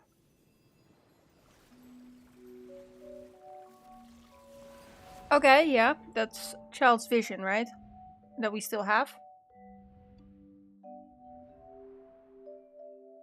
We see his memories through his vision?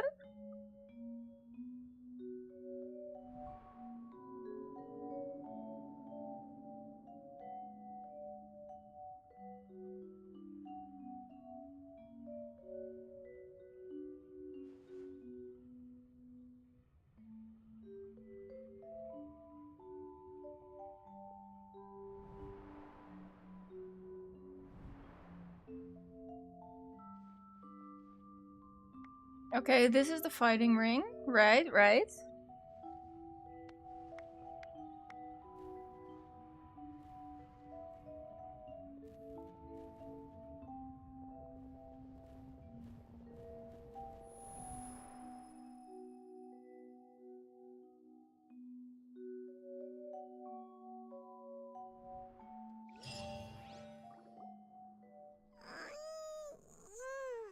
Are you awake, Traveler? I certainly am. Stuck on leeway because of the Archon quest that requires me to kill a Ruin Hunter while being underleveled, and I can't ascend because I have no materials and XP books. Ooh, yeah, I feel that pain. I'm pretty sure I got stuck on there as well for a little bit. What's wrong? You seem to have something on your mind. Did you dream about something last night? Did you turn your world level down? Because that might actually help.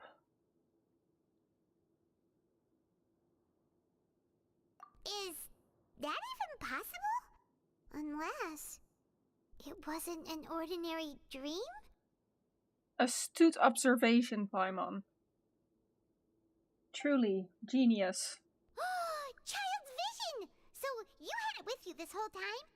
You can do that? Yes, you can. You can turn your world level down if it's a little bit too hard. Child's consciousness to yours. I'm pretty sure my world level is turned down as well right now.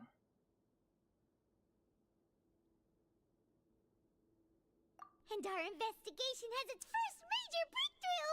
Good thing you brought the vision with you here. So what did you see in the dream? Do you know where Child went? Huh. Okay. Well, hopefully it'll be a bit more helpful in the future. What's more important now is that it's the start of another new day as prisoners. Let's do our best to earn more credit coupons. Can I have dinner? Okay, have a nice dinner. Thank you for hanging out. Let's go! It's time to start working. If that guard Fielding catches us skulking about, he's sure to give us an earful.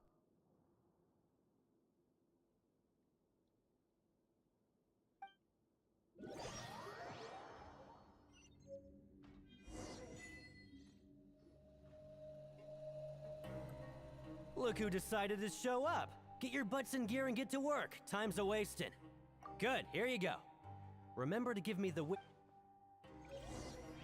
Now with AR30, I have known that I can actually turn down world level. Yeah, so if you go into your menu, there's a world level here. Mine is on 6 right now. And if you click on the eye next to it, you can turn your world level down. Mine's already turned down. Oh, I almost forgot the friend request. Sorry about that. There we go.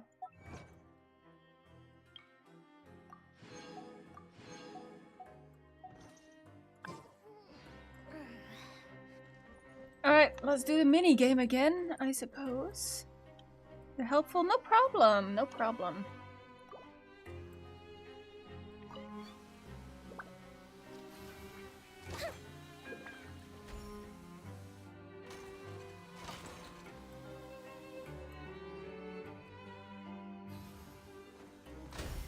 Okay, that's one.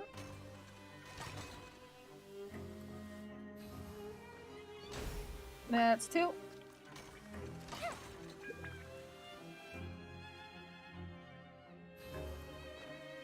And that's three.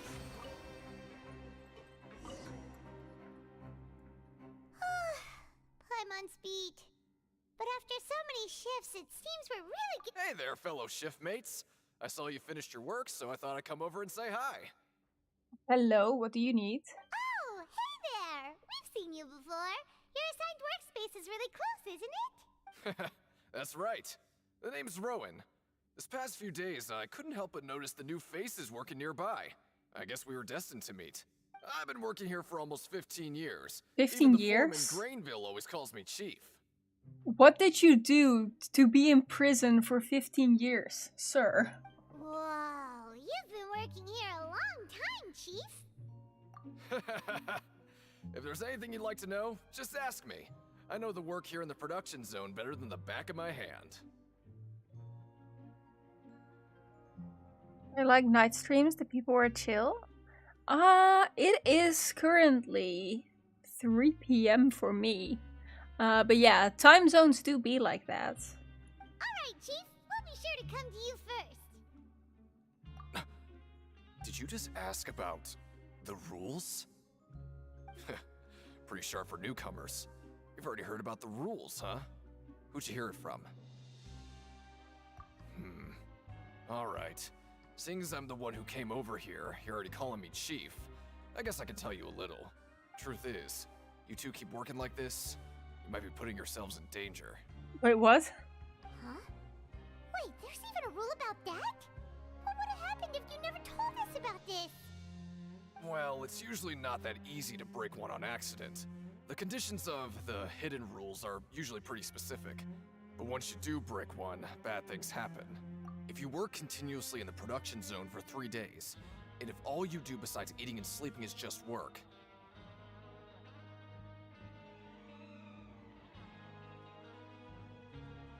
You don't have problem of big streamers that have many people talk all at once. That is true. That is true. We can just chill together. then something bad will happen during lunch on the 3rd day. That's a very weird and specific rule. Like what? Oh, don't scare Paimon! If I knew that, then I wouldn't be standing here talking to you, now would I? You mean, even you have never tried working 3 days like that before? There's actually a legend about this rule. They say that there was a worker who worked way harder than me. He was both efficient and eager on the job, and most other workers couldn't hold a candle to him. One time, he tried to test his limits and worked as long as he could. Then during lunch on the 3rd day, he disappeared into thin air, as if he'd evaporated. Later, some people went and asked some of his past friends about him, but they said, never heard of the guy. Aw, strange.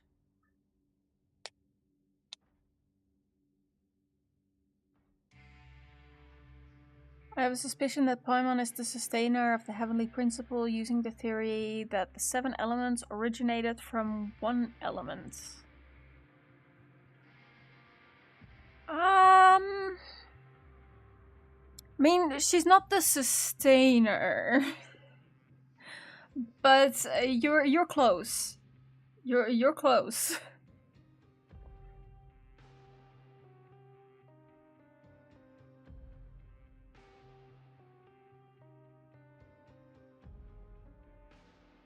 The traveler had that element, but Paimon guided the traveler to a statue to change the element forever. What the? How could that happen?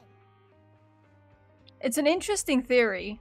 But I pretty much know for a fact that Paimon's not the sustainer.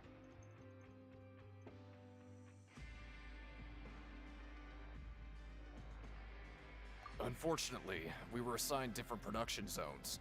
I never saw for myself what he looked like. Wait, are you thinking that it was... Oh? You... Listen, kid. This ain't the kind of thing you should be curious about. Let me tell you, you're better off forgetting about it and looking after yourself. Now I kind of regret ever telling you. Yeah, I agree with Chief here. Do you really want to... Alright, if you insist.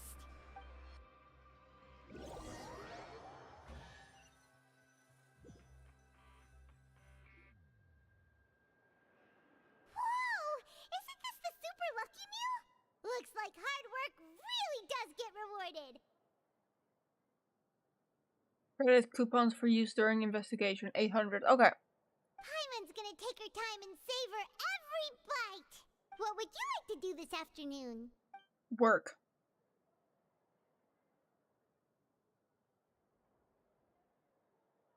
I can.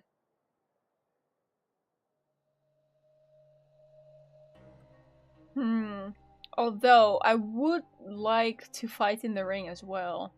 Maybe we'll be able to find some leads there.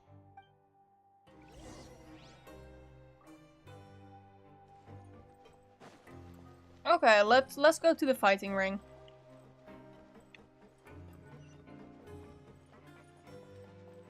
Okay, yeah, I know what my objectives are. Game. I am aware.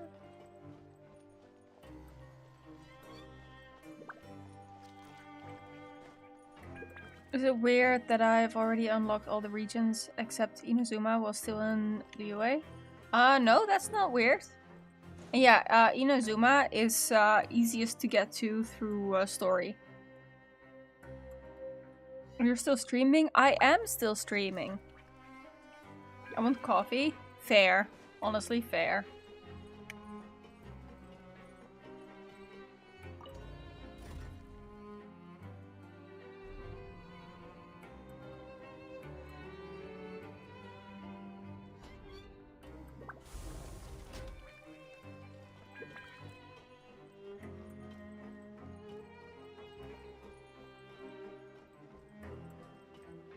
I would have dropped sleep if I were you. It's only 3 PM for me. I started streaming early. Oh, thank you for the hydrate. Time to show me what you got. I'll probably be streaming for most of the day. Usually my streams are about 2 hours, but I'm feeling good today. And Genshin is Oh, you must be the traveler, huh? Sorry, mate. addictive. Competitors as strong as you are prohibited from participating. I don't make the rules, mind you, but I was given very specific instructions.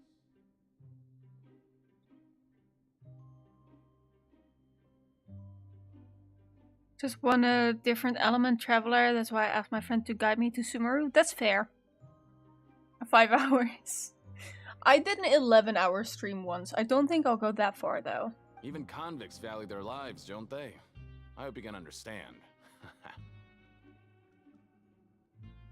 But we have a game here that'll let you show off your strength, and you'll even earn some credit coupons in the process. What do you think? Interested? And if we lose the game, will it cost us credit coupons?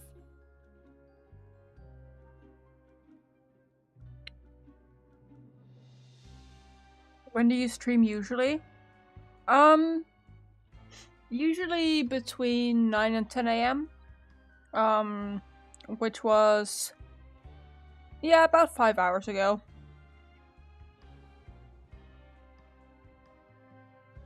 Don't remind me of that 11-hour stream. I know, right? It was great. Ah, Vincent, thank you for the sub. Of course. That's the cruel reality facing every competitor in a place like the Pancration Ring. Okay, great. Let me walk you through the rules. The targets in front of you will pop up one after another. You'll need to hit the targets in the same order that they popped up. If you can complete a few rounds in a row with no mistakes, then you'll win credit coupons. Okay, so I have to remember the order. The second you mess up the order, you'll lose. Game over. The game costs 300 credit coupons to have it go. So, thanks for your patronage, mate. Let the game begin. Can I use Yoimiya?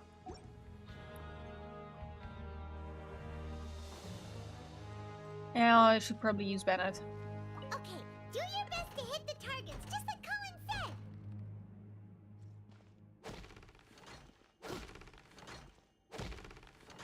Got it. Easy.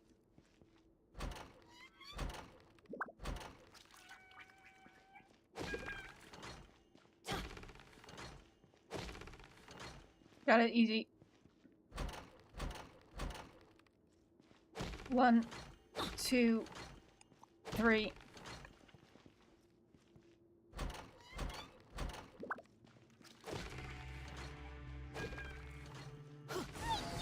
There we go. Alright, sorry, I was a little bit focused. I'll be. They weren't exaggerating about how strong you are. Don't worry, I wouldn't dream of shortchanging you. Here's the credit coupons you won. Put them somewhere safe. This had nothing to do with strength and more to do with memory. Does your eyes get hurt by staring at a screen for that long? Not really. I'm a full-time commission artist, so I'm kind of used to that. Could never stream for 11 hours. Yeah, it is very tiring because you're basically just constantly talking while you're streaming. I've been a little bit quiet, and that's mostly because I burned through my energy real fast, and also I'm eating right now. Yeah, exactly. I'm used to staring at my monitor all day. You're saving for Raiden? I'm thinking of getting Raiden, but I'm not quite sure yet.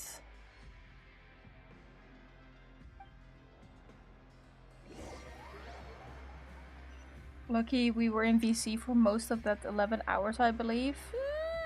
We might have been, yeah. So early today, that Paimon's been nodding off all afternoon. Good thing it's finally time for bed.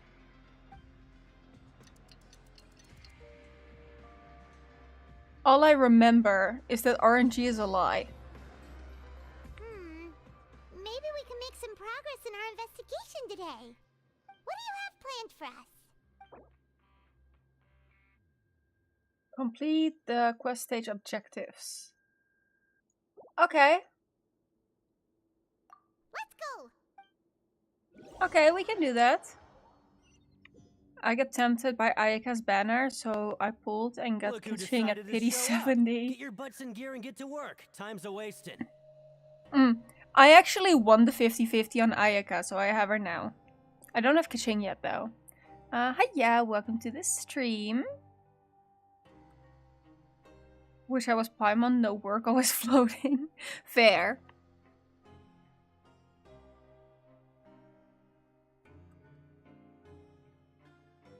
Got my first 5-star at AR 28.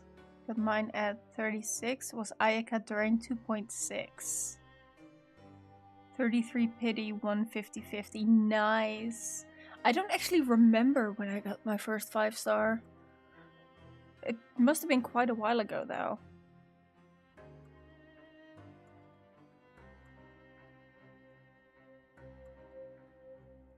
Oh? What's with suddenly wanting to work so hard? Sure. Let's just say we really want to test our limits. On the good side, I am now guaranteed to get Raiden if I pull her for next banner in 15 days. You could still lose the 50-50, to be fair.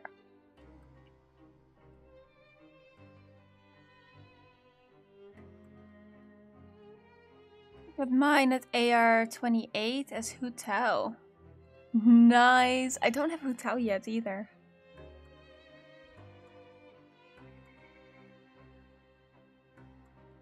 $51 pity guaranteed going for Raiden. I might go for Raiden as well. I might go for Raiden. I might be tempted.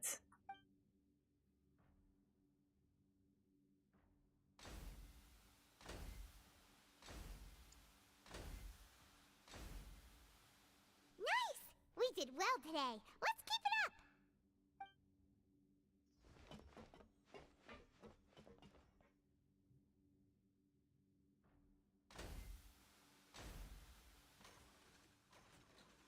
Ooh, Paimon's had it.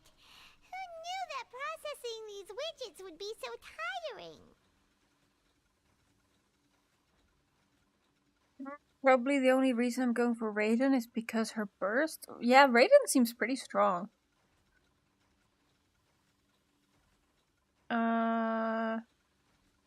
So now want to see her build. Hate this quest. We'll get through it eventually.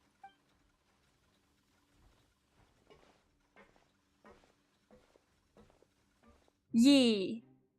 We're keeping this spoiler free. I had some theories, but I have a question. What's the question? Is it time to eat yet? Also got Jean, as I lost the 50-50 for the tailed wolf guy. His name is too hard to remember. I think I do have Jean.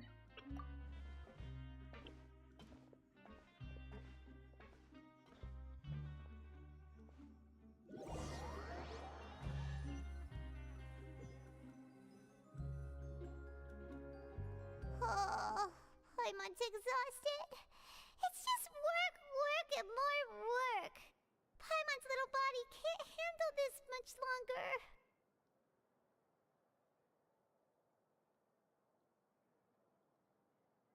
Was the sibling running in Conria while it's getting destroyed? Yes. C3 Mona, damn. Wait a sec. Now that Paimon thinks about it, haven't we been working non-stop for 3 days now? And now it's lunchtime! Oh, Paimon feels a shiver going down her spine. What's going to happen?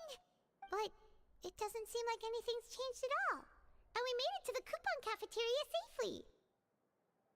Was 350-50 to Mona.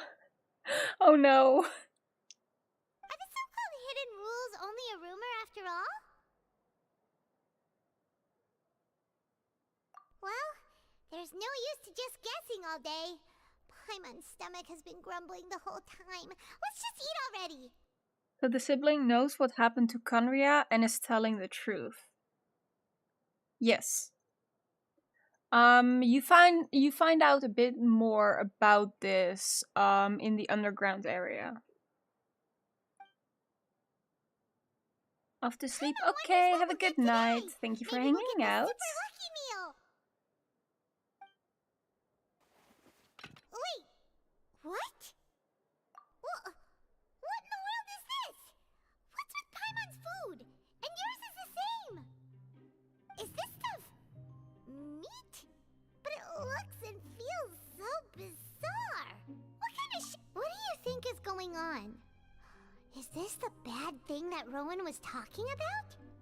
No, stop right there. Paimon gets what you mean, just don't say it. Hey, isn't that Woolsey over there? He must have made the food, right? So let's just ask him about the food and be done with it. Hey, Woolsey, have a moment? What is it? I'm about to go report the numbers for today's free meal, so you'd better make it quick. It's about the meat in our meals. Look, does it seem normal to you? The meat? Oh, that. Look, looks perfectly fine to me. Totally normal. You better hurry up and shout out. I sense a conspiracy. How could this be fun? Hey, don't leave! You barely even looked at it! Hey! Ugh, what should we do now? Wolsey wouldn't even give us the time of day. Is he trying to hide something? Yeah, looks like we have no other choice. Paimon was positively famished a minute ago, but now she's lost her appetite. Range meat. What would you like to do this afternoon? Investigate. Since we have time now, I have no other choice. investigating some more.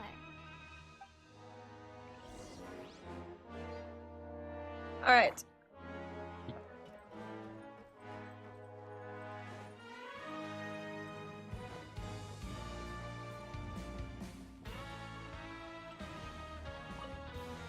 Not a conspiracy, it's a game theory. You two are the ones who were with His Grace.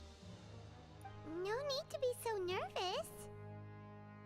Sorry, I couldn't help but think of His Grace once I saw you, and I... Everyone's scared of him. Oh, it's hard to say. Maybe I am. He's got a very overwhelming presence. It makes me feel like I'm just some insignificant little bug. Wait, seriously? Oh, I'm always indecisive, and I tend to make a mess of things. It's like a reflex. I just instantly start to tense up the moment I see a smart and capable person like His Grace. What? Please, don't say anything like that out loud. How could you possibly think something like that?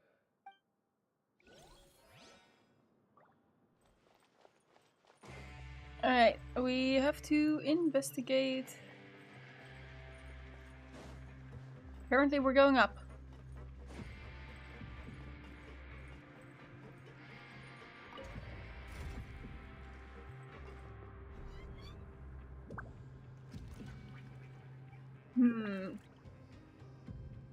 It is strange that child just disappeared into thin air.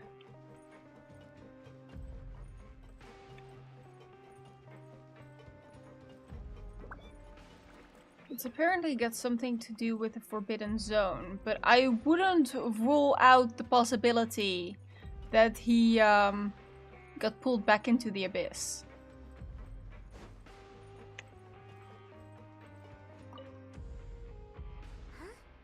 Rowan? What are you doing here, Chief? I was injured a bit just now. Nothing major, I think I just pulled something. Little mishaps like this are unavoidable at work, you know? Huh. Paimon wouldn't have thought someone as experienced as the Chief would still get hurt on the job.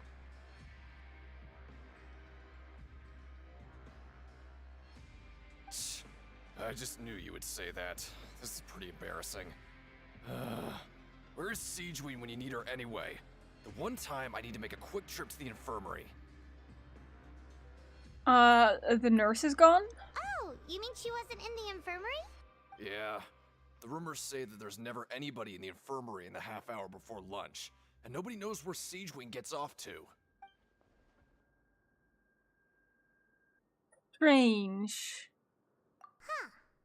That's actually really strange. Siegeween's always super dedicated to her work. Where else would she possibly go?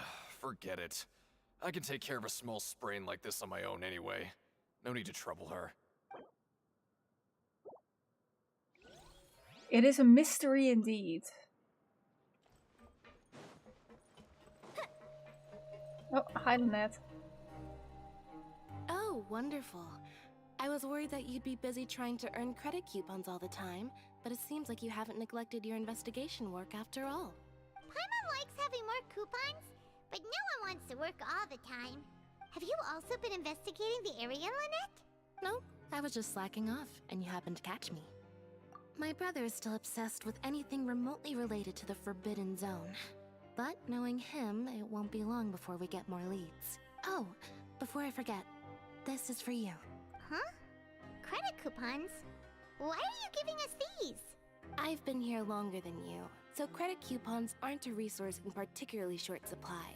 What is in short supply are interesting people to talk with. Lynette. We'll be sure to make good use of these coupons then. Thanks a bunch! Okay. We have more mysteries to investigate.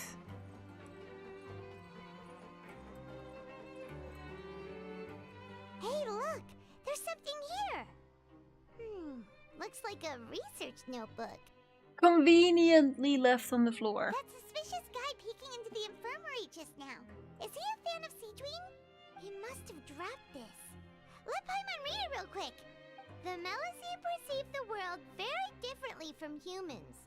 There are significant deviations. As a result, their sense of aesthetics and beauty is also very different from that of humans. This must be taken into consideration when giving gifts. Ooh, this all sounds pretty serious. He sure did his homework. And as for the notebook, let's take it. Of course we're gonna steal the notebook. Of course, Paimon, why wouldn't we steal the notebook?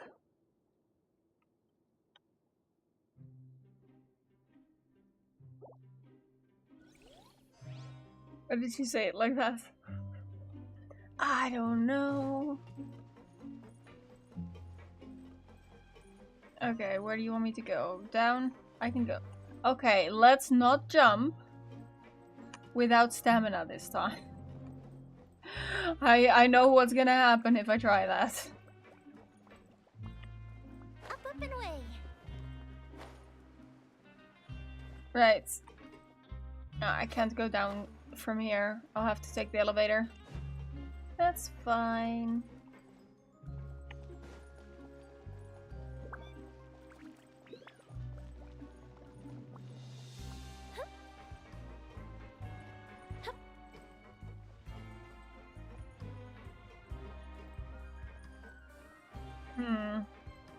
I have no ideas yet about what's actually going on.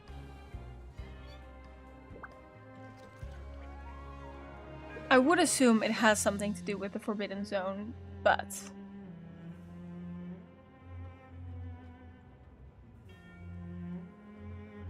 in the vision that we saw, Child said someone called out to him. I wonder, like, okay.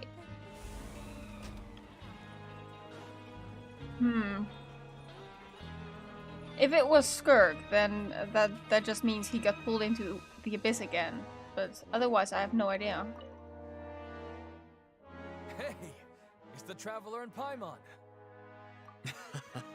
No need to tease me, okay? I won't trip on the same step twice. Listen, I feel ashamed about last time. Thank you for praising me in front of His Grace. Here are the extra credit coupons he gave me. I'd like you to have them. Huh? No, we couldn't take them. They're your reward after all. But when I was welcoming you, I didn't do anything but give you the stink eye. Come on, I insist. These coupons are nothing compared to getting the attention of His Grace. I won't take no for an answer.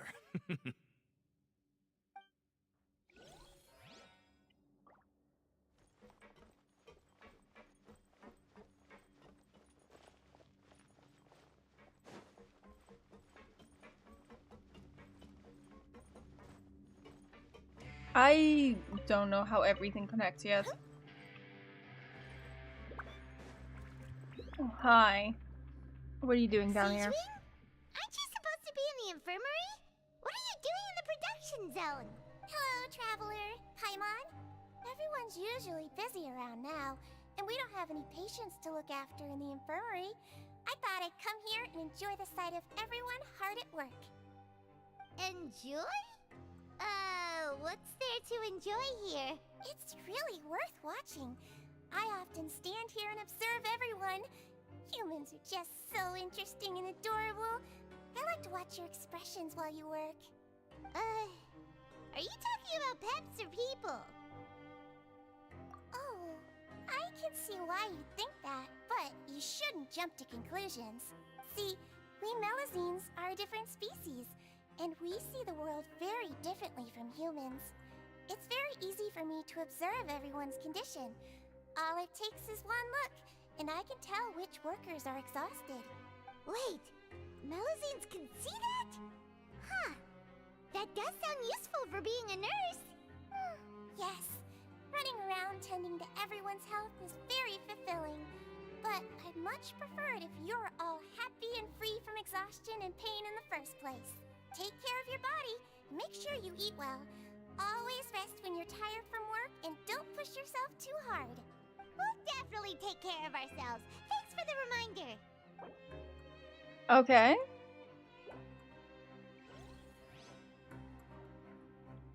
By the evidence that we're gathering, I would assume we're gonna have another Ace Attorney moment.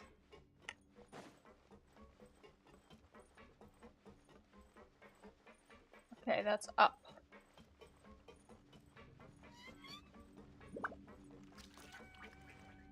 Oh. Let me just teleport up. If we're going to go up, I'll just teleport.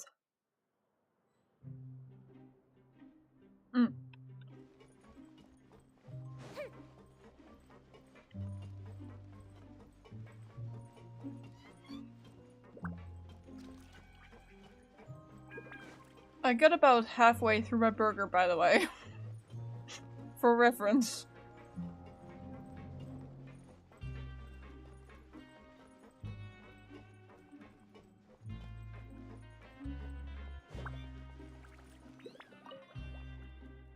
Oh, you want to stop investigating and go rest? Okay, you should rest up. We'll be back at it tomorrow. Alrighty then. So after working a few days straight, we got some strange meat in our lunch. What was that all about? Has our investigation turned up anything useful recently? Really? Then it looks like that part of the investigation has hit a dead end. Well, we'll keep searching for more clues tomorrow. Good night, Traveler. Unless we disappear while we're asleep.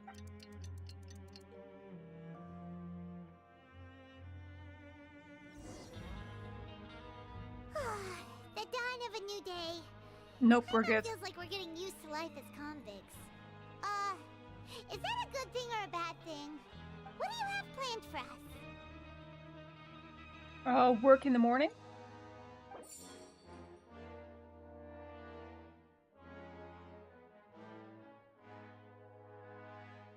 Okay, I need to go gather information at the arena.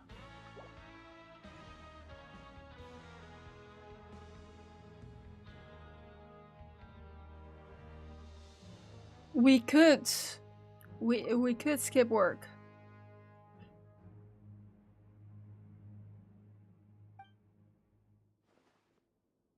After working Okay, so long, we we're cannot, really apparently. Don't give me the choice then.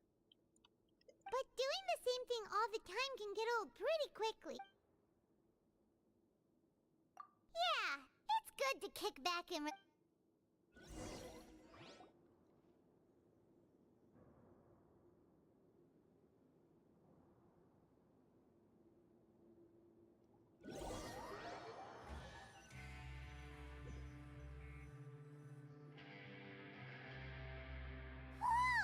isn't this the super lucky meal?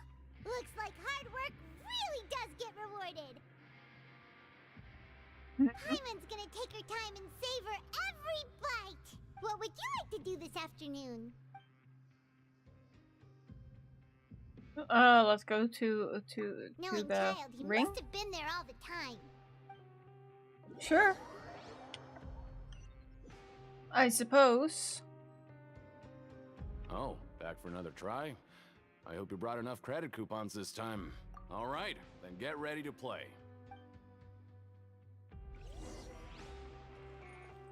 I thought we were gathering information, not playing a minigame though. Okay, do your best to hit the targets, just like Colin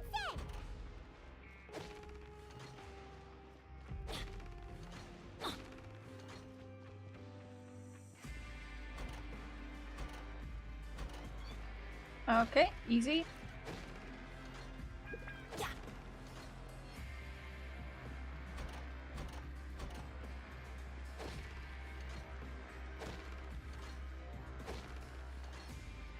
Easy.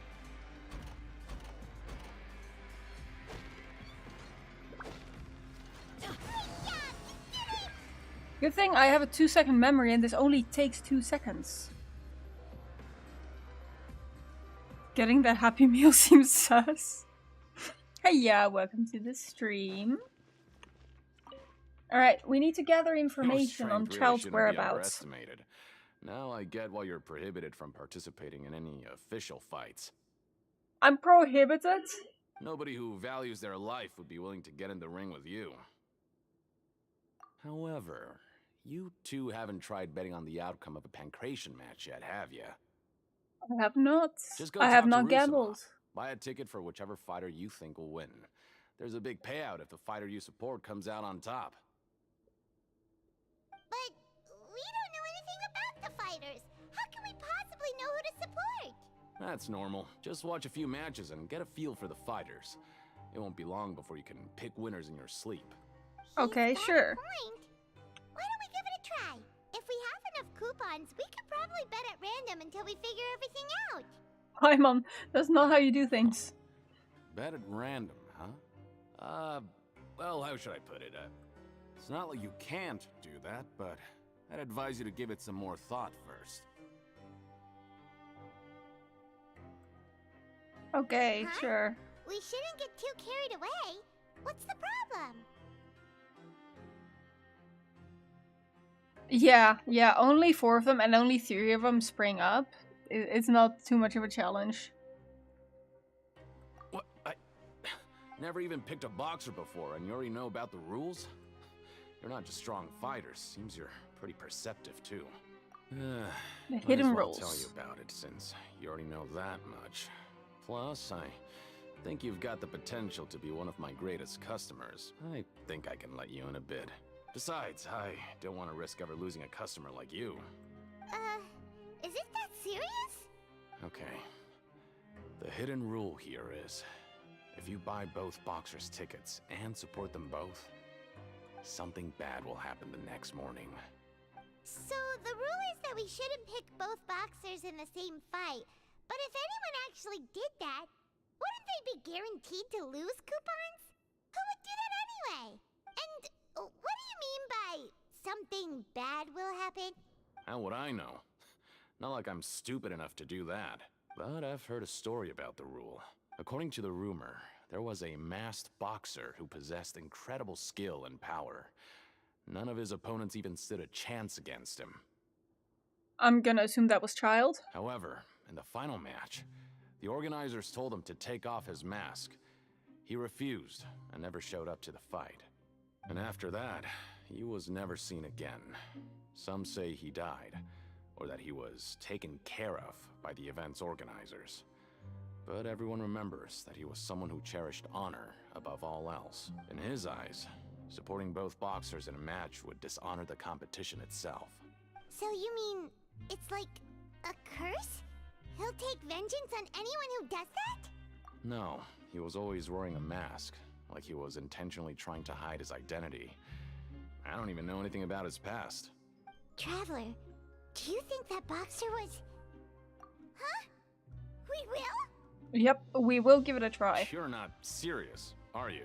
Look, here I was just trying to be nice and warn you, yet here you are trying to break it on purpose? I will break everything. Yeah, it sounds pretty scary to Paimon.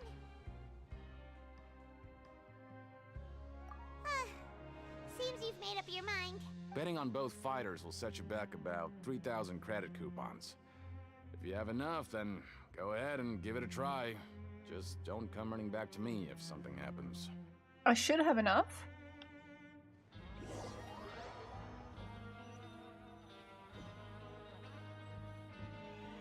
Seems we had a productive day. Hope we can make even more progress tomorrow.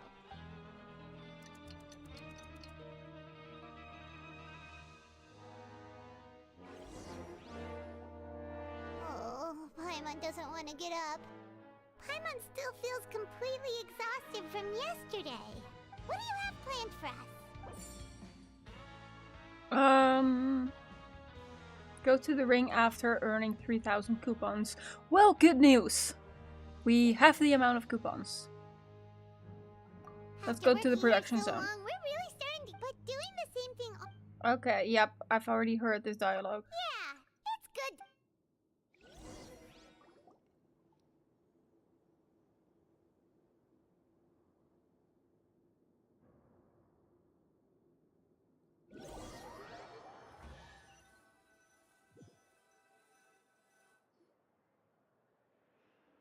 Oh, just a regular meal set. What would you like to do this afternoon? We go Sure. betting. If we're not going to work, then let's kill some time at the pancration ring.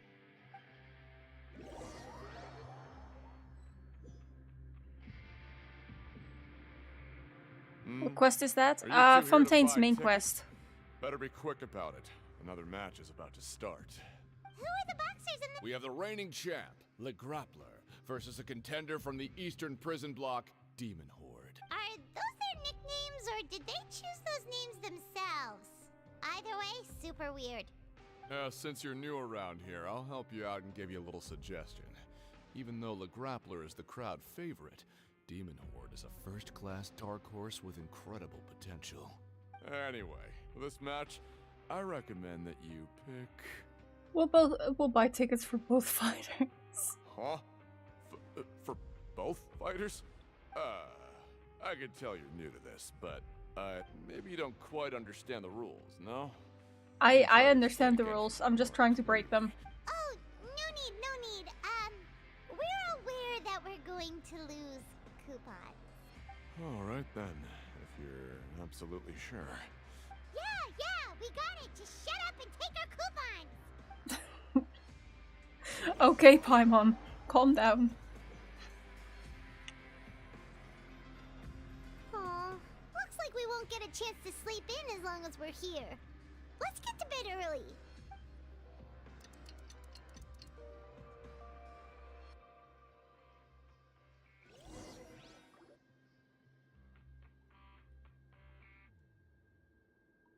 Hey, Traveler. Paimon. Package here for you. Oh? The next time you buy something, go pick it up yourself. I'm not a delivery man, you know. What did I buy? Huh? A package? For us? Did you buy something, Traveler? Paimon's not quite awake yet, so why don't you go take a look? Right! Yesterday we broke the hidden rule and bought tickets for both boxers. Oh, maybe this package is the bad thing that Colin said would happen. Paimon suddenly feels wide awake. Wait, maybe let Paimon go hide somewhere first. Just call Paimon after you opened it. Don't be a baby, Paimon. Wait! Paimon's still here! Don't open it! Huh? What is it? Are you okay?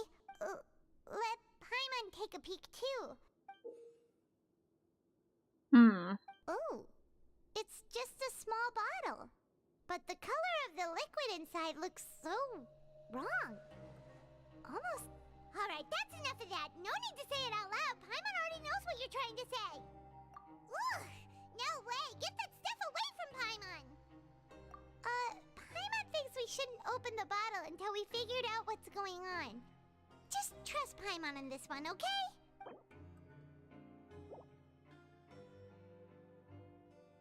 We are gathering What do you have planned for us? all of the hidden rules. Though it feels nice to slack off a little, less work means less coupons. Let's make the most of our morning.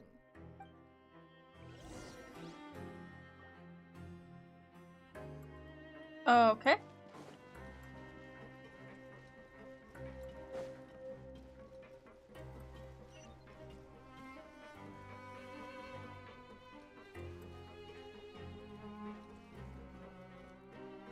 I think it wants me to go down.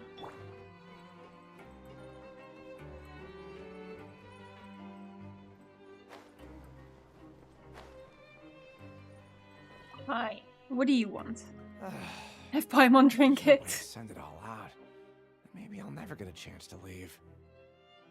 I assume that Paimon is pretty much immortal. Who are you? We've And you don't look like a fellow convict. I'm not. Of course I'm not.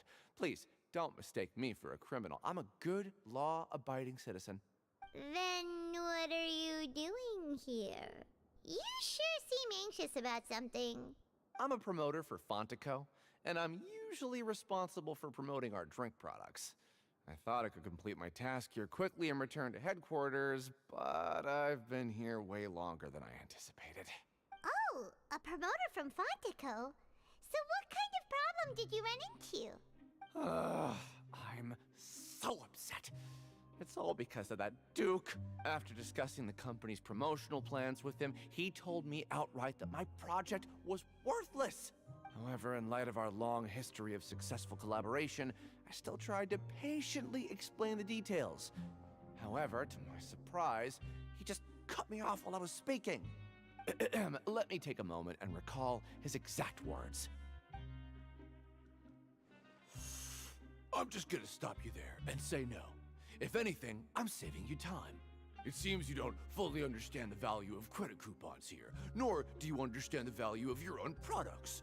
The former is because you are from the overworld. That's understandable, and I don't blame you for that. But as for the latter, only someone monumentally stupid, so breathtakingly stupid, that they were completely ignorant of the value of credit coupons, despite living in the underworld, would ever possibly consider buying your drink. Let's just forget it. Well, the bottle I received is that actually just Fontaine. Anyway, that's how he rejected my proposal and asked me to come up with another solution with the condition that it doesn't cause any trouble for him. Can you believe that guy? Well, he is the head honcho here. Not much you can do about that. We met him too and could tell that he's the kind of guy that's hard to pin down. Fine. I know I should just let it go. I'm on his turf after all. His house, his rules.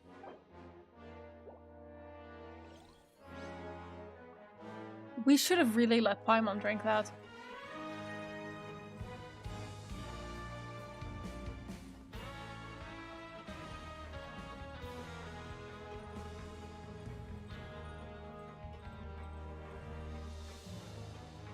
I guess we're going down.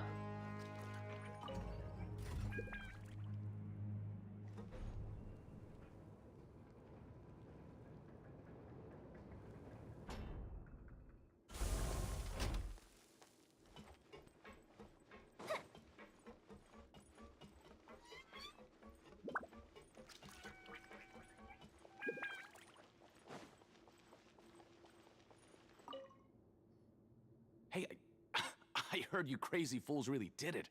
You bought tickets to support both fighters, didn't ya? Well, did anything happen? Kind of. Well, the next day we received a mysterious package, but we still haven't made any sense of the contents. So it is real. You didn't become cursed or anything like that, did ya? Are you both still okay? Wait, are you sure that it's still you controlling your bodies right now? Paimon's not sure. What do you... Oh, okay. Well, that's good. Yeah, you two don't seem to have changed at all. But I wouldn't let your guard down just yet. Still, I didn't expect you would actually do it. You'd actually throw away coupons like that just to satisfy your curiosity? Well, that's why we're here. We're investigating. Even if we bought tickets like everybody else, it's not like we could hope to earn any coupons. When it comes to things like this, it's always the organizer who makes the real profits. Hey, just what are you trying to imply? The Pancration Ring is an honest business, and we really don't make much from selling tickets. We make so little that even the current tournaments can only be held thanks to funding from the producer of Fanta. Oh, so it's the company that manufactures Fanta sponsoring the events? Paimon thought all of this was thanks to the Duke's support. Let's just say it's a mutually beneficial arrangement. They reached out to us first, hoping to promote Fanta products in the forges of Meropide. So the bottle we got was Fanta. Anyway, you try and take extra good care of yourselves these next few days, you hear? Okay. Well, that's good to know. Okay, where are we going now? Time to show me what you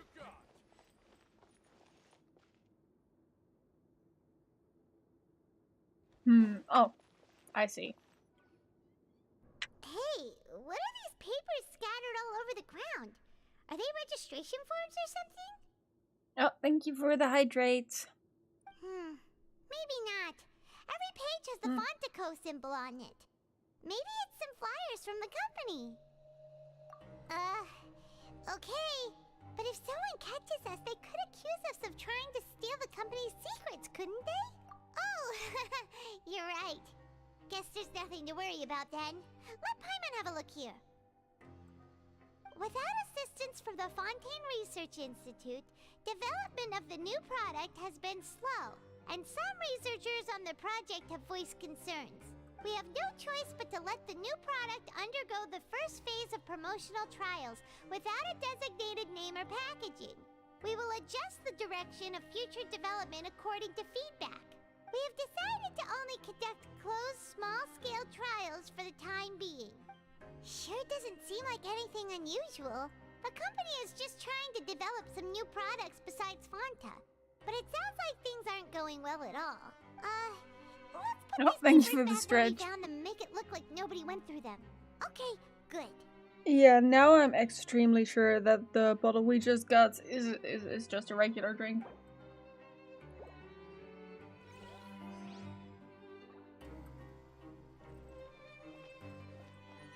Is that helping you at all?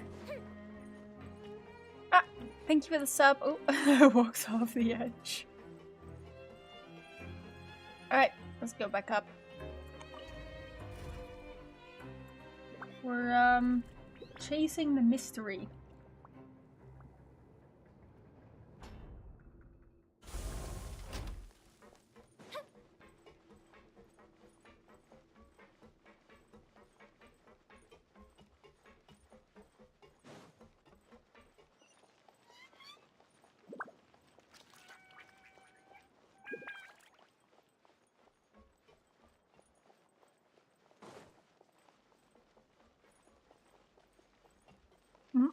I suppose after this we'll have to look for the next hidden rule, because this had nothing to do with Child's disappearance.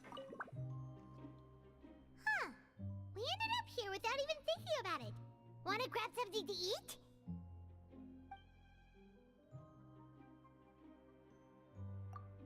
Alright. But remember that we bought this time with coupons, so let's make better use of it next time.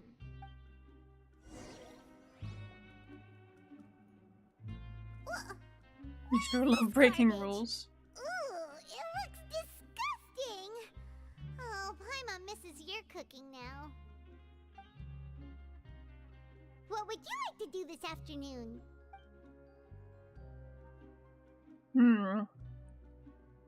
What would I like to do? You know what? Let's make some coupons back. After working here so long, we're really starting to get the hang of it. But doing the same thing all the time... Yeah. I'm fine.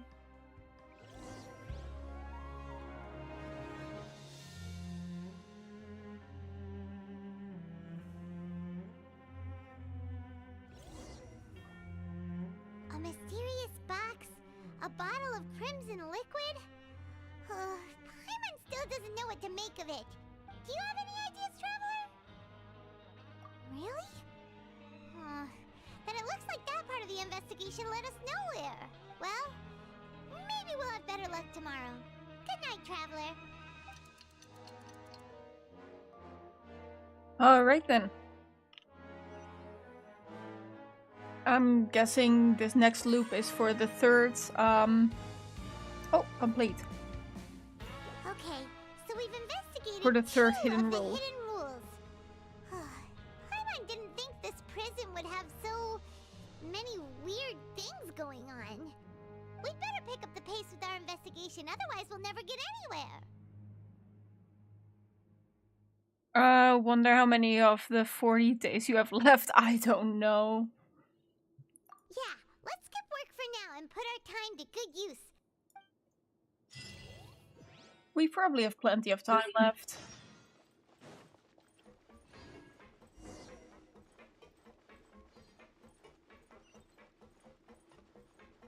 Down. Okay. We're taking the elevator down.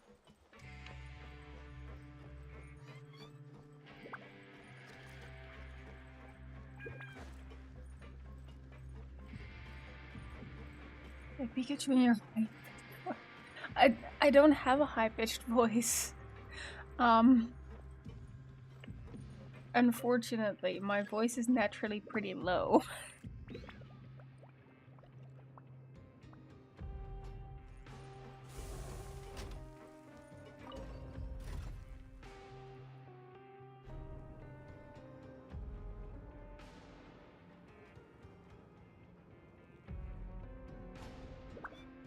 Oh, we're here.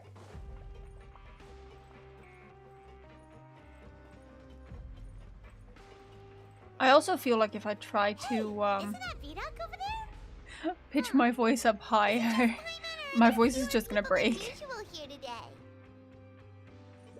Hi. I'd like to purchase some information. Ah. Seeing you at this time must mean you've already saved up a lot of credit coupons. Or at least enough to skip work. Impressive. So, now can you tell us about the hidden rules you know? If that's what you want to know, I guess you couldn't have come at a better time. Huh? What do you mean it's a good time? Leonid and those other pesky broke urchins have all gone to work in the production zone. I wouldn't want them listening in without paying up. We get it! Just tell us already! So, you know those pipes that make strange sounds? Don't ever, ever go near them at night. Even if you manage to avoid the guards, you might find something even more terrible there. Something even more terrible? Like what? A group of cannibals. Okay, sure. That sounds a little far-fetched. Cannibals?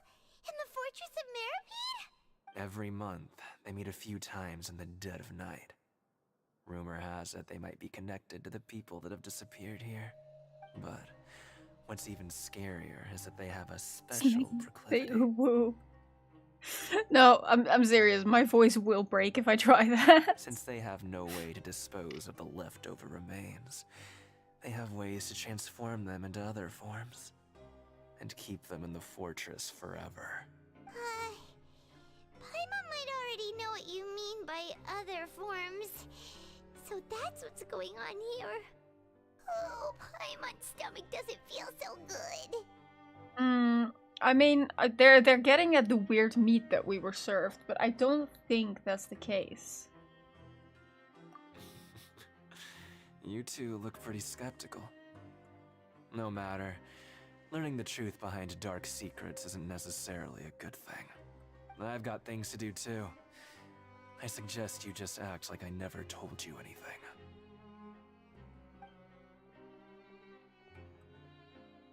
Traveler, can we just trust him on this one? Oh, Paimon doesn't want her blood and flesh entombed here for all eternity? Oh, so that's how you see the situation. Huh. You know, Paimon does feel a little better about it now. When will all the secrets end?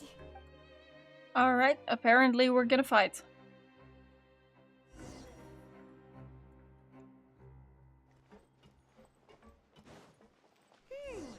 Vidok isn't here. But the guys who went to work in the morning are back. Just stay away from me. Oh, okay. I'm sorry. What? What are you saying? You shouldn't go around saying stuff like that. Oh, are we asking about cannibals? Is it these guys? What are you talking about? Listen, you should keep your nose out of other people's business.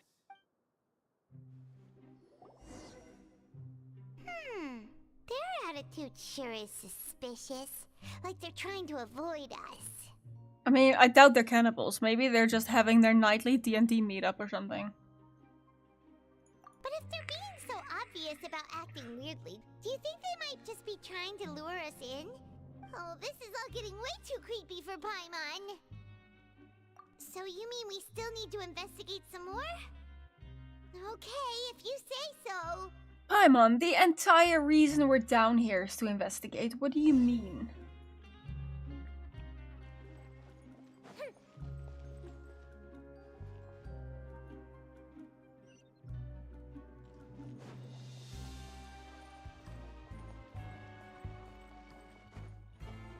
I finished my food, by the way.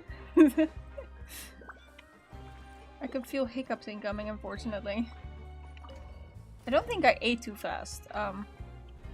In fact, I ate pretty slow.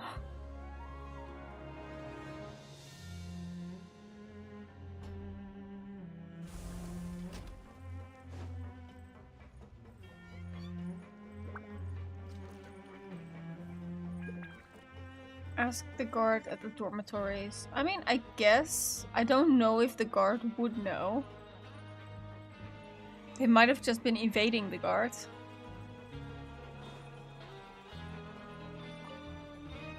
Also, this guy does not like us. What do you want? Criminals like you ought to be working right now. Catch my drift. Yep, he really does not like us. We just want to ask you a simple question.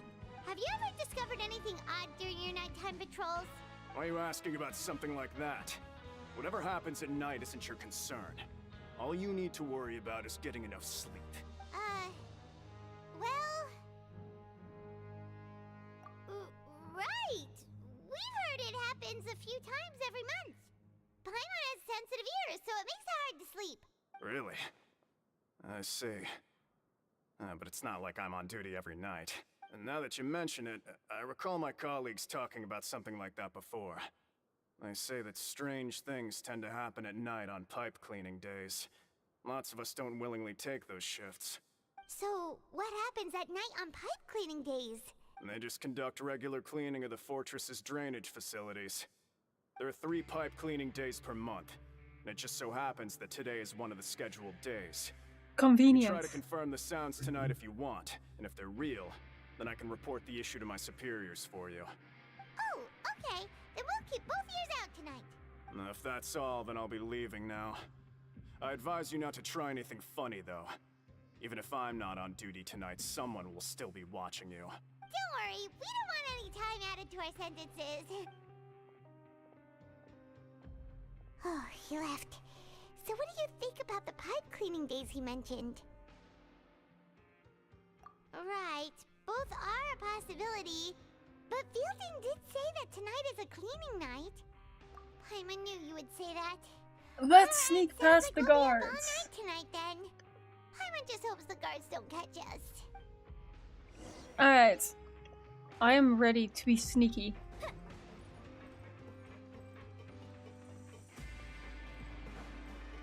I did hear that Fontaine's storyline is pretty long. Oh, Paimon's so tired. But we can't sleep yet. They'll be cleaning the pipes tonight, so it's the perfect chance for us to investigate. Whatever. Just be sure to wake Paimon if she dozes off. Paimon's worried something might happen if you go alone. Looks like I'm dozing off too. Huh? Traveler? Did you fall asleep already? Ooh. We're connecting with child's memories again.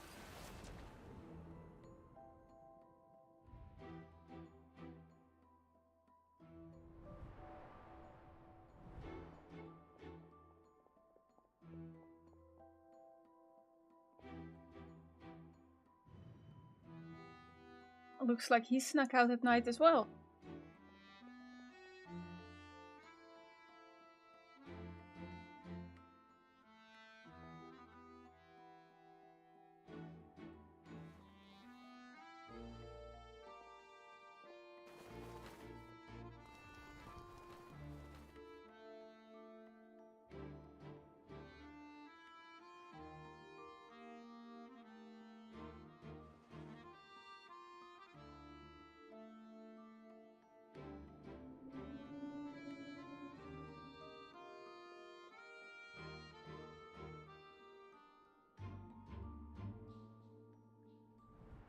Traveler, come on, wake up!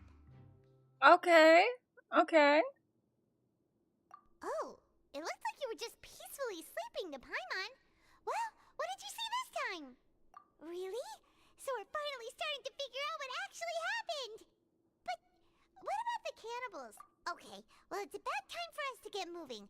Just be careful to avoid the patrolling guards. Alright, will do. We're carefully avoiding the patrolling guards.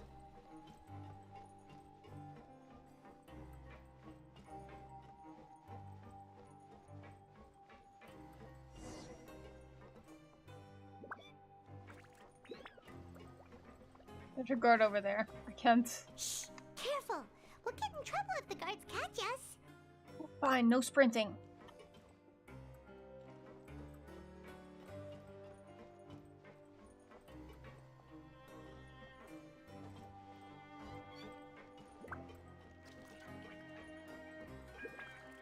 Don't worry about me. Oh, thought I could sneak past him. Shh! Careful! We'll get in trouble if the guards catch us. Okay. We're sneakily... Hey, not this way. We need to get to that pipe, remember? Yeah, but it's not like we can go the other way. It's a bit tricky to go through this way.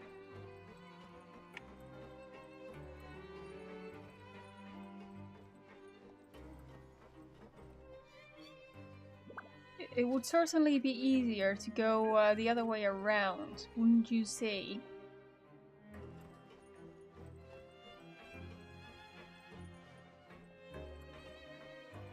There's no way to get past that guy. If I go over there, then, you know, that would be a problem too. So I have to go this way. You can't stop me. Hey, not this way. We need to get to that pipe, remember?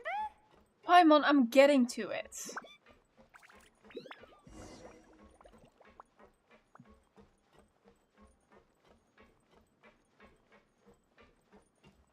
Did you forget that this is a circle?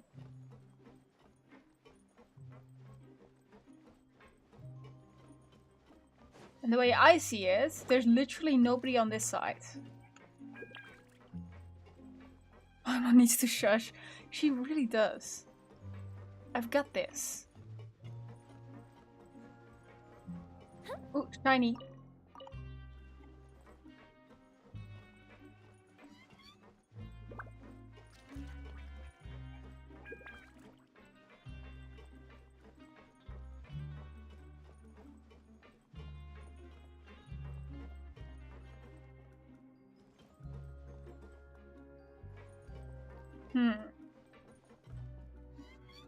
Well, that's a bit of a conundrum, isn't it?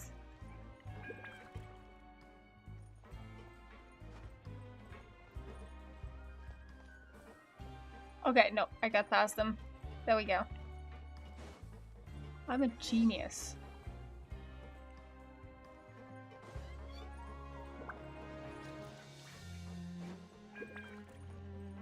Wait, this is where we came from. Why?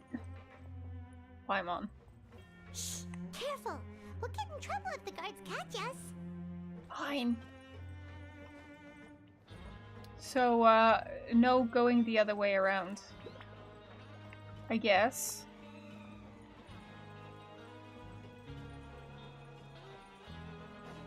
I thought I was being smart. This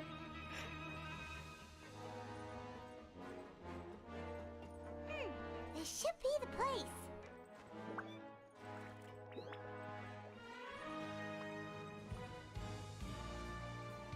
Right, let's go then.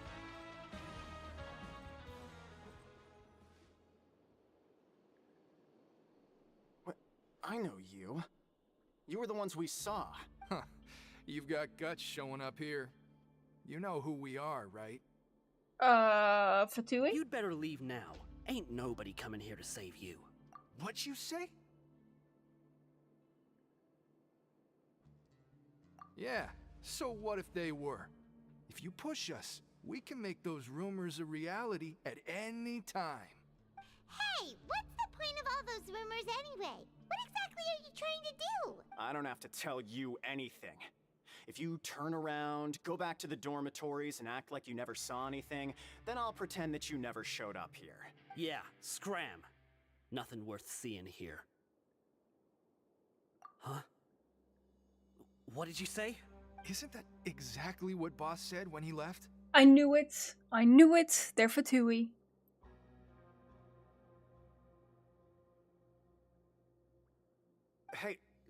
do you know our boss? Whoa. We had no idea our boss was such a big deal. Oh, they're He not always kept his Fatui. identity a secret.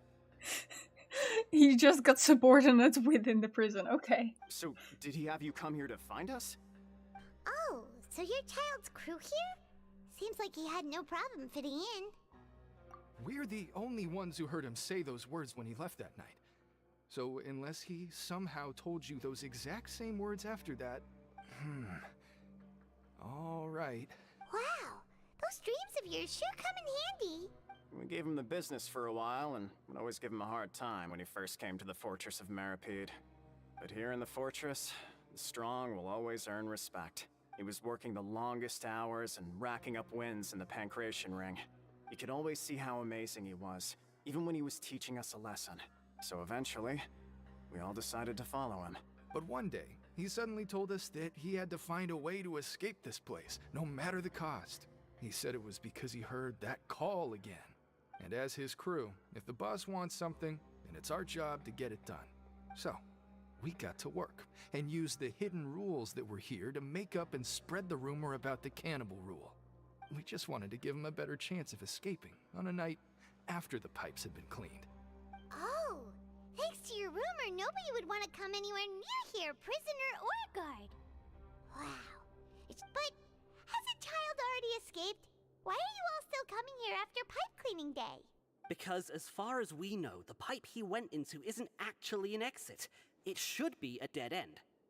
It leads to an abandoned factory area, and even if there were a way to escape from there into the sea, we're still way too deep. No one could ever reach the surface alive. But Boss still insisted on going in. It's like he was obsessed about it. So we told him that we'd pretend as if he never existed while he was gone, and that if he wanted to come back, he should wait for nighttime on a pipe cleaning day. That way, we could meet him here and help cover the whole thing up. So you come and wait here through the night a few times a month just because of that promise? Yeah. That makes sense. But it's been so long now. We already know in our hearts that he must have managed to escape somehow. Is it also possible that something... Nothing could ever defeat Boss or slow him down. It's one thing we know for sure. Okay. Paimon was just brainstorming possibilities. All right. Keep quiet and follow us. Right, we're following after him, I guess. I mean, it's a one-way tunnel. I don't think we need guidance. The way up from here has been sealed off. It's impossible to get through. Boss left by going down from here. It wasn't full of water at the time. Later, we came back hoping to have a look. That's when we found out it had been completely flooded. It's impossible to navigate unless you're an extremely skilled diver. Well, lucky for us. Do you think Child got trapped by the water? Not likely. We all know that Boss was an incredible swimmer. Really? Then have him come investigate, pronto. Just be sure to tell us if you get any news about Boss. It's getting late. We should leave before the guards come this way.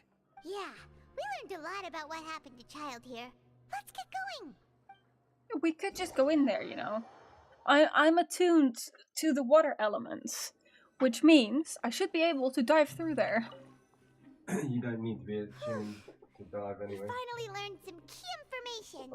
Seems all of our investigative work has finally started to pay off. When you said you knew a diver, you were talking about Fremine, right? If we ask Linny, he'll definitely have Fremine help us. Ugh. Why is Child like this? What was he doing going into the pipes? Not making our jobs easier, that's for sure. Fortunately, though, it seems like it's only a matter of time now before we find out what really happened. Now that we can finally relax, I'm starting to feel super sleepy. Let's try to get some rest while we still can. Okay. This has been a very long quest line. They weren't kidding. It's morning already? Paimon still needs more sleep. Huh? Wait, look over there! Isn't that... It's one of Linny's cards! Let Paimon see what's written on it! Maybe you haven't heard, But today is the monthly free day. Everyone has the day off today, which makes it the perfect time to do some investigating. It's been a while since we last talked. Have you been making any progress lately? Let's meet at our usual spot in the factory area before lunchtime. Ooh, today's our lucky day. We have the day off. From the sound of it, Lenny's been making progress with his investigation. We still have some time before we meet up. Let's talk with the people here for a bit more before we go. Okay, let's go. Act 4.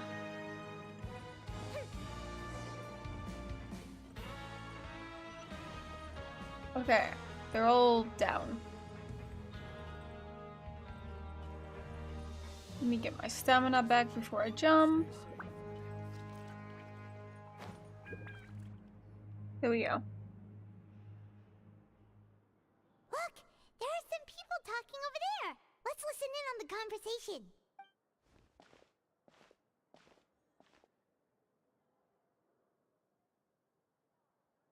If you ask me, those pompous parasites on the surface act like they're all a bunch of aristocrats. Do any of them give half a hoot about a bunch of dogs like us? Hey, speak for yourself, mate. I'm no dog. Oh, you think you're special or something? If you're here, then you're just a convict like the rest of us. I've heard that even if you're released after serving your sentence, going back to life on the surface ain't any better. Once a criminal, always a criminal. Or marked for life. I don't buy that. Hey, how cool would it be if the whole world was destroyed by a giant flood and everyone had to start over from nothing? Well, that's not far off from the prophecy. What kind of filthy bilgewater are you spewing? I have family up there. You best shut your sewer hole with talk like that. Listen, things ain't so great on the surface, but who says that you have to leave? I've heard that you can still stay here and work even after you've served your sentence. Now, who wants to live in the ruddy overworld anyway? And what makes you think they'd want to hire someone like you? That's one of the great mysteries of the universe, how someone as useless as you is so confident. Whoa. Sounds like they're really unhappy about the overworld. Speaking of which, Paimon never heard anyone use the words overworld or underworld when we were living up there. Is it only something the inmates down here say? That's true. Alright. Next, we go over there.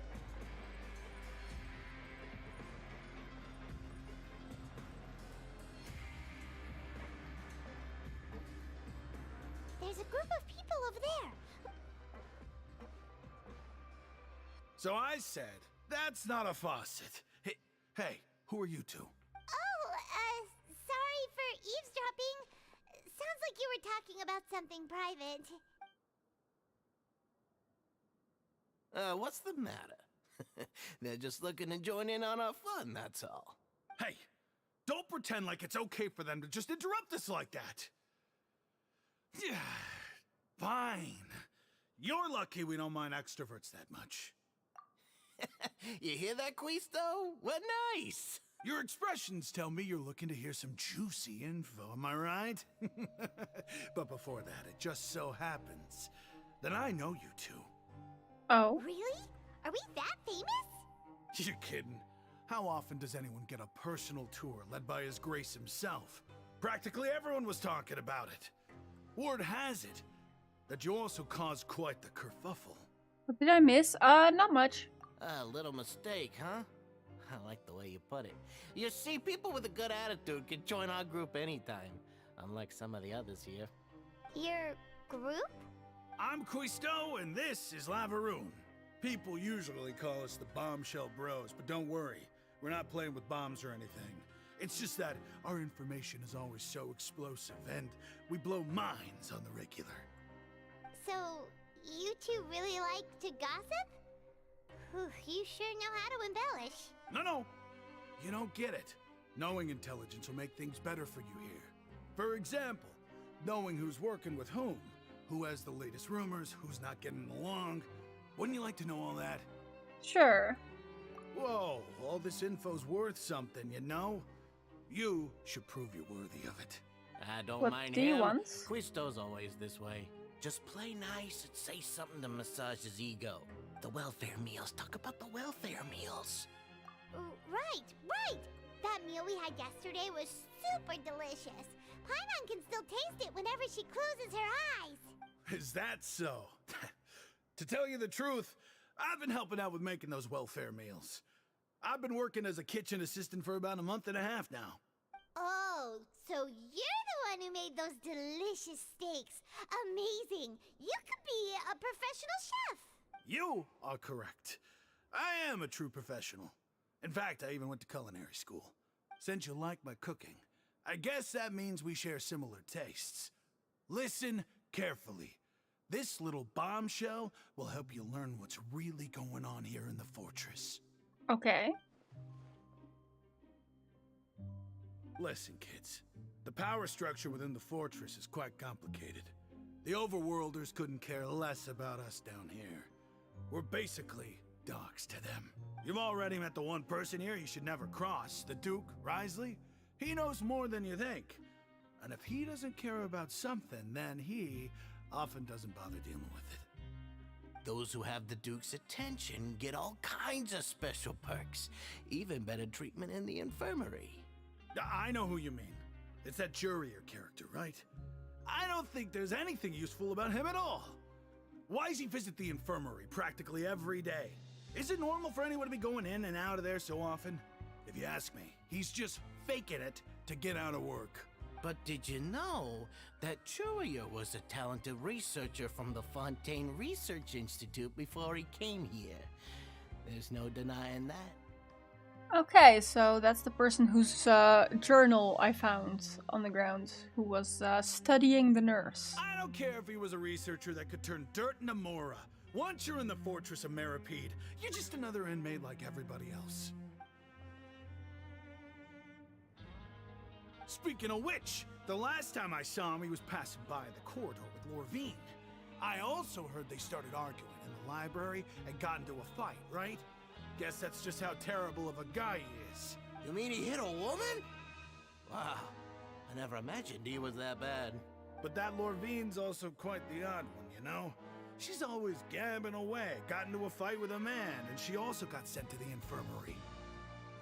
Come to think of it, I always see her going to the sick bay every couple of days, too. Wait a second. You don't think? Do you think could it be that they're secretly meeting there to go on dates? But it's really hard to imagine. After all, I do remember seeing Lorvine beat Jurier to a pulp that one time. And we might be overthinking things.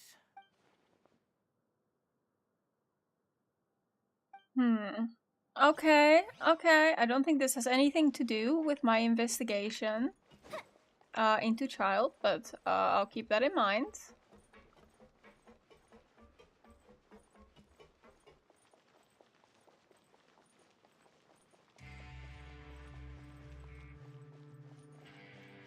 I feel like this is just unnecessarily long. Hey, you over there? Hi. Yeah, you. Say, do you like playing card games? You know, like Genius Invocation TCG? You TCG players are like mint in the wild, literally sprouting up everywhere. Hey, come on now. What's wrong with finding fellow Invocation aficionados? Anyway, care to join me for a game? All right. No pressure. But why would you be looking for people to play Genius Invocation in a place like this? Don't people usually come here to fight? Whether you're throwing down cards or throwing punches, it's all a competition, isn't it? It's all the same in my eyes. There are lots of card players here in the fortress. When I saw you, I immediately thought, hey, even outsiders from other nations play cards. So I came over to say hi. Sure. Great! Since you've been here longer than us, you need to flex your seniority a little bit, right? Maybe you could start by telling us newcomers some stories about this place. I thought you would have already heard everything by now. All right, then. Did you have anything specific in mind? Or do you want me to just pick a topic? Why don't you pick? We'll let you know if we've heard it already. All right. Have you heard any strange rumors since you've arrived? Ben, did you know that there are some people who are always gossiping over in the corner? Yes, you've already met those two. They're quite a pair. They always keep an eye out for the latest happenings and gossip about everything. I've never seen anyone with more time on their hands. I heard that they used to be a chef and a bartender before they were sent down here. You know how bartenders are, always chatting with customers. And chefs love to pass the time just hanging out when they're not cooking. But this has nothing to do with our investigation. Good to know. Do you have anything else to tell us? Let me think. Sounds like you want to hear something a little more tantalizing. Oh, did you know that the Duke was also a convict in the fortress of Meripede before? Okay, I did not know that. Huh? Wait, are you serious? That's right. The Duke was an inmate just like you and me. Seems he was exiled here for committing some crime. Who knows how he ended up rising up to become the warden, though? To go from an ordinary inmate to becoming the manager of the whole place? I'm not gonna lie, I kinda respect that. Yeah, tell me about the Forbidden Zone. The Forbidden Zone? Sounds like something that someone just made up. I've never heard of that. Where did you hear about it? It's just a rumor we've been hearing, but no worries if you've never heard of it. Do you have anything else you can tell us? Anything else? Not that I can think of, but I'll be sure to tell you anything interesting I hear next time. You'll have to play it. Okay. Okay, we've talked to just about everyone, and it's about time for us to go meet Linny. According to the card he left us, we should go meet him in the production zone. Will do.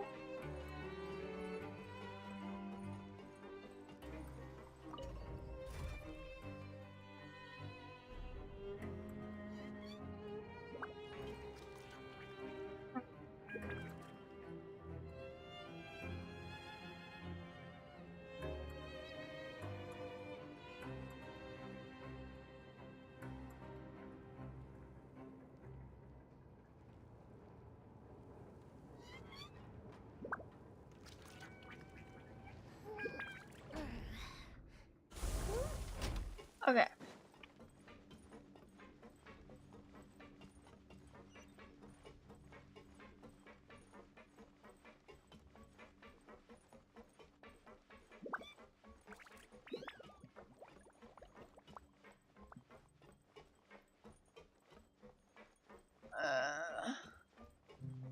This part of the story isn't that interesting to me. I don't think this really has to do with anything at the moment. We're just walking around talking to people. About nothing in particular.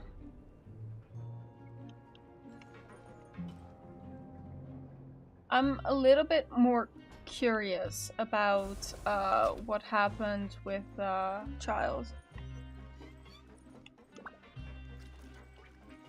And also the Hydro Archon.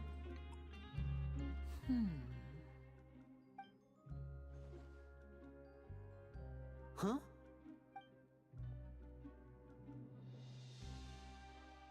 That look in your eyes. You found something? Hey, this is no time to be modest. Just tell him we found a... Oh, as expected of the legendary duo, you have my full and undivided attention. Maybe the Forbidden Zone I'd have never guessed is that the abandoned myself. factory. The rumors swirling about this place are unreliable after all, and Master Child probably went missing because he found a way out. He is a harbinger after all. I suppose he's much more resourceful than I initially gave him credit for. Unfortunately, this isn't enough for our final report to Father. We need to find out Master Child's exact whereabouts. Father told me that even though Master Child said he was just coming to Fontaine for a vacation, he actually had some personal reasons. Do we just His call her agenda Daddy might Knave? be linked to his disappearance. His escape route is already flooded, so we'll have to task someone with professional diving skills to chase after him. Well, when you put it that way, it's obvious that only Fremine would be up to the task. Bingo! Is he... He's working today. Coming here as a group would have attracted too much attention. I'll talk to him about it later. It's the least I can do. We're all in this together, so it's only fair for us to fulfill our end of the bargain. Honestly, I'm far more impressed by you guys managing to collect all this information right under Risley's watchful eyes. Collecting information has always been our strong point. Now, let me think. To find out more information, Fremine will have to retrace Master Child's original route. And if he's to do that, he'll have to set out on the next pipe cleaning day at the earliest. That's 6 days from now. You can even estimate how long it'll take for him to get back? We've been working together for a long time. We know each other's capabilities like the backs of our hands. Traveler, what say you to meeting here 9 days from now? We'll be able to pick up Fremine while we're at it, too. Oh, and there's just one last thing we'd like your help with. Though we can just sit back and wait for Fremine's report on Master Child's whereabouts, we still need to make more progress on the investigation of the Forbidden Zone. Fremine's no master of disguise. Lynette's still working on getting intel from the other areas, and I'll need to spend some time helping Fremine prepare for his diving mission. So, you are the only ones we can count on. What do you want us to do? Will it be hard? Well, I won't call it easy per se, but I think you'll be able to pull it off. Listen carefully. You'll need to find an excuse to get into the infirmary and investigate the room and environs. Oh, the entrance is in the infirmary? You've That makes mentioned sense. several sketchy-looking people always meeting at the infirmary earlier, so it probably has something to do with the secret we're hoping to uncover. You've already met the head nurse, so she'll be less suspicious of you. Investigate the internal structure of the infirmary and any active dealings within, and pass those on to me alongside anything else you're able to discover. But Right. also, there's no need to take risks. Don't forget, safety always comes first. My apologies. I just started rambling out of habit. It was almost as if I was talking to my younger sister. But that's not a bad thing, right? All right, then we'll head out as soon as we finish our prep. Let's go our separate ways for now, then. Don't forget, we meet here again in 9 days. Stay safe. Gotcha.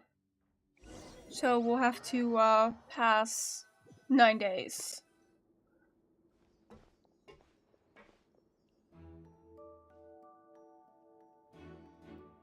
Hey, stay here for now. Paimon will take a peek.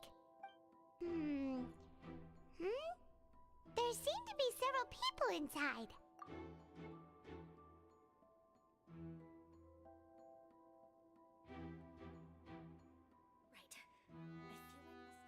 It's not impossible. It's a bit hard to understand them from here, so why don't we just try to talk to them in person?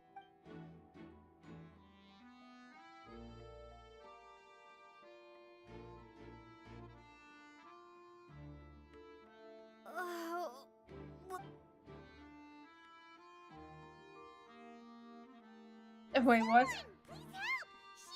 She's sick! Seemed a bit sus the way he ended. It's fine. Whoa, are you okay? Oh my! What's wrong, little one? There's no need to panic. Take a deep breath before you begin. The traveler started complaining of a stomachache, and then nausea, and then collapsed onto the ground. Paimon doesn't know what to do. Freezing limbs, twitching fingers, and pale complexion. Could it be poison? Let me take a look. Please lie down over here. Don't worry, I'll get you to the bed safely. Here, hold on to my shoulder and walk slowly. She seems really nice.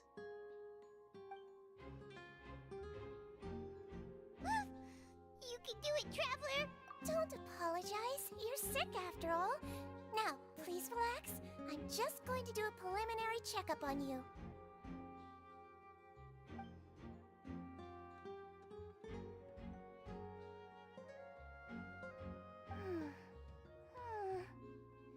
I see now. My checkup has confirmed that she's not in any mortal danger. That's our worst fear out of the way. Oh, that's good. But I'll continue my diagnosis of the patient now. Please, relax and take a deep breath.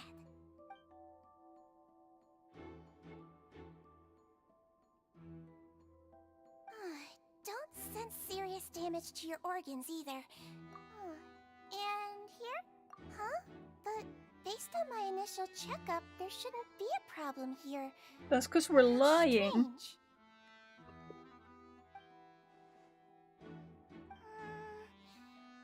What about here? I think you just ate something that disagreed with you. That's all. Nothing too serious. Outside of a pretty bad stomachache when it decides to act up. So that's what it is. Thank goodness it's not anything more serious. And there have been other inmates complaining about the food recently. I'll inform our head chef, Mr. Woolsey, of this problem as soon as possible. Congratulations! The health risk is incredibly low, so you should recover within a couple days. Why don't you take a rest here while I go get some medicine for you? Miss Levine, I'll have to trouble you to help me look after this new patient while I'm gone. Very well. You know how to lie. I mean, apparently we got away with it.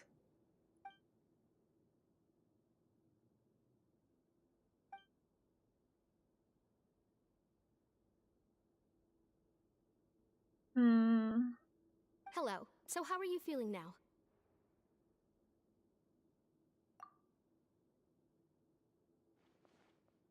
Her stomach aches really bad. She was stumbling about the whole way here, so... If Miss Sijuin says it's not a serious problem, then there's no need to worry. She's the best medic we've got down here. But it also looks like she's the only medic you've got down here. Well, that's true. What do you mean, that's true? That's really misrepresenting the situation. Of course I can't speak for the whole fortress, but it's not like everyone imprisoned here is useless, you know? Though they may have committed crimes and gotten locked up here as a result, they still know a thing or two about medicine, and they help Miss Sijuin take care of the sick and injured. Yeah, you're right. But did you have to lecture me about it in front of another patient? Aren't you a patient too? Where did all your energy come from? That's correct. Sorry, I got a bit ahead of myself. Speech 100. Are you two also sick? We've been sick a while. I come back every once in a while for checkups, and to pick up the medicines Miss Sijuin prescribes for us. That's just the nature of chronic illnesses. As for her, you could say she fancies herself as Miss Sijuin's capable helper because she learned a bit of medical knowledge ages ago. Please watch your mouth, Mr. Jurier. Don't forget that you are the primary reason I have frequent heart palpitations. Hey, don't start arguing now! Please, keep it civil at least.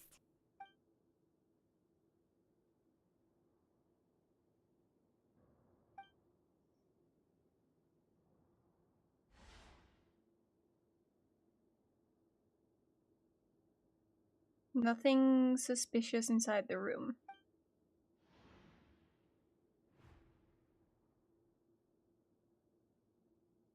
Oh, a hatch.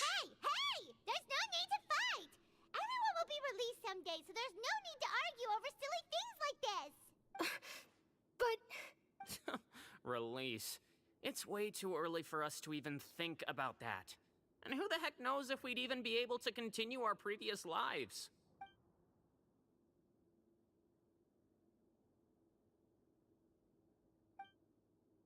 Please allow me to end this boring and useless conversation. Oh, and Mr. Jurier, I don't want to see your face here again anytime soon. And same to you, Miss Lorvine. Anyway, that was more than enough rest for me, so I'm going to get out of this excessively noisy place. See you later, everyone. These two really don't get along. He just slowly walked off like that? That's just what he's like. I'm sorry you had to see all of that.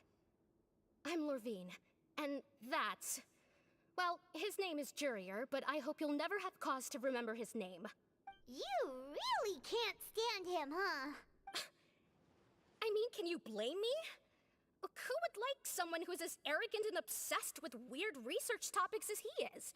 Guys, one of my bunnies, Ginkaku, just flopped there's no over. need to keep dwelling on him. It is adorable. It is insanely cute. He's laying on his side right now. I'll accompany you two for a while.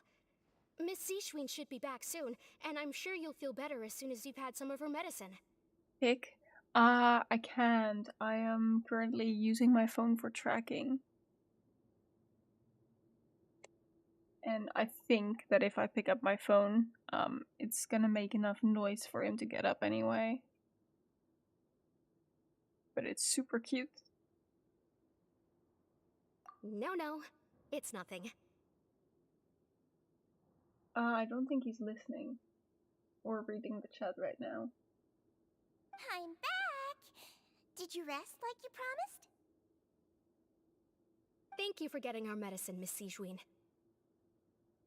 Did you all cooperate with your bed rest? I trust that nobody got up to walk around. Good. Here, this should be 2 days worth of medicine for you.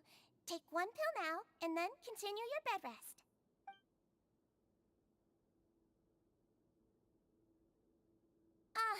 Miss Levine, I left in a bit of a hurry just now. Do you still remember if we discussed the color of the pill that you should be taking today? I remember. You said it should be yellow. Yellow, huh? I understand. These are yours. Please, make sure to go to bed early after taking them tonight. You'll benefit from a good that's night's code for something. Alright, then I'll also be on my way now. I hope you feel better soon too. See ya!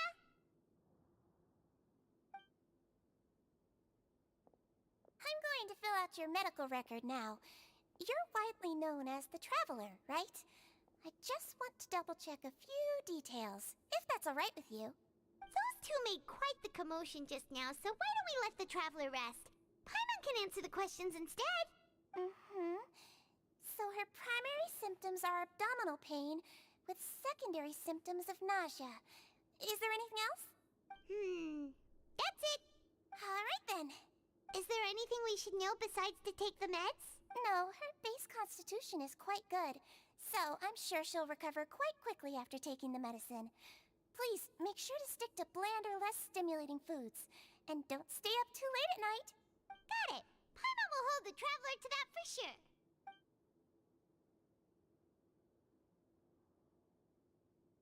Pretend to take a nap, and then rummage around in here. Oh, you're going to take a nap already? Okay then, you get some rest.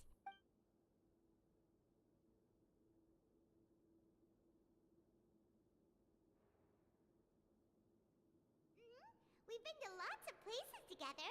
She may look a bit under the weather now. Oh, so you're the best of companions. Well, don't worry, she'll recover soon.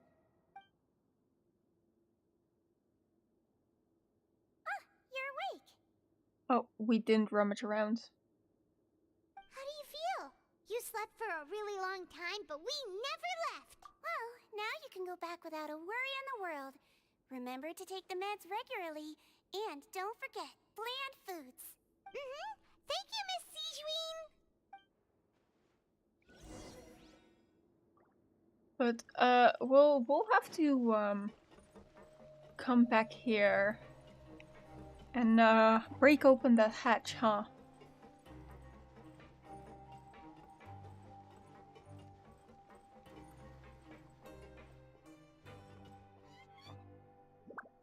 Return to the dormitories. I have to be higher up, so I think teleporting is actually quicker than finding the elevator.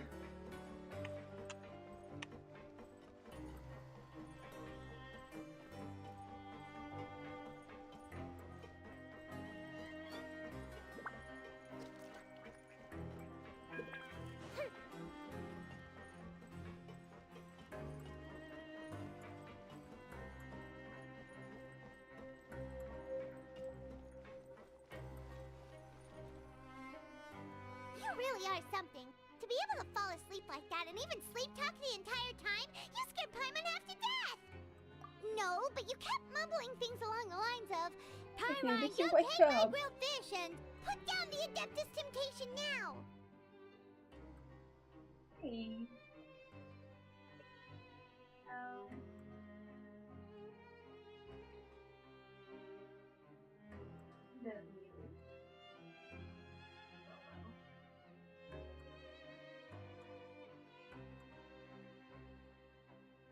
the little baby woke up.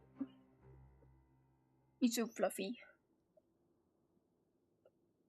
Paimon talked with Sijwin the entire time you were asleep. She seems like she's just a sincere nurse, and Paimon didn't notice anything unusual in the room. Are you sure we're not going off track with the infirmary? Yeah, there were a few weird things. First of all, that hatch. Second of all, the code words.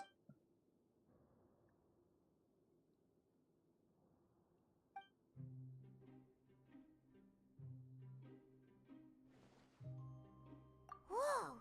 You really are super thorough. All those tiny little suspicious things that Paimon didn't even pick up on. We've got to get the info to Linny.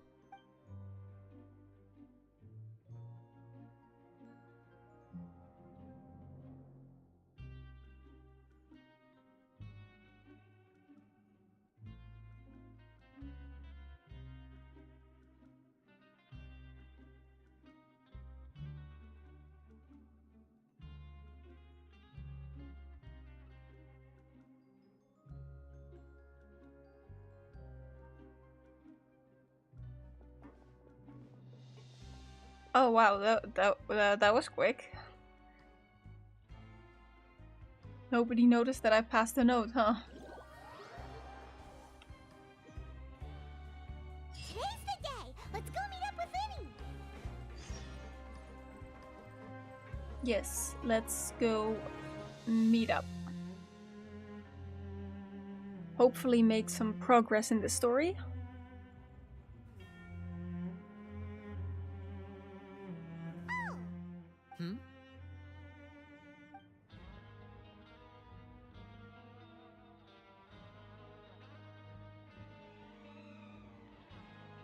Did you two run into any trouble over the past few days?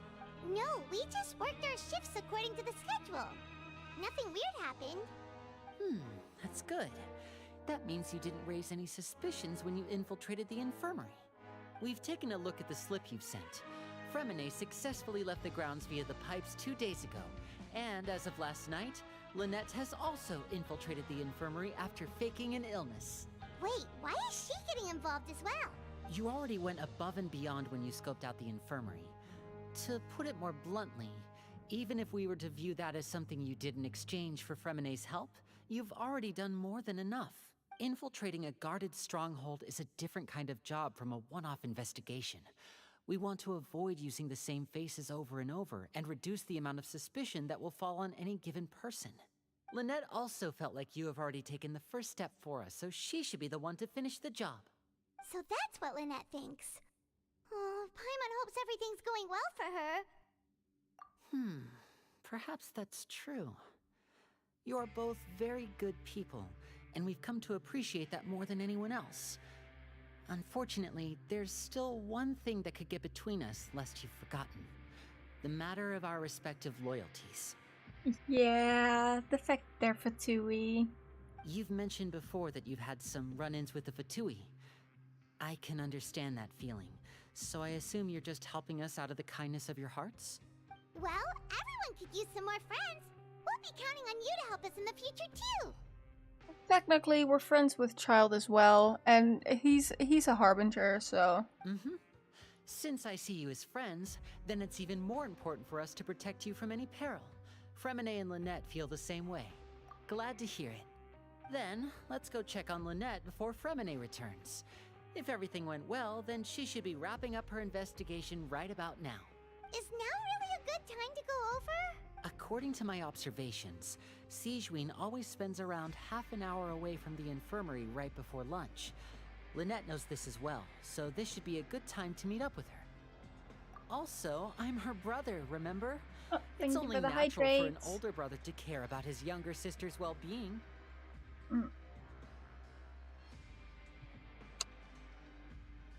Okay, then let's head over right away. Alright. Time to head into the infirmary again. And it's already got us in front of there. How nice. It's not making us run back and forth as much as it could have. Lynette should be here right now. He probably went inside the hatch. Strange. Lynette? As expected, Sijwin isn't here, but why isn't Lynette here? No, Lynette rarely deviates from the plan. We agreed that if she were to make changes on the fly, she'd find a way to let me know. Unless... Let's see if there are any clues around here. We can look while we wait for her. Who knows? Maybe she'll be back soon. Okay. Maybe she got caught.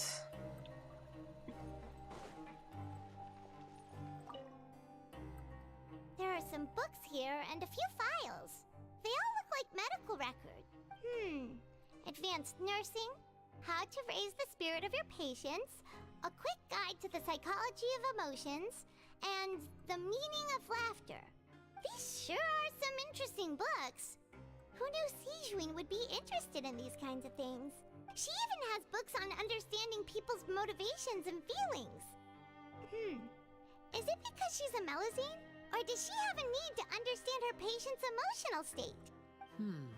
Seems quite normal to me. These are skills that would come in handy for a nurse from time to time. Yeah, seems pretty normal to me. None of the beds have any signs of having been slept in. Except that one over there. That's the one Lynette must have used, right? You said she was pretending to be sick. She would have said her migraine was having a particularly bad flare-up. Generally speaking, the head nurse would then ask her to lie down and rest while she left to retrieve the medication. Which means either the head nurse didn't return the entire time from when Lynette laid down up until she left the bed, or the nurse intentionally left it this way.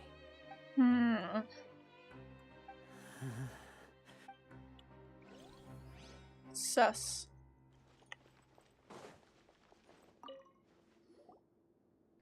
This is it! We saw it before! Wait, this thing?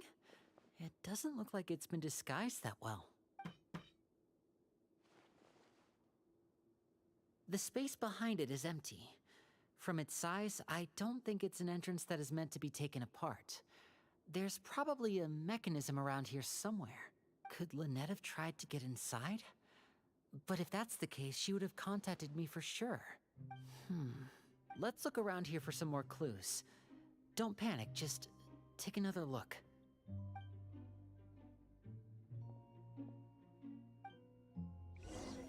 Yeah, he must be worried about his sister. Hey, you guys, there's a slip of paper over here! A slip of paper? It's right over here, and there's a bunch written on it too. It reads, out of respect for your usual practices, I'll use a piece of paper or card as the medium to pass on my message. You may consider this as me giving you my best regards. This is... Is that all? The back. This is... Show me! Now! That look on your face. Paimon's reading it now. Would you care to guess where Miss Lynette of the Fatui could be right now? Oh? No. Could she have... Is she already... Writhsley. Did he deliberately leave the infirmary unguarded to use it as bait? Wait, you mean he was aware of our goals from the very beginning? But why? We didn't run into any trouble last time, and he also never reached out to us since. But he knows everything that goes on inside of the prison, so he knows that we've been asking around. Yes, that is a crucial question. Writhsley, he doesn't do anything without a clear goal or reason. So this means he had no concerns about your activities from the very beginning. You're not from the same camp as us. You were sent down here by Nervulet, so you have no conflict of interest with Writhsley. We're a completely different story, though. I'd like to know that, too. Why did he only go after her? Don't panic, just think everything over. I have to stay calm. This is not like what happened last time. The situation's different now. Last time? Wait, you're right. Oh, wait, right. But that means... when his sister was taken. The fact that Fremine was able to leave the grounds... Could Writhsley have let him go as well? But what does he gain by letting Fremine leave like that?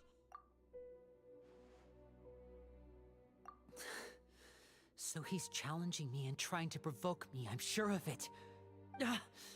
We never should have sent out Fremine. We had to go through all that trouble to find an opening to sneak him around the guards and into the pipe, and we even thought luck was on our side. If Wriothesley let him leave on purpose, then he's probably in a terrible spot now as well. Lenny's getting more and more panicked. We have to calm him down. Don't be like this, Lenny. Fremine wouldn't have left if we hadn't told you about Child. That was our fault. No. I'm the leader of this operation, and I'm the one responsible for this team. I was the one who failed to protect them. I'll go talk to Wriothesley. Hey, don't be reckless! Traveler, please talk some sense into him. I simply cannot allow Lynette to be abducted again. I have to go. I'll find a way to get them back. Well, just leave him to his own devices, I guess. Oh, she was there the entire time. Right. I feel like we still have some room to make changes on these details. It's not impossible, but it'll require extensive testing. Is that so? Very well. Then please be mindful of the time. Huh? Is someone? Pack everything up. Whoever's outside is eavesdropping. They'll probably come in once we stop talking. Someone! Please help! She's sick! As a nurse, she would have immediately understood that we were lying, huh? She was just playing along. These two. As expected, they've already found this place. Oh, they are quite sharp. What a delightful turn of events. I like smart people, but I also like playing dumb. I like the feeling of being trusted. Oh my! What's wrong, little one? There's no need to panic. Take a deep breath before you begin. Being able to read human expressions is quite the useful skill. Lenny! Wait! It's no use. We have to catch up to him. I will try. So yeah, the nurse knows things. How is he so fast? Let's go head him off at Wriothesley's office. I'm gonna assume it's down.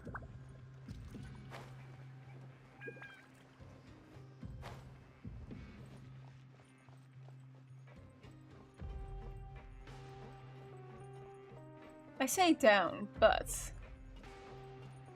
I don't actually know where. Oh, here. That makes sense. Right in the middle.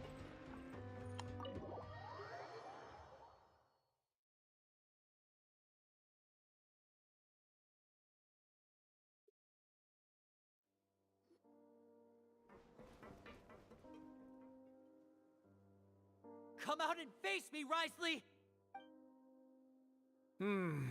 Aren't we at an administrative office space? Why don't you at least try to follow even a couple rules from the fortress's indoor management regulations? What did you do to my sister? I ran into the young miss at the infirmary. I'd heard that she was suffering from quite the migraine, so I decided to invite her over for a cup of tea. I do have some teas in my collection that can work wonders against such an illness. Okay, that's a lie. Stop joking around! Where did you take my siblings?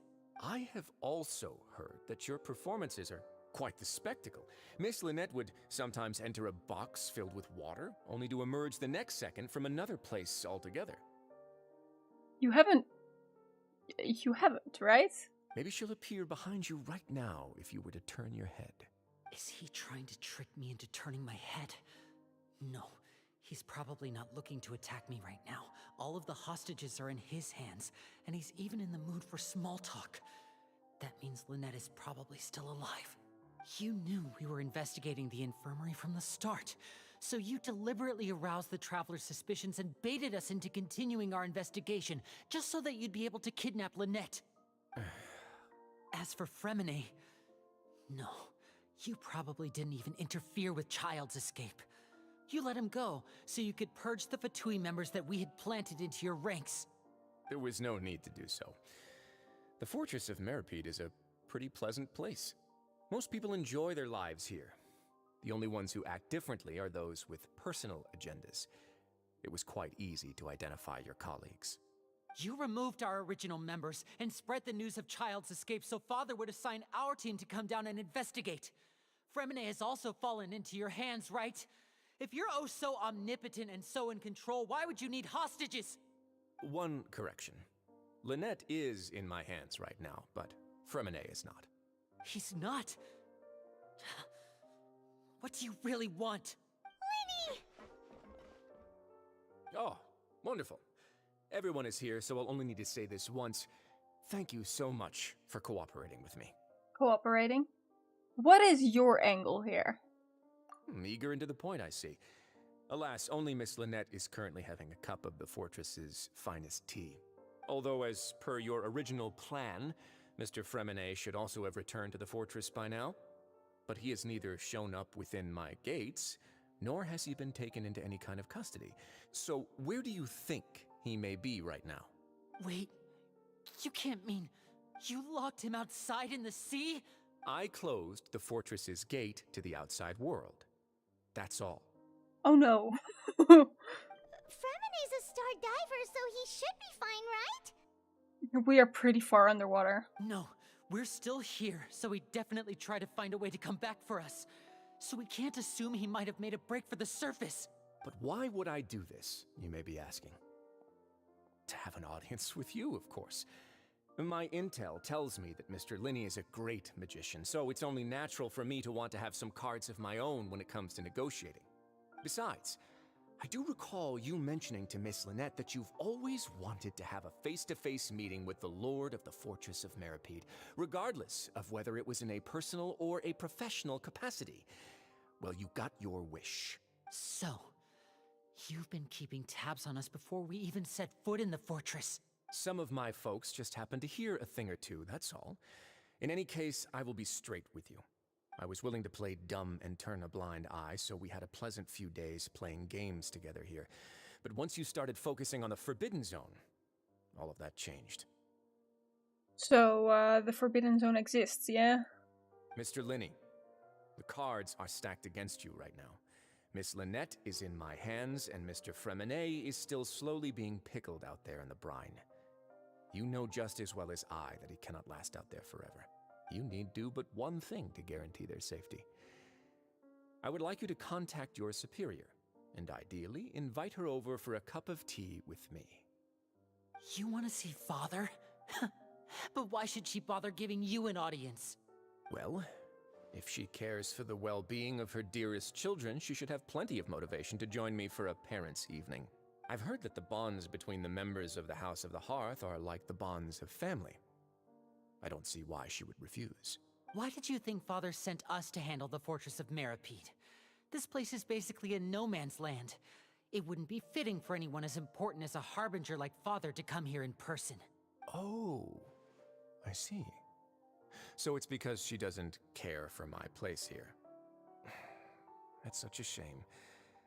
After all, I've amassed quite the tea collection. I was looking forward to sharing it with her. Both Monsieur Neuvillette and Lady Farina have already received many samples as gifts. Was this the extent of your master plan to get to Father? No matter how much pressure you may put on me, I won't allow you to use us to blackmail her. You people really are difficult to get along with. All I'm asking for is a face-to-face conversation. Does she truly have no interest in the fortress's secret? Mr. Linney, you have one last chance to invite your father here. If you refuse... Lenny! Instead of asking why I'm doing this, why don't you try to see things from my perspective for a second? From the very beginning, the Fatui has been actively infiltrating my fortress. That is true. I gave you a warning by cutting off the first few operatives I found, but that only caused you to double down. Had you given up on the fortress then and there, I'd have no reason to want to talk. Mr. Fremine left the fortress on his own, and Miss Lynette tried to pry out my secrets right in front of me. No matter how you look at it, the responsibility for this falls on you. I shouldn't ask Father to do anything because of us.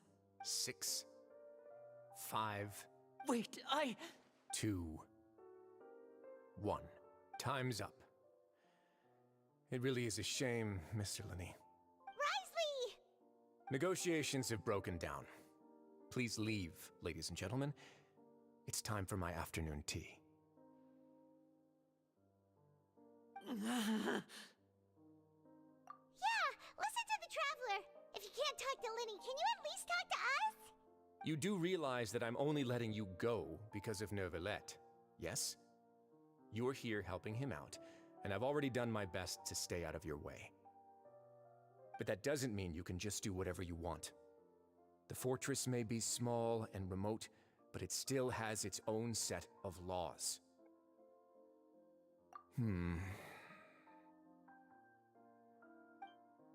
Then how about this?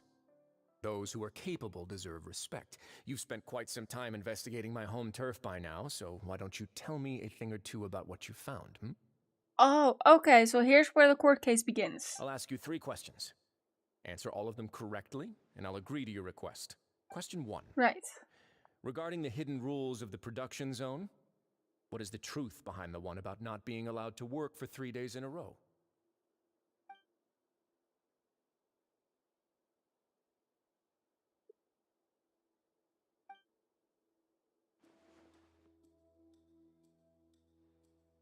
Okay. We can do this.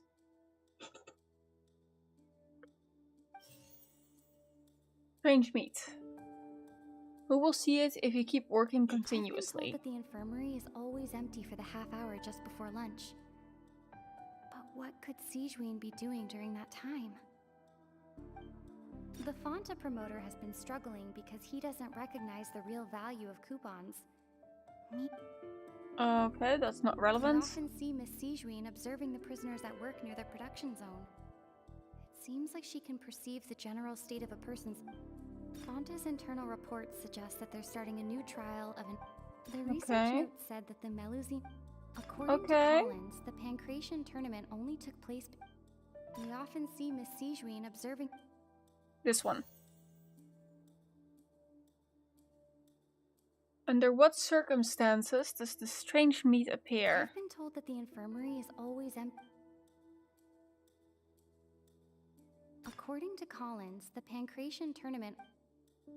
That's not... The research note said that the Melusine race perceives the world very differently from humans.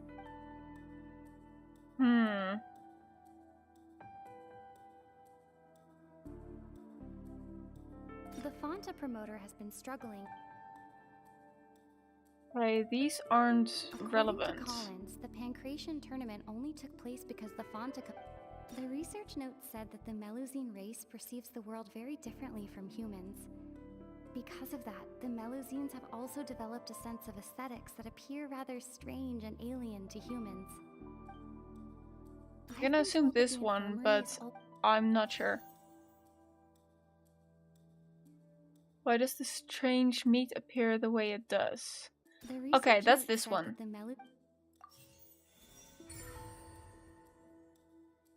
Oh! I got it correct.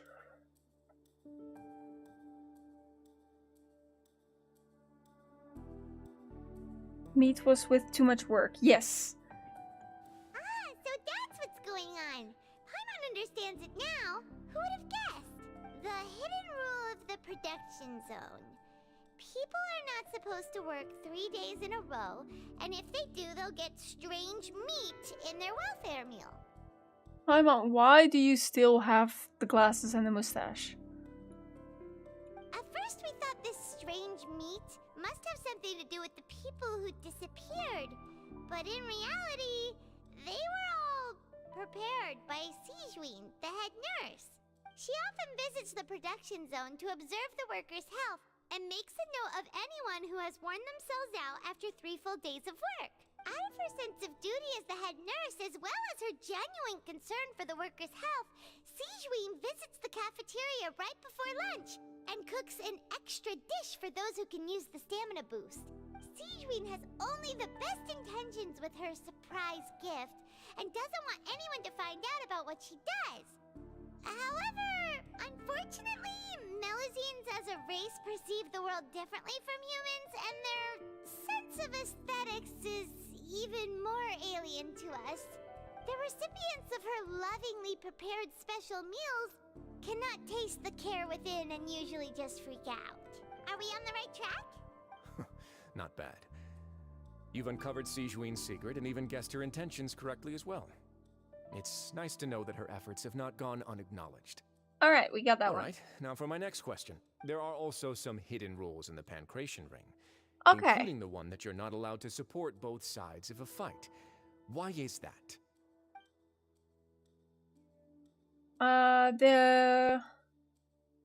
The fighting arena, that's when we got the weird bottle of liquid. But we already know that that was Fanta.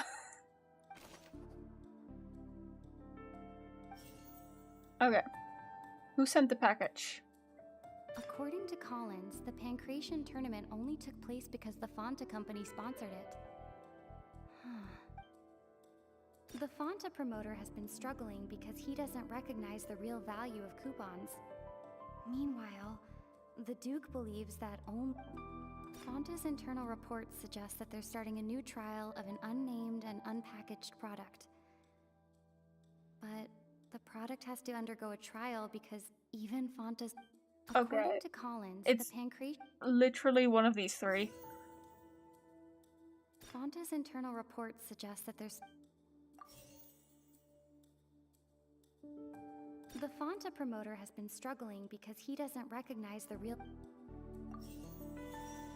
Is that right? Oh, that is right. Okay, I didn't know what order it was in, but I knew that those three were related. Ah! Paimon gets this rule too now, so there really was nothing to be afraid of. That hidden rule of the Pancration Ring is about how, people are not supposed to bet on both boxers at the same time. And if they do, they'll receive a package containing a strange, blood-colored liquid. People get scared when they see it because they've subconsciously begun to associate it with the missing boxer. But really, it's just a bottle of the latest yet-to-be-named and packaged new Fanta trial product. A blood-red drink. It's no wonder even Fanta's own staff were questioning the company's decision-making. The company, facing backlash from its own staff, decided to try to trial the product on a smaller scale, to see how it might be received by customers.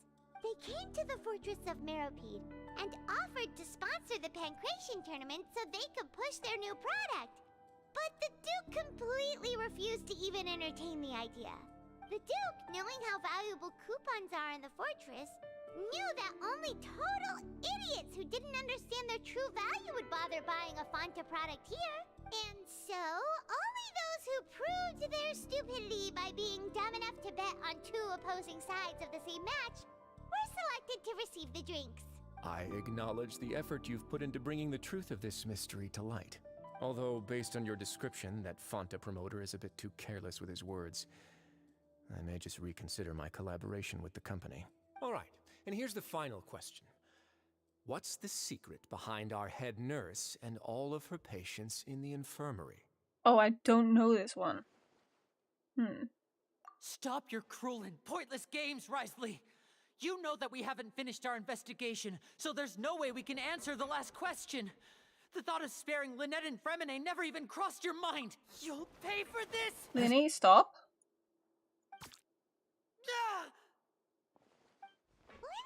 Are you alright? Oh, close one. I owe you, Sigewin. That was a fantastic shot. It was nothing, Your Grace. Sigewin? Though this gun may look like a toy, it's actually fully functional, as I just demonstrated. Sigewin... You... Not at all.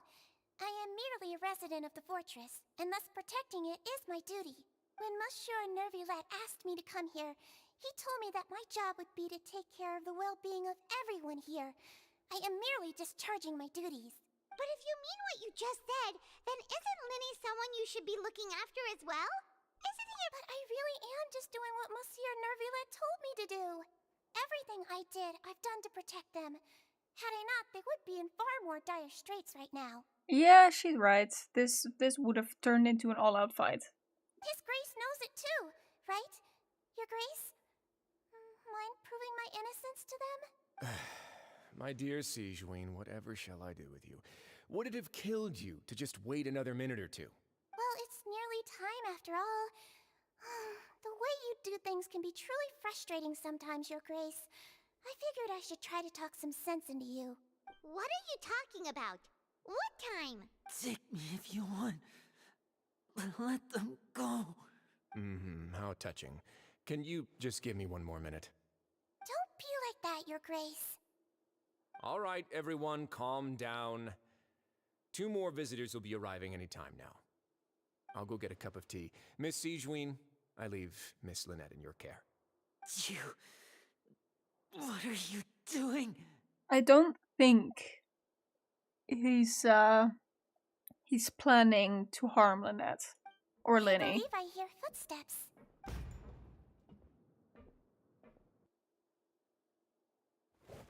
Some space, Hi. please. Hi, Clorind. Ah, Miss Clorinde. My door. she just bust open the door. Fremine. Fremine.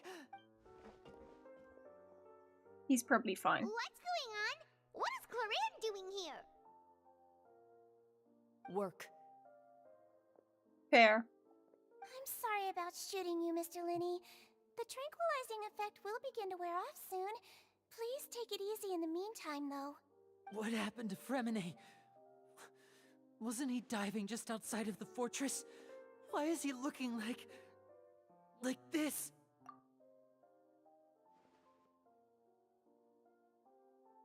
A flushed face, an accelerated pulse. He must have consumed primordial seawater. Wait, from where? Is it the abandoned factory?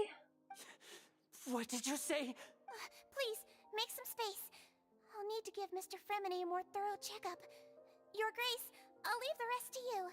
Oh, but that means that he's not originally from Fontaine, right? Because he would have dissolved otherwise. I'll talk to Clorinde while you get Fremine to where he needs to be. Everything else can wait.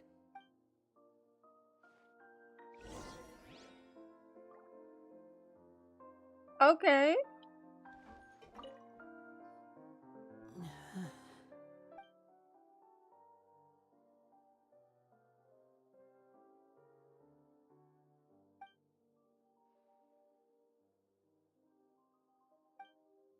How is he?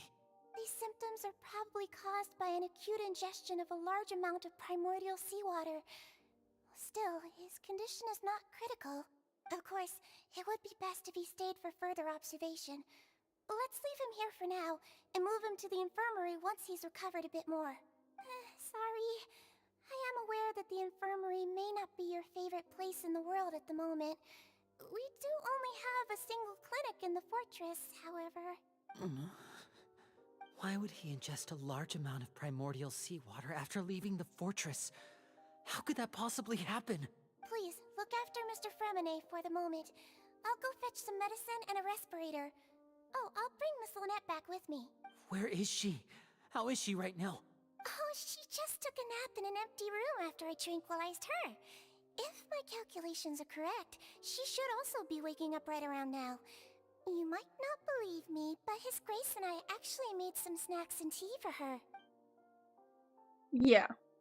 Risley never intended to hurt her in the first place.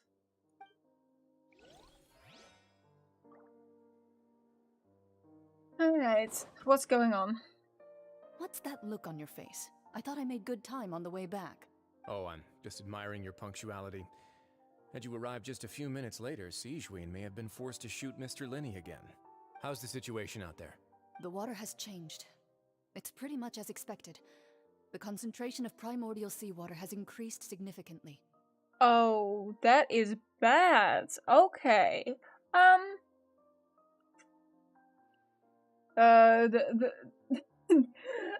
was like, okay, well, if the water rises, like, it's gonna get flooded. It's not gonna, like, people are going to, dissolve into water because it's not primordial seawater. But, yeah, that's a problem. People are gonna start dissolving. I was only out there a short time, so it wasn't too bad. But if one were to stay for any significant amount of time... well, you can see how that boy's doing. Where was he when you found him? The abandoned zone at the end of the pipes. A good distance into the water. Closer than I thought. He must have recognized it early on and tried desperately to swim back. Locking the door was necessary. I don't think we could have saved two. Two? Well, I did try to convince him that I had my reasons. Never seems to work, though. It would probably work on Neuvillette. He has a knack for picking out who had good intentions, even when the outcomes were all terrible. That's a bad sign if you're having to plead your case to Neuvillette. Want some tea? Not particularly. If you want to drink some that badly, just say so. Fine, I'd like to get some tea. Want me to get you a cup too, since I've already made it? Might as well then, I suppose. Actually, do you have a towel? I would like to dry my hair.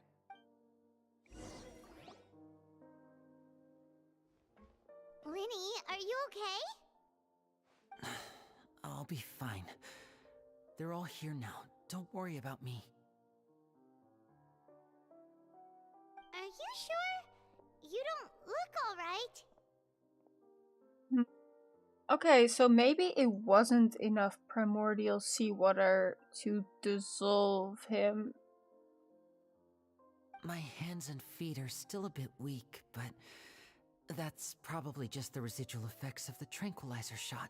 But it's still incredibly concerning that the amount of primordial seawater is going up in the waters around Fontaine. I'm back, everyone. Lenny! Oh, Traveler, Paimon, you're here too. Fremine? Is he... He'll be fine. But for now, please help me lift him up.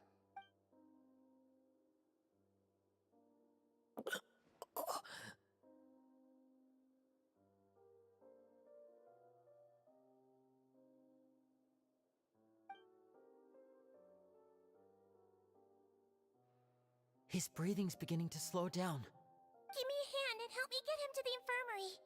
Yeah, I'll take him from this side. Lynette, together? On it. Traveler, you seem pretty worried about him. Want to come with us? Yep, I want to hear what's going on. The Duke and Clarande are gone. They probably went to get some tea. The Duke will explain the truth in just a bit. Miss Clarande will need a break, since she only just returned from rescuing Fremine out of the sea.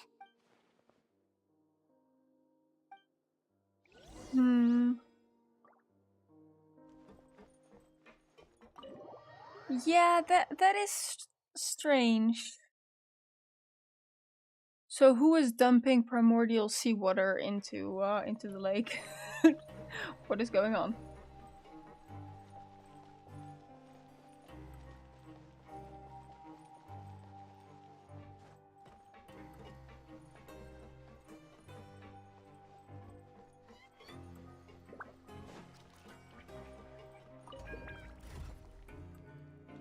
I'm gonna assume for once this is not the Fatui's doing, because, you know,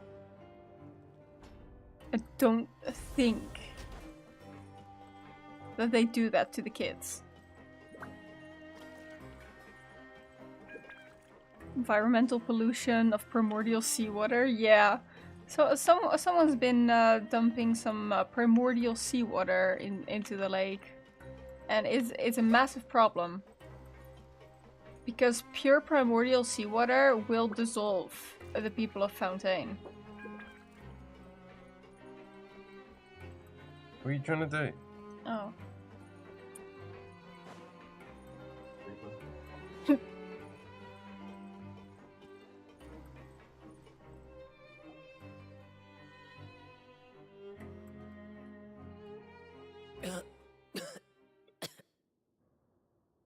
He's awake.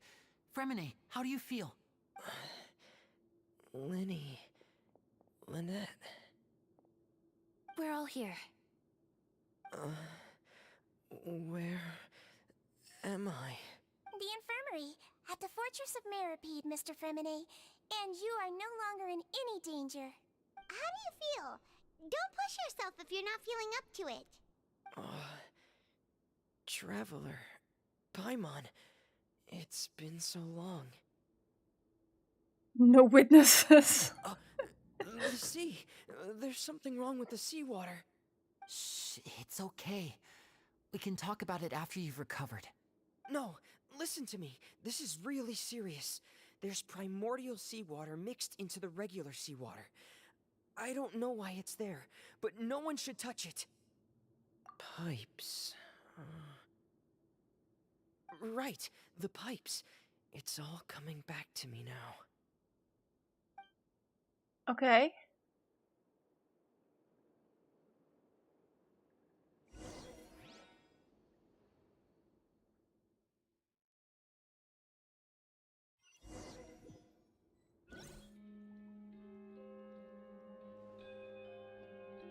We finally get to see what's going on. I'm in. Seems like this pipe hasn't been used in a long time. It looks abandoned.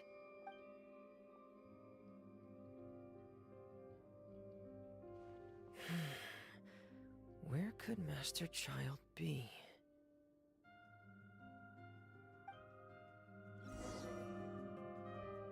Oh, I play as him now. Okay.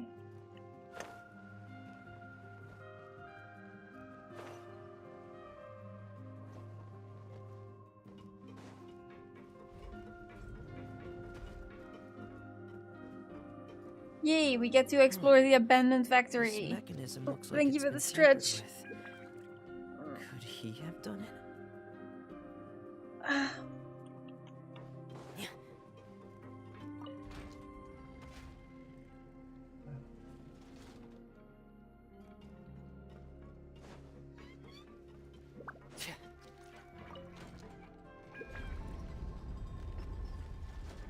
Well, that's easy.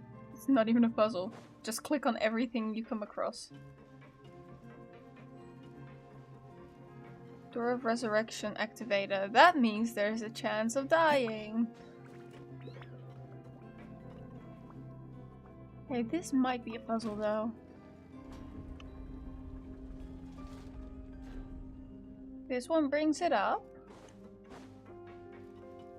And then this one rotates it. It's getting stuck on something. Seems like I'll have to avoid those obstacles while I turn it. Ah, I see.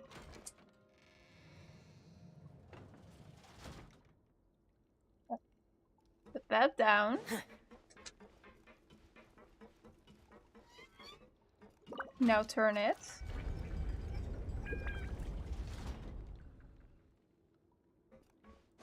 And now bring it back up.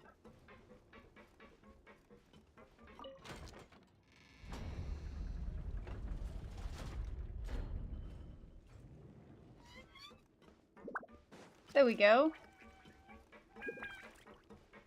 Easy.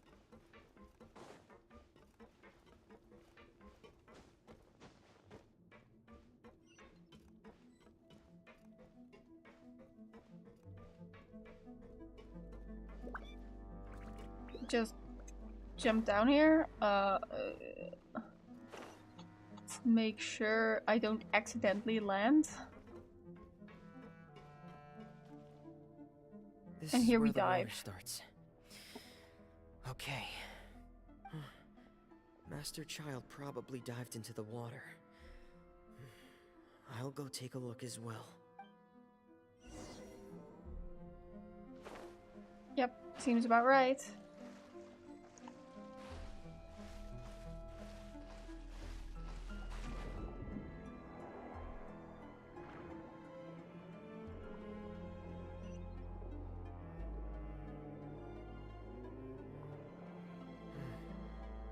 The vegetation here is a bit more sparse. These traces aren't natural. A person must have left them, and recently. I should be going in the right direction. Alright, because there was no There water. are traces here too. I need to keep going. There was no water when Child went through here, right? Huh? The traces are gone. But I don't see where he could have gone from here. Wait. What the?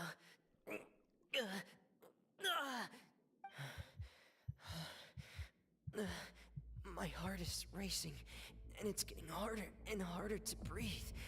What's going on? You're complaining about not being able to breathe when you're underwater? Okay. No good. I have to get back. They still don't know anything about what's going on. If I turn back right now, I should still be able to make it. But he wasn't able to make it.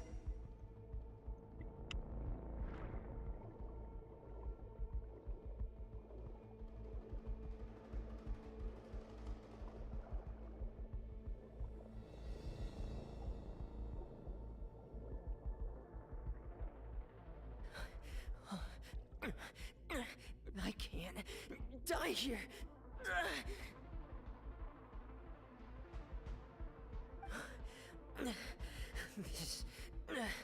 This is bad. I'm feeling worse and worse, and I'm still underwater. I have to push on.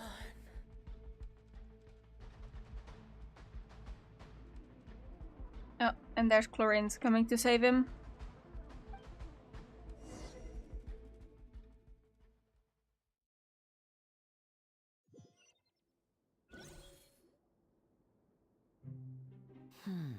So, in other words, the trail you were following vanished, and you had no idea where Master Child could have gone.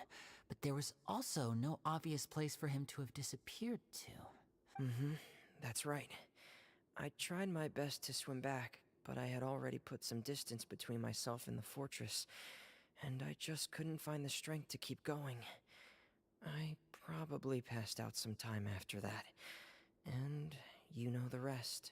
Miss Clarande brought you back, but we also don't know why she just suddenly appeared at the fortress, or why she went out to save you. I don't really have any theories on this. The best I can speculate is that he probably went through another abyss portal. Miss Clarande, you say? I must go thank her in person. What if the primordial water came from the abyss portal, though? Could that be possible? Why would there be primordial water in the abyss? You're still too weak for Monet. You can go after you've had some more rest. Miss Lynette is right. I believe Miss Clarande will stay here as a guest for another few days, so there's no need to hurry. A guest? Then I can assume Risley was the one who invited her to come down here? You should ask His Grace about that. He'll be able to explain better than me. Yeah, it's about time he actually told us what's going on. Wanna come with us, Lenny? No, please go on without me. I don't want to leave just yet. Lenny. The logical part of my brain is aware that we're safe right now, but I still can't bring myself to leave. Both of you are just in danger. Understood. Then let's just sit together for a while. In that case, I'll leave the infirmary to you. The Traveler and I are going to head out for now. As long as you stay in here, I don't think you'll be disturbed. Thank you. Alright, let's go find out what is going on. The truth behind the mystery. I don't know if this has anything to do with Child, though. I really don't.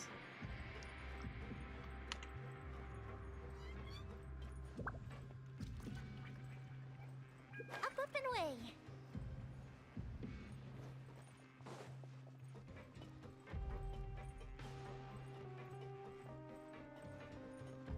I feel like a lot of this main quest just felt like a side quest.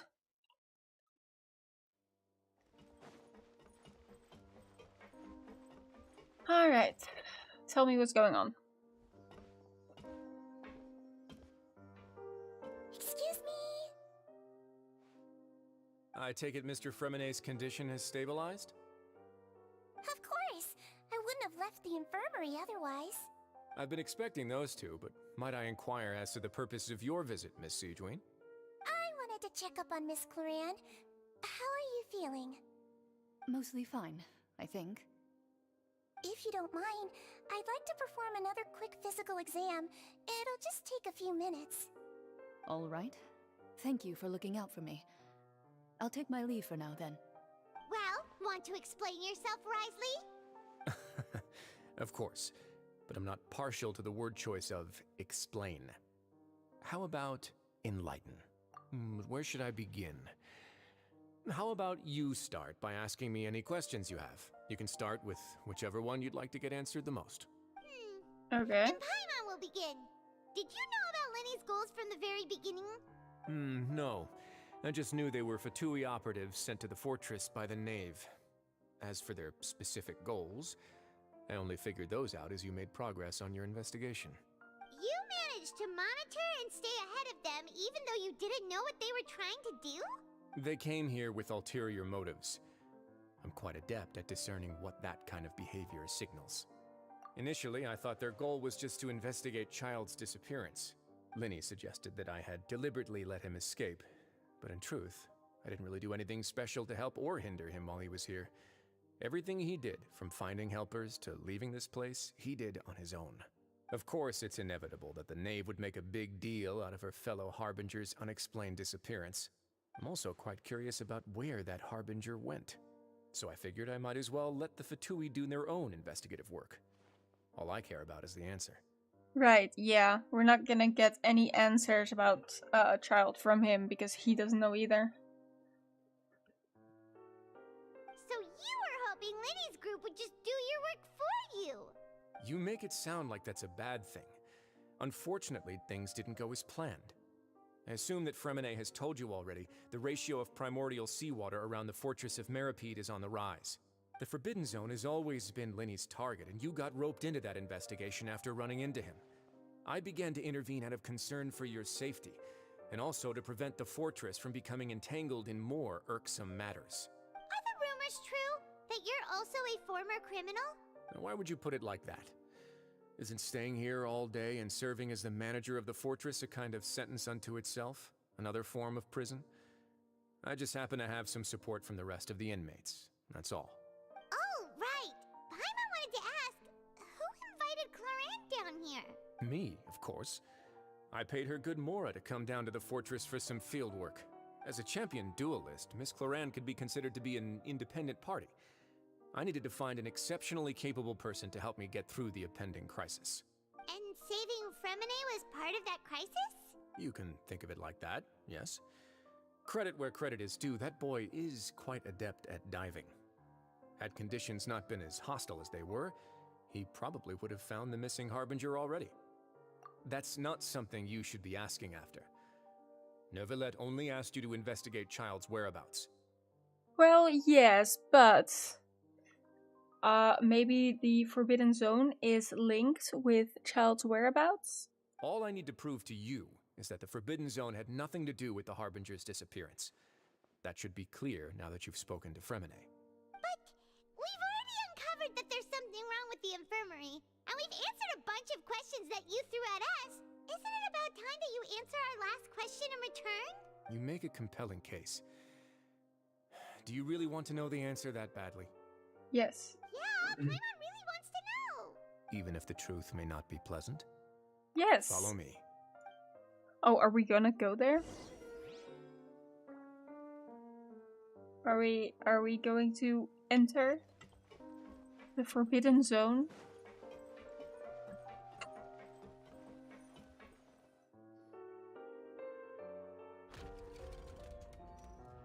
Makes sense that the entrance would be in the warden's office. There's a hidden door here?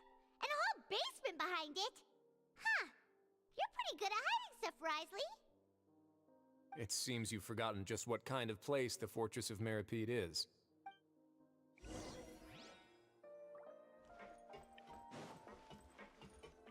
Okay, what is going on here? Stand on the central plate. Wait, is there a secret mechanism or... Whoa!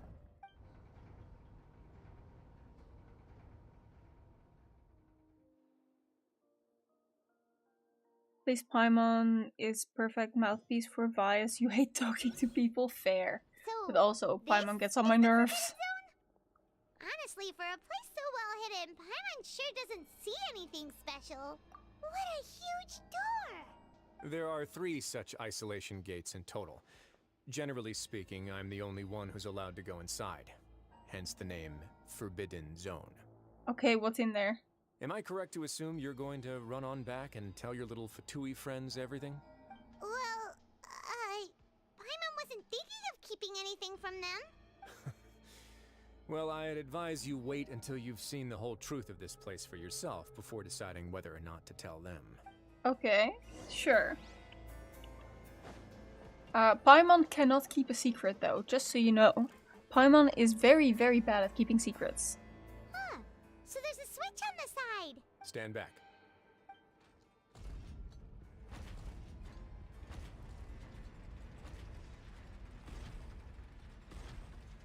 Whoa, they all just went up one by one. Go on, have a look.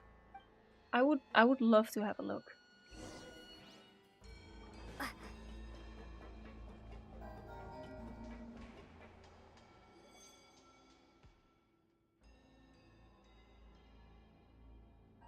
This room is really empty with nothing in here, which is quite strange on its own. There's also a device smack dab in the middle of the room, which looks like some kind of massive sluice gate. I've been interested in what lies beyond that gate ever since I assumed leadership of the Fortress of Meripede. Of course, it would be unwise to recklessly open it, but it'd also be risky and negligent to simply ignore any potential danger that could be behind it. The readings on that dashboard have not budged since the day when I first laid eyes on this place. But over the past year, the needle has crept upwards from its original position, likely because some parameter it's been tracking has changed, if only infinitesimally. Normally I would have ignored it, but I happened to have some free time when I noticed it, so I investigated. Any guesses what the reading could be tracking? Very reasonable guesses. I've considered both of those as well. Unfortunately, our dashboard is tracking something less ordinary. The temperature should vary with weather and climate changes, so for something that rarely shifts, the water pressure is more likely. We ran a few tests to increase the pressure from the outside, but the readings didn't change at all. Could it be the amount of primordial seawater? Yes, exactly. I was thinking the same thing. Later on, a few more possibilities occurred to me, such as a potential connection with the primordial sea. I began to make a few preparations based on that hypothesis. Over the past few days, the needle has moved again. With that, and the symptoms that Fremine displayed after leaving the fortress, I can now confidently conclude that the readings represent the concentration of primordial seawater in the seawater nearby. The concentration of primordial seawater? But we're already under the sea! And that is precisely the problem. We're at the bottom of the sea, and now we're surrounded by toxic seawater. Somehow, primordial seawater got mixed in, and the concentration is steadily rising. Yes, that's very likely. But forget about the two of us! Not even Novelette knows where the primordial sea could be, much less where we could find and plug a leak. Oh. Seems like you've figured it out. I believe the primordial sea lies directly beneath this sluice gate. For some reason, the primordial seawater levels have risen significantly, and it's now very close to us. So, the primordial sea is right under the bottom of the regular sea. The indicators are now red. Although the gate still stands, some primordial seawater has already leaked out and mixed into the sea around us. If this continues, soon it will no longer be able to hold back the primordial sea. Yeah, you know what the legends say. If this place falls, then everyone in Fontaine will be turned into puddles in the span of a night. But that's just too weird! Why would the Fortress of Meripede be built right above a sluice gate for the primordial sea? Who built this place anyway? Probably the previous Hydro Archon. Your expression tells me you think this might be part of a vast, complicated conspiracy. To be honest, you might find the actual answer may be exceedingly boring. It's just that the secret of the Forbidden Zone had been long forgotten by the nation before I rediscovered it with my research. There's no single founder of the Fortress of Meripede in any traditional sense. What we know about its history has been left to us by the people who used to live here. When the previous Hydro Archon Egeria ruled the land, all convicted criminals from Fontaine were exiled. The people drove the criminals away like a wolf pack chasing away the banished. Open the gates. Don't do that. The criminals received no sympathy of any kind from the people. They were exiled to the desolate seaside, where they experienced only pain, struggle, and the bone-chilling cold. Some of them began to repent and prayed to the Hydro Archon, asking if there was still anything they could do. The Hydro Archon took pity on them and said, "You may go guard my secret, deep underneath the waves." And so, leaning on the power of the Hydro Archon, they gathered underneath the sea and began to build a fortress. They became a community down there in the deeps, and over the years helped it to grow. Right, yeah, so it was the previous Hydro Archon. As the number of exiles increased, more and more people joined the community. When the first group of exiles died, they left the yet unfinished fortress to their successors. The Hydro Archon continued to lend her support, allowing the fortress and what it stood for to continue growing ever larger. Before long, this dark underwater fortress became the sinner's only home. And with that, the people here stopped referring to the fortress as a prison. They saw themselves as repenting sinners who would regain their freedom once they had sufficiently redeemed themselves. But as time went on, people also realized that the fortress was a lonely place. Once they had gotten used to life here, they could no longer feel comfortable living in the overworld. Once they had finished serving their sentences, some people left and some others chose to stay. They'd find some idle position and let their withered souls fade away with the ancient secrets of the past. After many, many centuries, few people still remember the reason for the fortress's founding. Now they just see it as an integral pillar of Fontainian society, as the place where criminals deserve to be sent. Now and again, researchers manage to break one law or another and live out their days in the fortress. I learned all this from an elderly historian. Everyone else just thought he'd made it all up. But now you know every part of that history is true. Indeed. It's just as the prophecy says. If this gate fails, then everyone will be dissolved into the sea. To be frank, not really. But sadly, that hasn't stopped this prophecy from proving all too accurate. Prophecies are troublesome things. Just hearing one will create the first wave of panic. Seeing signs of it will bring about the second, and actually witnessing it in real time, the third. Let's go somewhere else. I want to show you something.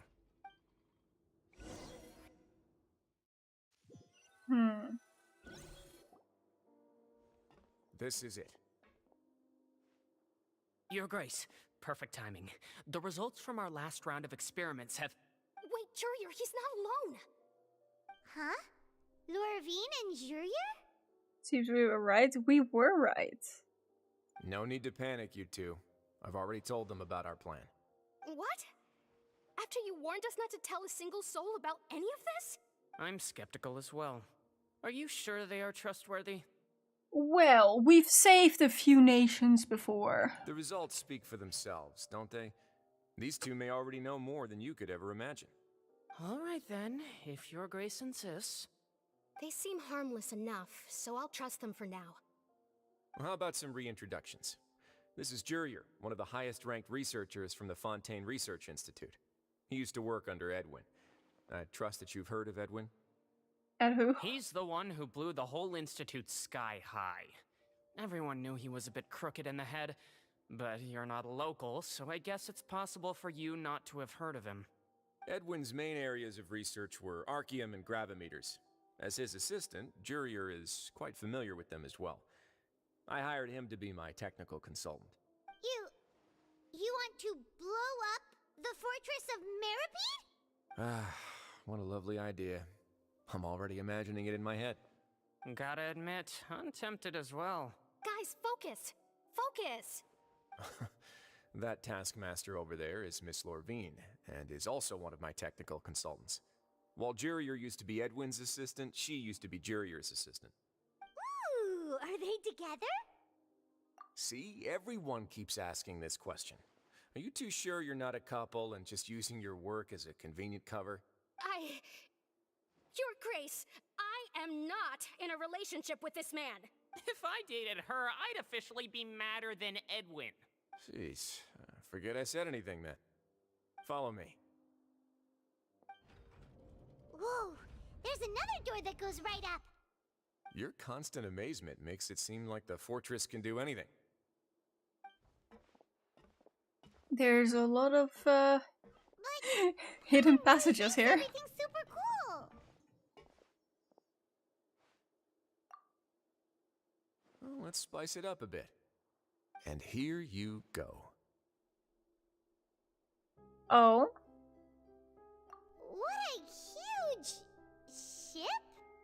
This is also a production zone that Paimon's never seen before. What's going on? How much do you know about Fontainian history? Not much, unfortunately. Not much at all. But I'd like to learn. Well, then maybe you haven't heard the story of ancient Lemuria. To give you a quick rundown, Fontaine used to be ruled by the Lemurian dynasty.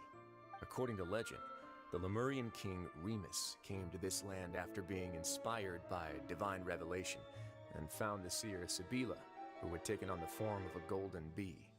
Taking the golden bee with him and riding on a huge ship, the Fortuna, he created his nation above the surging waves. Okay, hold on, that's a lot to take in.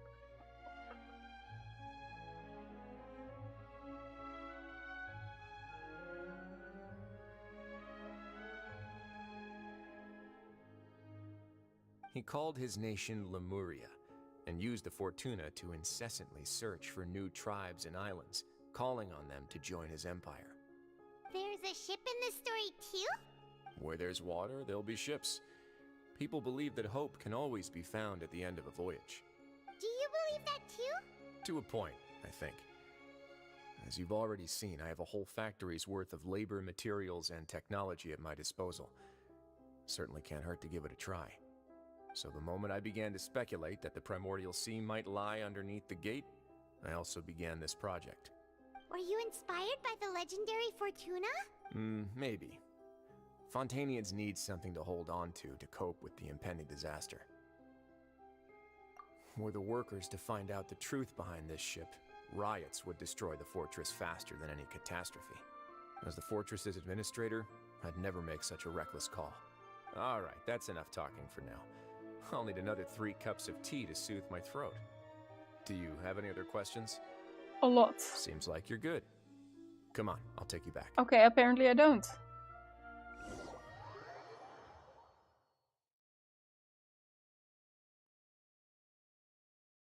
I'll leave you here for now. Oh, thank you so much. No worries. But don't forget, it's up to you whether or not you want to share what you just saw. What you do from here on out will likely affect those 3 as well. Yeah,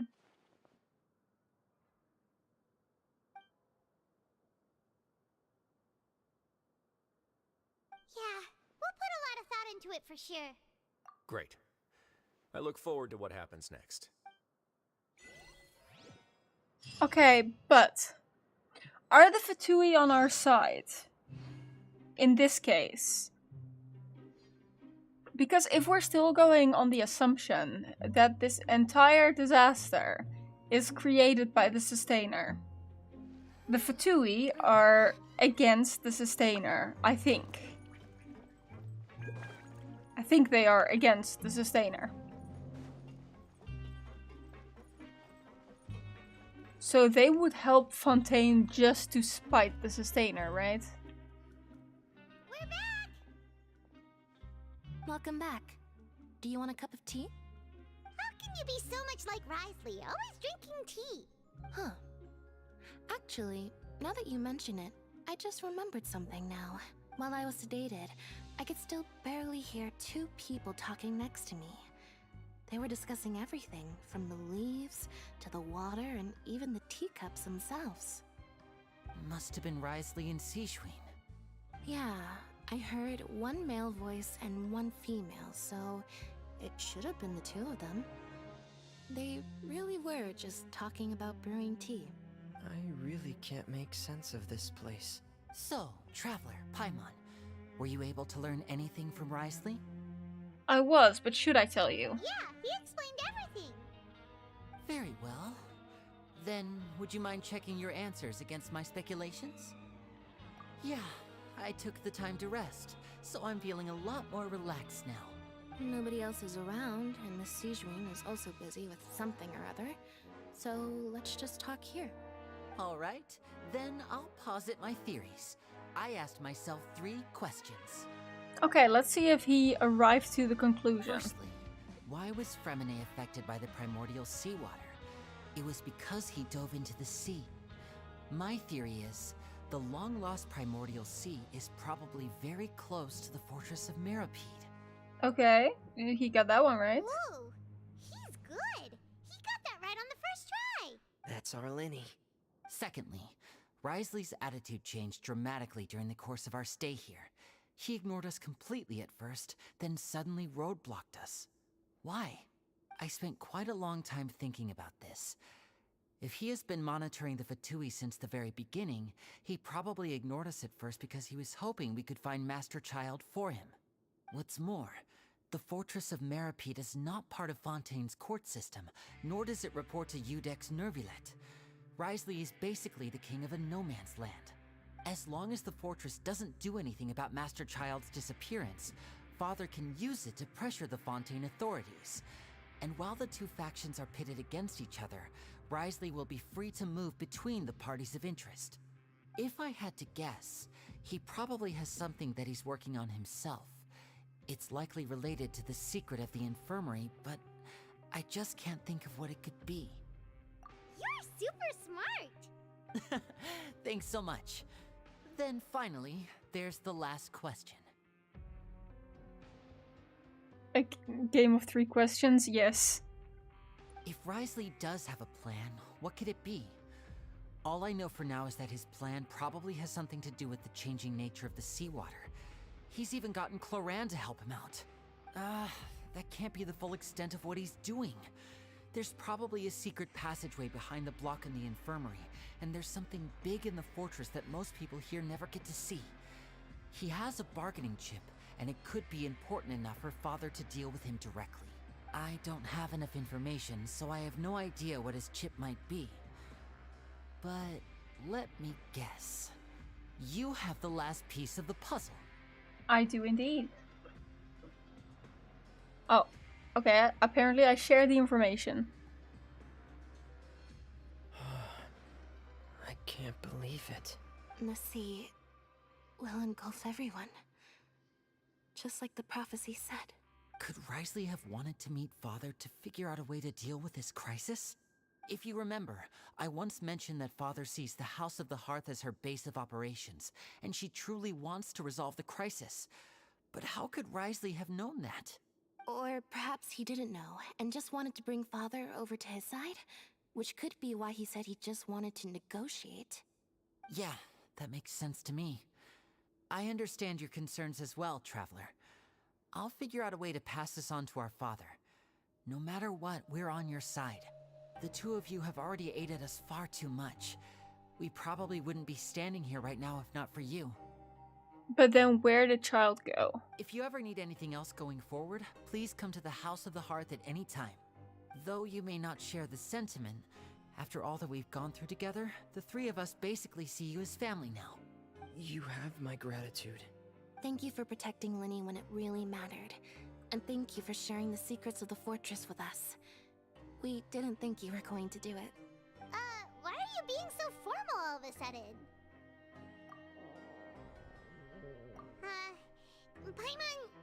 Paimon's hungry. Paimon's always hungry. Oh, you've done so much already.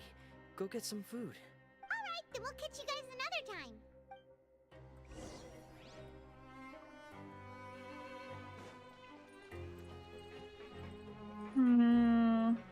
Okay, well, that's a pressing matter that the primordial sea is just kind of being released into the regular sea.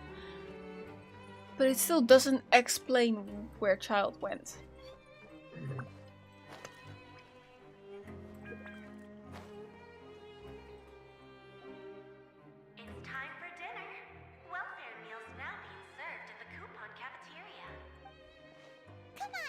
pick up ours as well. Traveler and Paimon, over here. Are you here for dinner too, Miss Sijween? Mm-hmm. And I'm taking the opportunity to prepare Miss Cloran's dinner as well. Huh. You're right. She's actually sitting in the fortress cafeteria. What would you like to eat? Yep, you can. I've already talked to our chef, Mr. Wolsey. It's all on me today, so you can get whatever you'd like. Me too! Don't forget Paimon! No problem. Just leave it to me.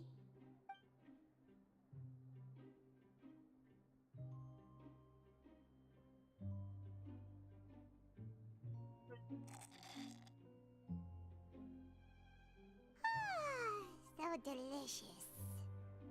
Paimon's so happy. Paimon wants to feast like this every day. Feeling full yet? How's the food? Well, Delicious. start wrapping the stream up. I'll get past this cutscene. What, sorry? I'm so glad to see you all so happy. Oh, see, the I expression said on I'll your just face get past this now? cutscene. The muscle here just moved, which suggests that you're feeling quite relaxed at the moment. Sijween, do you do this to help your patients or to better understand human beings? A bit of both, I suppose. I'm a Melazine, which means I'm very different from human beings. I must know what you're thinking if I want to take good care of you. You're really good at taking care of people. Even though you're so short, you still talk and act like an older sister. Really? You're reminded of an older sister? That's great to hear. Paimon, you should not be talking about people being short. Oh, and what did you mean back in Risley's office? When you said that you were protecting Linny and his siblings as well? Oh, that.